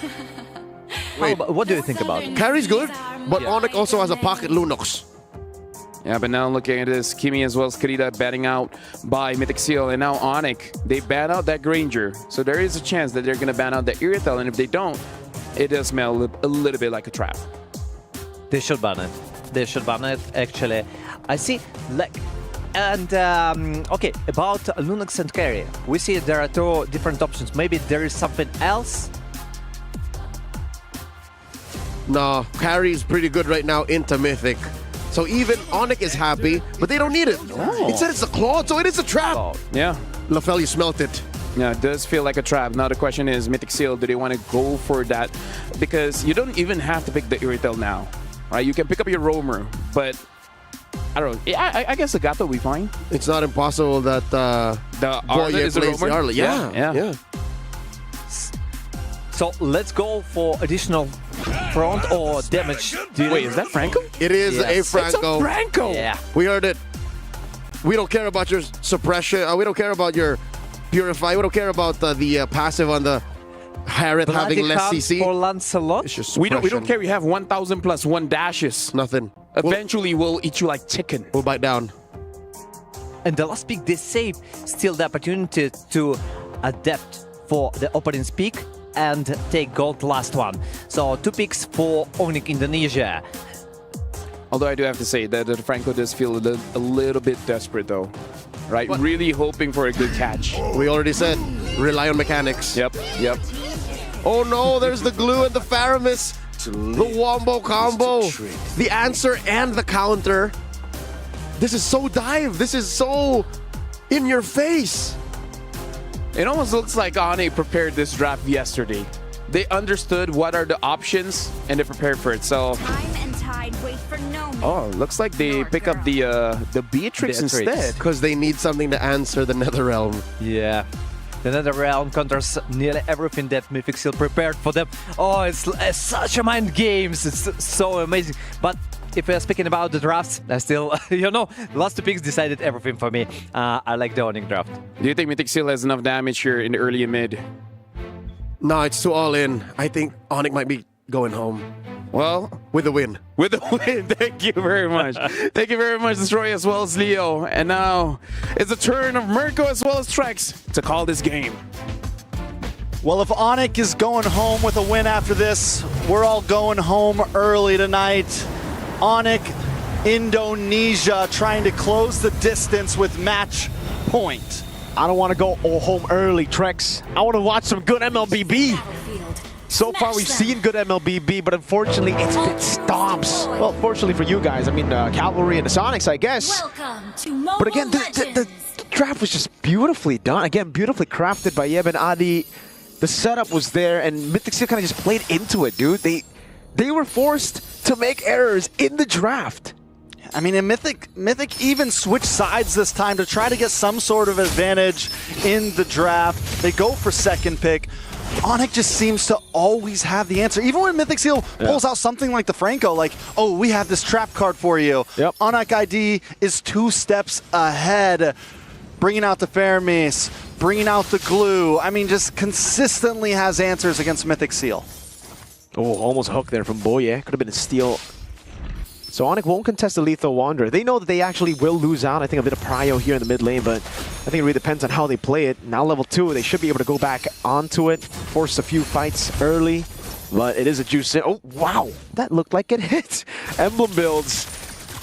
At least they got the Beatrix. By the way, the Beatrix is a pretty good lane against the Harriet. It's a skill matchup in the end, but it should actually be more Beatrix-sided, and in the end, even if you lose out, it becomes a non-lane. Just clear out waves. And being that it is a skill matchup, Zippy's been able to hold his own against Severo. He's been able to do well, at least in terms of just laning matchup. So I don't think we count him out at all here. Nope. Boye with this Franco, I like what LaFell said. It might be a bit desperate, but if Boye can land some hooks, it is the wild card pick here.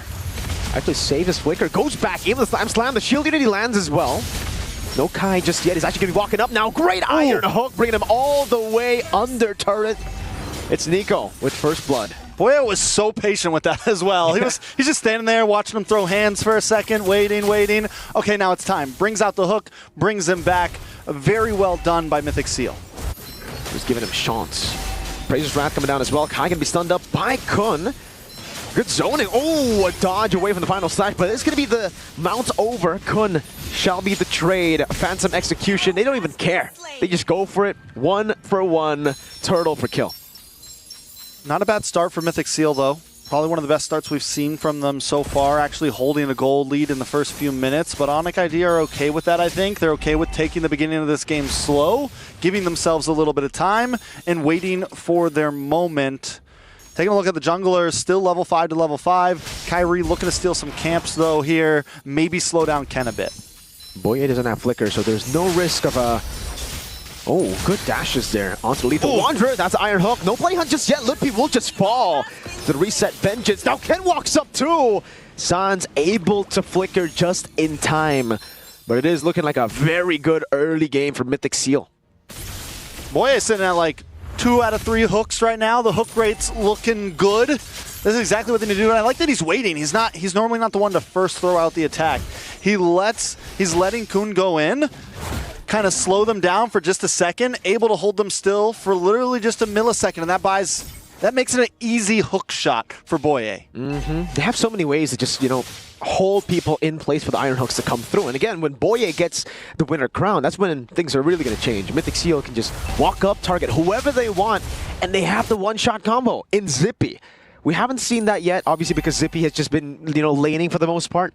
But Turtle 2 onwards, I do believe we will be seeing Zippy in fights. And that means, again, Boye can just flicker in, bloody hunt someone, and it's an easy one-shot for the rest of the team. So what's going to be big for Sans here is timing that Netherrealm, right? Like timing it perfectly. And I think a lot of this, between both teams, skill matchup around the map, who can hold on to their skills, who can time them right, who can bait them out of the other team. It is definitely a mind game in terms of 5v5s.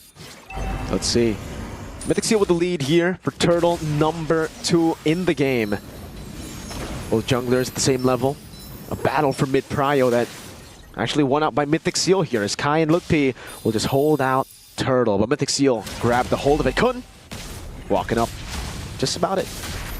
Down in the bot lane, gold laners going toe for toe, still just trading minions right now. Hey. No big lead.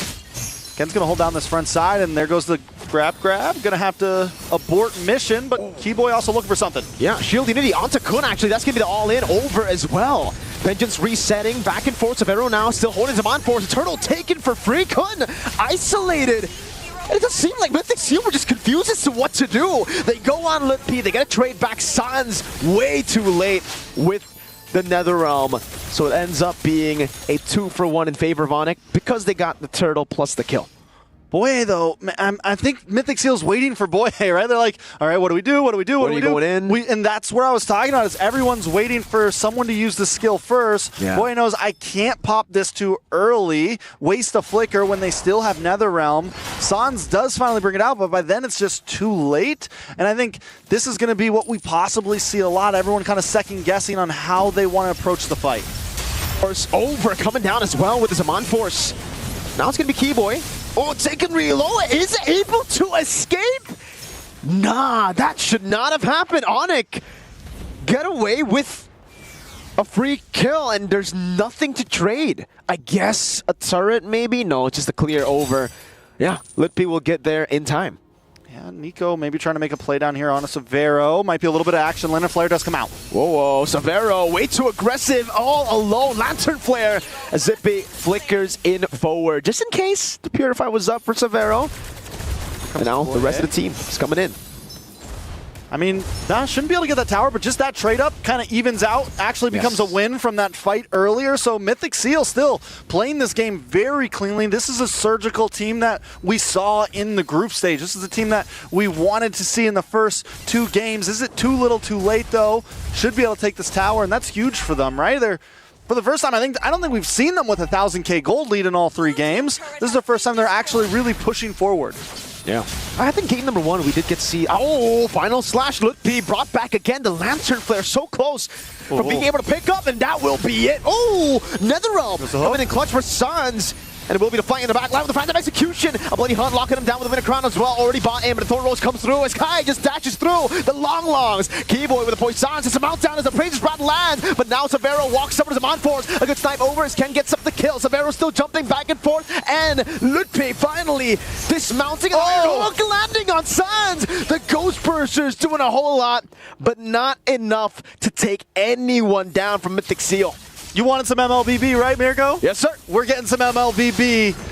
Onik ID, they approach. Hold on a second. Samon Force. Over to Ken. Phantom Execution too. Kai caught in the tough spot. He wins it out. Gets the red tree. And the 2 members of Onik, Severo and Kai, turns the game back to even. I'm not going to lie. When he popped the Phantom Execution, I thought he did it too early. I was like, oh, I thought he messed up. I thought he whiffed. But you never count Kyrie out. They take the turtle, they take 2 members along with it, and just when we're hyping Mythic Seal up, Onik ID grabs the reins again. And they get a turret up top too. Mythic Seal are slowly losing their grasp in the game, and it's because of this gold jungle combo. Kyrie Severo. Kai is 2 levels ahead. He's about to be 3 levels ahead. Let's take a look at the items here. Holy moly, he's 1,600 gold ahead of Ken. Oh my lord. Oh, Thorn Rose as well. And because of that as well, because of that gold lead, it makes the hybrid build of this still work so much cleaner because you're still outputting great damage against the lesser gold-amounted tanks on the opposing team, and you have decent defense. So if Zippy locks onto you, if you do somehow catch a hook to the face, there's still some survivability on the side of Kyrie.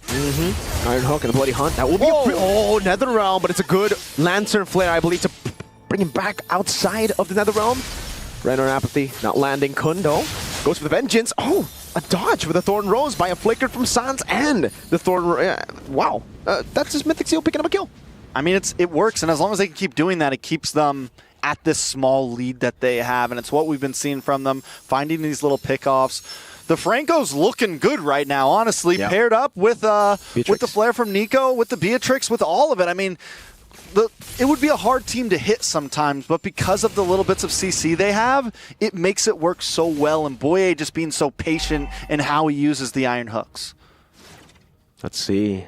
It's Boye. Eyeing for an Iron Hook. Oh, just barely out of range. A frame. A pixel away from landing. That could have been a game-winning play because they would have gone the Lord for free.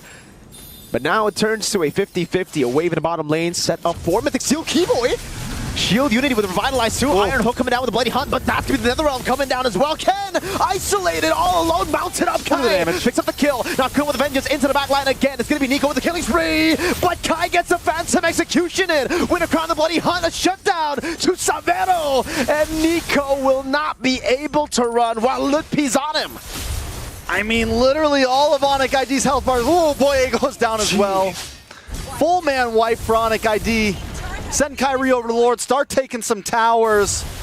They're going to break down Holy Shields here. Let's take a look at the replay.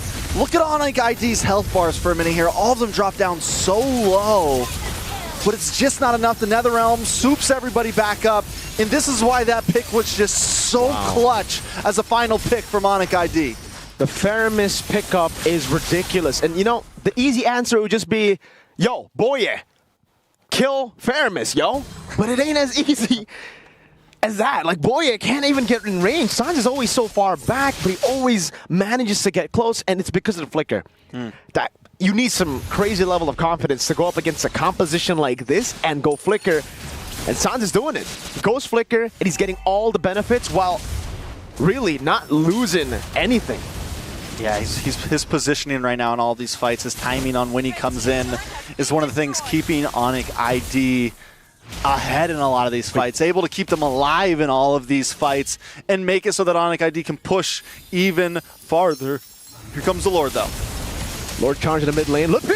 Oh, going to the back again. Looking for the mount down now as Ken gets isolated one more time. And he will just fall to Savero as Nico gets mounted on, has a Crimson Beacon and the Flicker as well. Lutpi able to go back into the bottom wave now with the minions still holding onto the turret. Immortality popped in. Netherrealm coming down. Kun brought back, but the Shadow Stampede. The Thorn Rose lands again. But it's a good hook to get him out of the Netherrealm, straight into the Crystal and into a kill. But Onyx say, you can get the long blue. We'll get the turrets. Yeah, I mean, they've been letting... You can have Loopy as much as you want as long as we continue to win in these trades. With 2 towers down, Onik ID has cracked the base. Luckily for Mythic Seal, next Lord gonna pop down on boss side, so there's no long lane that's really hurting exactly. It might make the possible dance a little bit easier for Mythic Seal. Taking a look at these items, though, Kai Reed just maxed out. Got the last item locked in with the Malefic Gun, Malefic Roar, 6, 0, and 3. The killing spree as well as the emblems, just making him a monster in these fights. Look at that gold lead, bruh. 4,000 ahead against the Fredrin.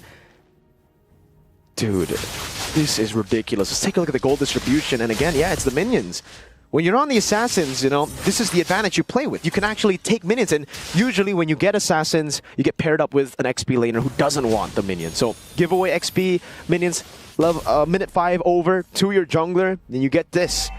It's just ridiculous. And you can see Kai already building the Fury Hammer too. He knows that he doesn't need any more tanky items. He can just go full damage at this point, and it's all right. Like, there you go. Endless battle. Everything done. The last Fury Hammer. Let's just make a wild guess. What does he go? 100? No, Hunter Strike? I honestly like Hunter Strike. Oh, no. Yeah, I guess you get the hit. Movement speed. Maybe a little bit more movement speed. If you happen to run out of dashes, definitely a possibility. Oh, by the way, so Savero is actually taking the innocent route of builds. No Starlium Scythe. It's Enchanted Talisman plus Penetration Boots on the Harith. Which is clean. Overall, we've seen the Starlium Scythe after the nerf sometimes work out well, but look at the damage. Yeah, it should be a mount down here, but it is going to be a kill over. The Netherrealm was a bit late. Keyboy looking for the back again, able to find Zippy. Kai was bloody hunted, but no one was there to follow it up. Keyboy against 3 will hold his own, and now Kun will be dragged back to everyone. And the Beater's Passion coming down with the Iron Hook as well. Keyboy doesn't care. Savero's a Monforce. Nico able to use a Crimson Beacon and Shield Unity over to Boye, who's able to flicker out, but then Kai just does that. That's an execution. Kai is godlike. He wants to go for more. Thorn rolls over, force him with nature. That's a Bennett's Rage, but a Keyboy buys an Immortality. No minion waves. Kyrie taking low, buys the Immortality too. Mythic Seal get a shutdown. They are able to stay afloat. But what are those Immortality buys, man? The item builds, the timings on the Phantom Executions, all over the map right now. Endless battle. And he picked up the Hunter Strike, all while doing it. I mean, right now it is, I don't know, man. Onik ID just outclassing in the midst of all of that. Kyrie able to pick up a kill.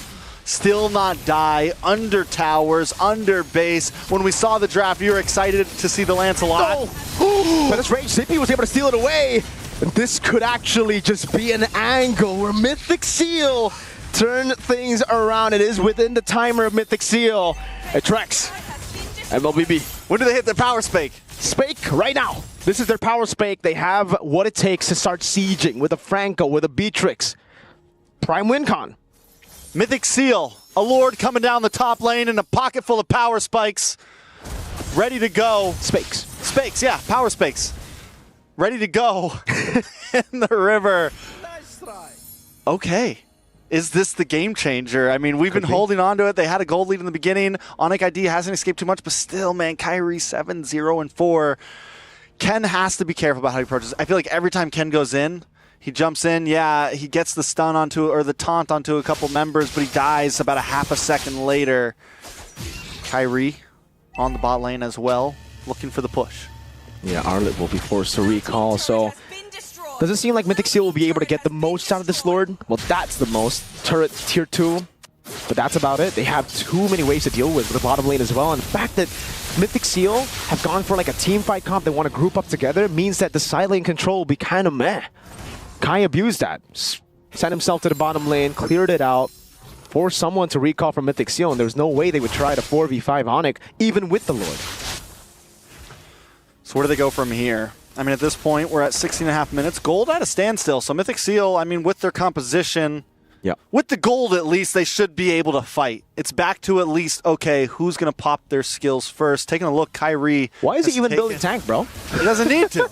He's untouchable. The guy is literally untouchable at this point. Wow, like Zippy, all right, Zippy, Severo makes sense. They want to play in the back. Sans as well. He hasn't really been up front as a Phantomist. He's kind of been like, all right, I come in last minute, save someone. But Kai's really just been in these team fights. He's been bloody hunted a couple of times. How is he the guy with the least amount of damage taken, brother? At this point, go lethal ignition and go full damage, Kai. It's a statement to have the most kills on the board and also be the least touched. Damage taken, yeah. I mean, that's definitely... Malefic Roar comes back in, still ready to flip some items around if he needs to. Mm-hmm. You know, we talked about the matchup of Ken versus Kyrie, and right now Kyrie is definitely showing why he's here, why he's been here, and why he has consistently made statements on this as assassins. Brother, now that's a 6,000 gold lead between the junglers. Yes, it is up against a Fredrin. This is kind of normal because once you get to a point where you snowball out of control, you will just constantly get farm. But 6,000 gold lead in one game from one guy?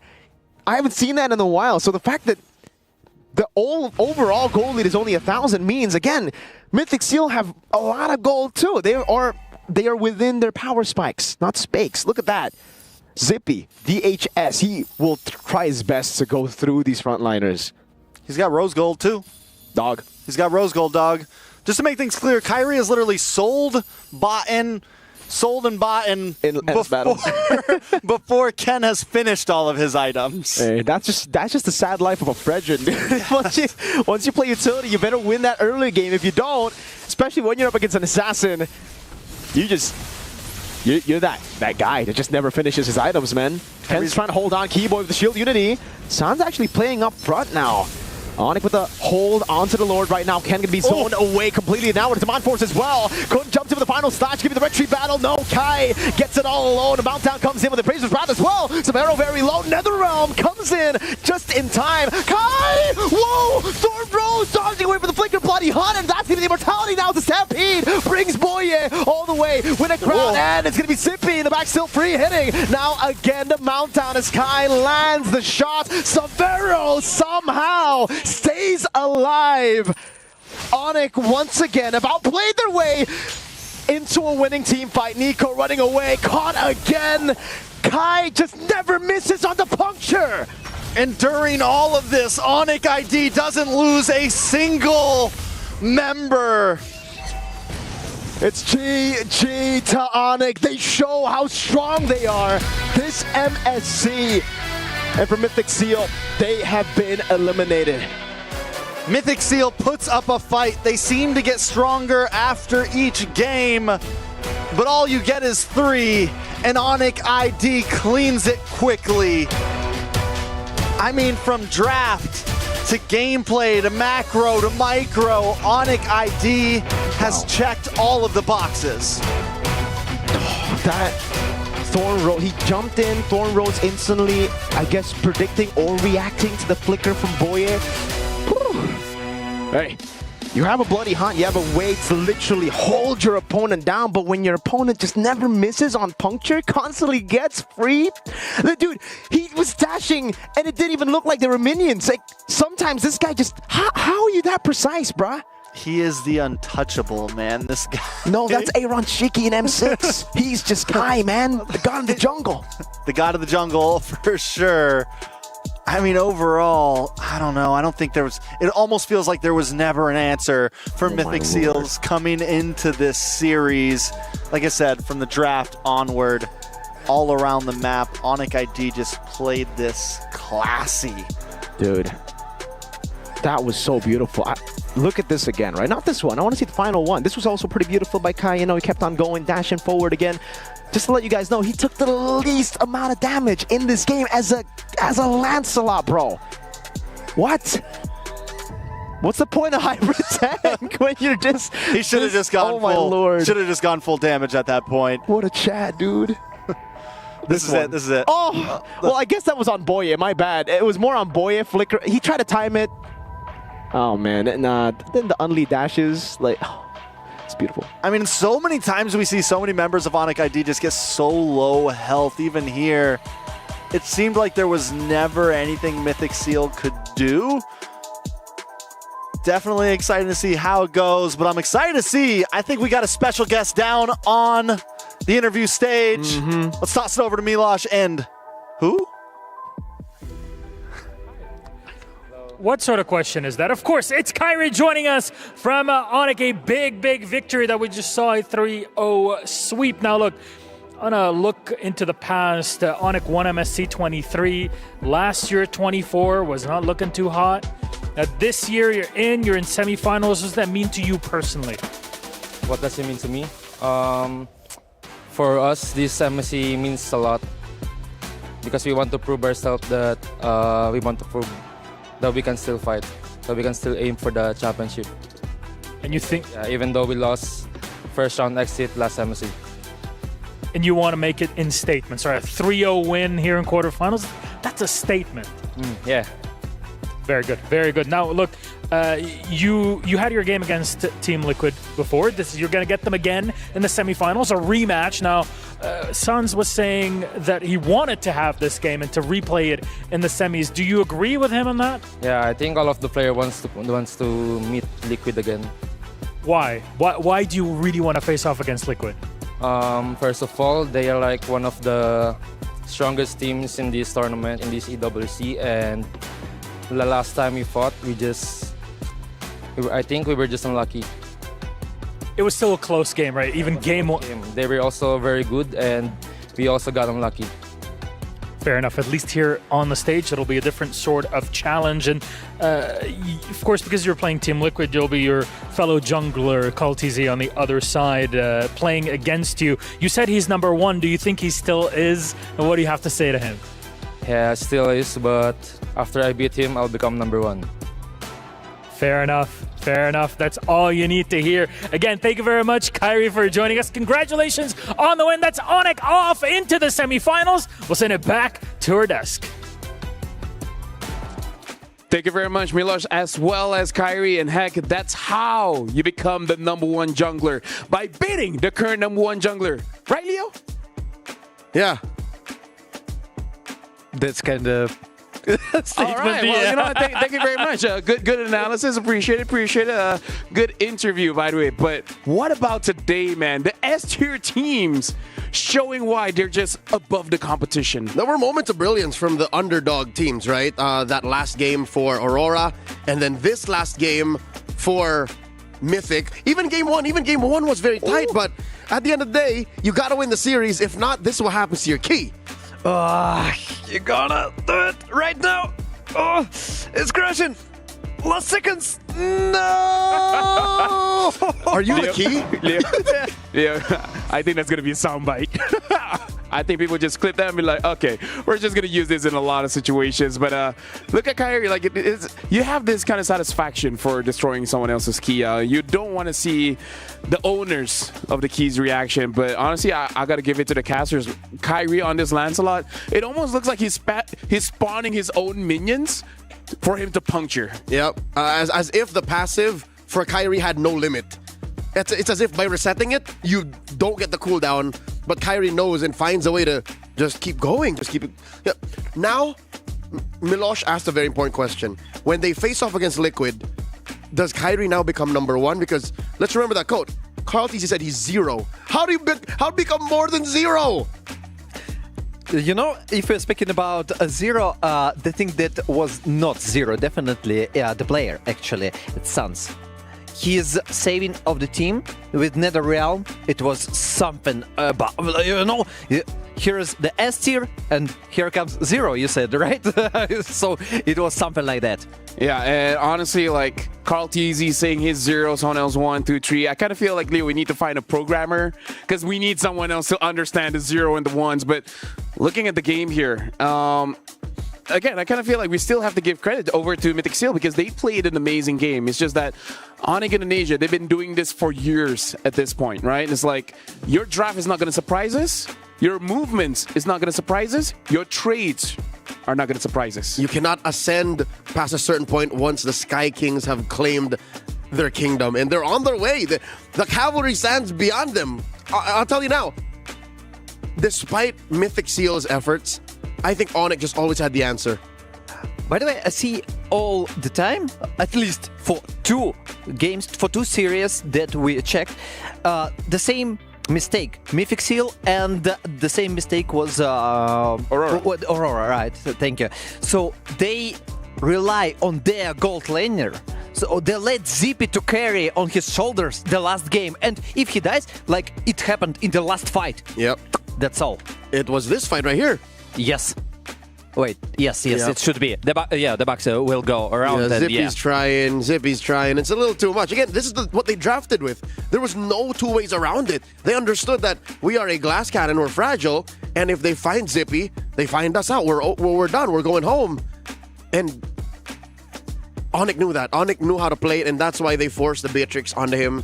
That's why they picked the Faramis. This is such a great pocket comp from Onik. And honestly, like there's many tournaments where we see the funnel strat really working out, but I believe from the wild cards to MWI, group stages of MSC, and now in the knockouts, I feel like putting all your eggs in one basket is very, very difficult just because the assassins are very strong. Like you can target who the damage dealer is, so spreading out your profile is the best way to go about this current draft. Yeah, they definitely needed to adjust it, but it's all about past, yeah. Right now, we totally understand who will go further. The semifinals, Onik Indonesia, definitely. And here is the stats, 19-4. The map is what Mythic tried to play. They tried to expand it a little more. Again, they scored a decent amount of objectives in relation to a kill score that went 4-19. And it went to 15 minutes. Like there were definitely some moments wherein it looked like Zippy was about to do something good, but it was literally just on one man. It was too much.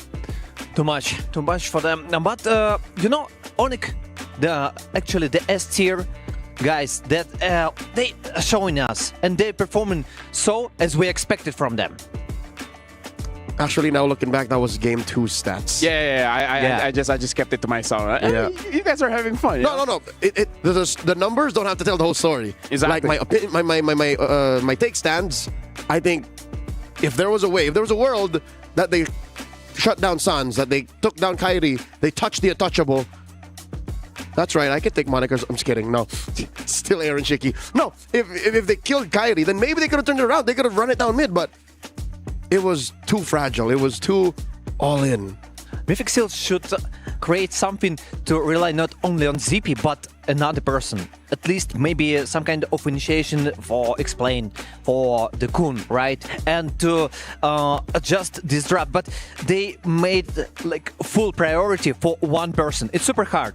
It's really hard for everyone. I think no one can stand with this, and even the S tier teams will face the hard times when only one person need to carry. They'll never do it. They know too well that this is a 5v5 game. They'll never do it. And then now, folks, like, the sad part is the last man, the last Ken standing is going home. There's no more Kens in this tournament. Shout out to all the Kens all over the world. I think there are a few, but yeah, that is unfortunate. Several. But like, it's quite early. We've seen 2 teams get eliminated, and it's almost crazier to think that our S-tier teams, both TL as well as Onik Indonesia, they're going to be facing off in the semifinals. So at that point, for most people, at least for our Ranko Power Rankings, it will feel like it's the grand finals. It's as if we knew how strong these teams were. Yeah. It's as if the Aramco Power Rankings made logical sense, because look, the S-tier teams swept the B-tier teams. And then now we're left with just A and S. And most sadly, in this story, that is single elimination. You know, I'm kind of upset of this. If we got double elimination, it could be a happy story, but Indonesia or Filipino will lose one team. Yeah. But yeah, still, ID Grand Finals, PH Grand Finals still alive. For tomorrow is also going to be pretty interesting. My heart's going to be like, you know, excited, scared. SRG's playing. Yeah, against RRQ. So that's going to be, there's going to be quite the battle. But as we're talking, Eterna is able to talk to Mythic Seal so that they can have their final words here at MSC in EWC. So we're going to throw it over to Eterna, which I believe she's talking to Ken. Hey everyone, we're backstage with Ken from Mythic Seal after that loss against Onik ID. Now, I know that was a really tough loss, and we gotta ask, like, how are the kids doing? How are you doing? Of course, we're all a bit disappointed, but I think maybe we can all reflect on this and come back strong. Okay, that's what we want to hear. That's what we want to hear. If you could do anything differently, what do you think you would change? I think just better preparation next time. Yeah. Better preparation next time. All right. Okay, it looks like Ken is not feeling it right now, so we're just going to end this interview. But once again, thank you so much for participating. And we're really excited to see you next time on the international stage. Okay, Ken? Yeah, thank you. We're sending it back to the studio. Thank you very much, Eterna. And we can see Ken over there. Like, we've seen him for years. Like, we know he's holding back a lot of emotions because they had a shot, right? They had a shot, just wasn't enough. And that's the thing. Myanmar always bounces back. The Burmese love MLBB so much that a stumble like this will not put them down. They just got the MSL. They just got their league, right? So who's to say that come the M series, these boys come back stronger? And who knows? Maybe this performance by Mythic Seal inspire a new generation of Burmese talents to step up. But now we got to look at his idol, because we're going to be looking at the Sony match MVP. And of course, it's going to one guy. It's going to go over to Kyrie, the jungler coming in from Onik Indonesia. And I feel like this is the best way to show respect to your opponent, by showing your very best. I want to mention the king of the jungle. Please, guys, Kyrie, yeah. Definitely he deserves to be MVP of this series. He made a lot of efforts. He created the opportunity for his team, the openings, like the peaks of the enemies. He created a lot of space for his teammates and outsmited even his enemy. I would say, like, he's good enough that he can take some other monikers. The untouchable Kyrie, half man, half beast Kyrie, the monster jungler Kyrie, the super fam Kyrie, the you know what? I'll jungler sniper Kyrie. I don't know, man. I give it and I take it away. The Hitman Kyrie. The Hitman Kyrie. No, the KDA machine. Yeah. Hey. We talked about how MLBB is a 5v5 game and the funnel strat doesn't work anymore in 2025. If there was one player you could do a funnel strat around, I wouldn't blink if you said Kyrie. I wouldn't blink if you said, hey, Kyrie, play a Ling and then put a Ruby in the gold lane. That might work.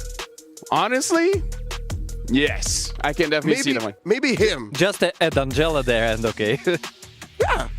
But you'd be wasting Keyboy's talents. So, yeah. I mean, like, we got to see because they're going up against Team Liquid. So they got to pull out all the stops. So maybe that will actually come to fruition because honestly, I like Ruby in the gold because I really feel like it's conditional for sure. But when the conditions are met, hey, Ruby looks pretty good. There is an Onik team that actually does Ruby in the gold.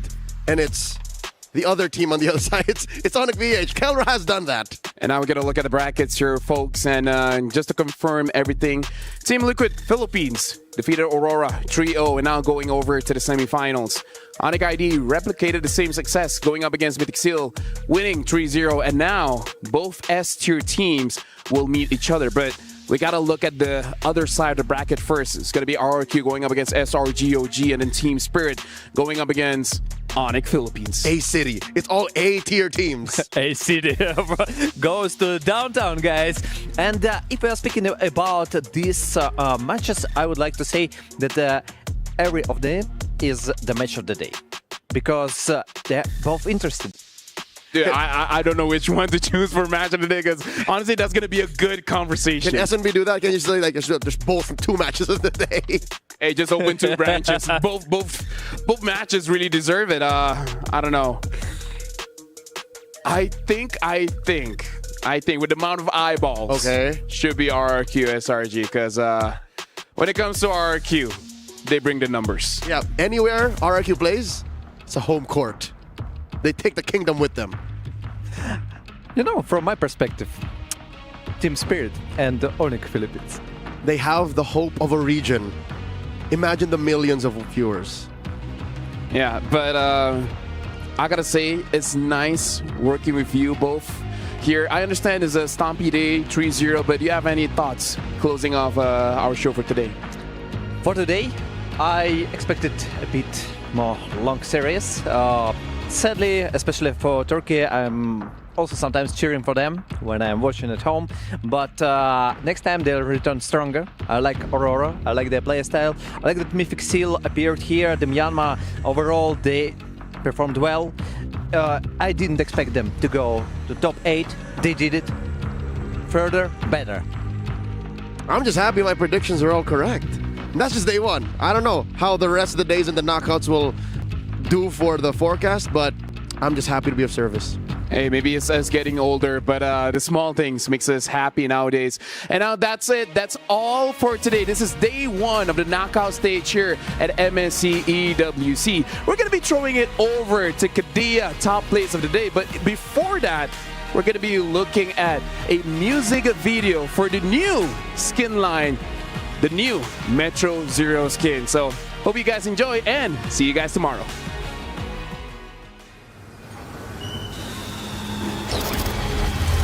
Welcome aboard Metro Zero. All souls must remain inside the train at all times. All alone, I felt a weariness inside. Paranoia always following in stride. Till the day that I became a spirit guide. My purpose won't be denied. Through the right, my body started to rehash. Now I feel a heat that scorches me to ash. All this pressure and the energy combined, I'm bound beneath the weight of the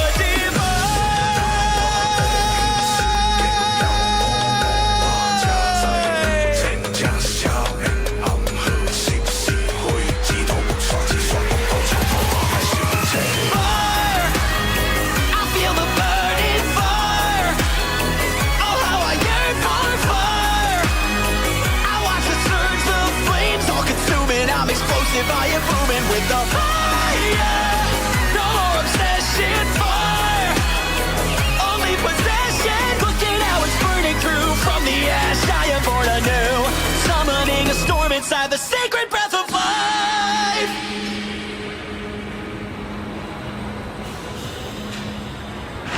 Next stop, Evergarden Station. Madness grows and I feel no remorse. Half machine and unstoppable force. Only in the searing pain am I alive. My power in overdrive. At the station, I'm surrounded by a crowd full of souls who seek a vengeance so avowed, shedding shells of spirits who I must defend to break the shackles so they can ascend.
Inside the sacred breath of life.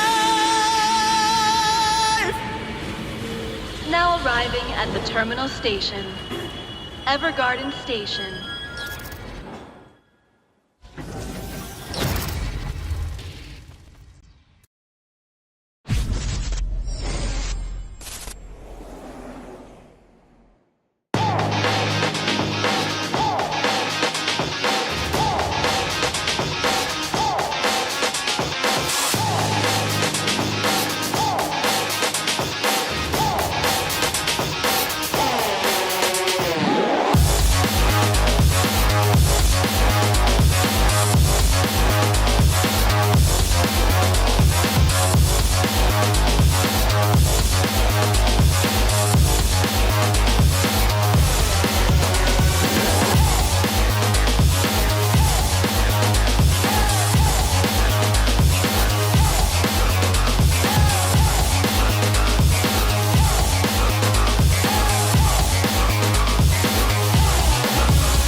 Level up your gaming experience with over 8 billion playlists, only on Spotify, the official audio streaming partner for the 2025 Esports World Cup.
This land is calling.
Reach your impossible, Lenovo Legion.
When the world of business is constantly changing, you need to stay ahead.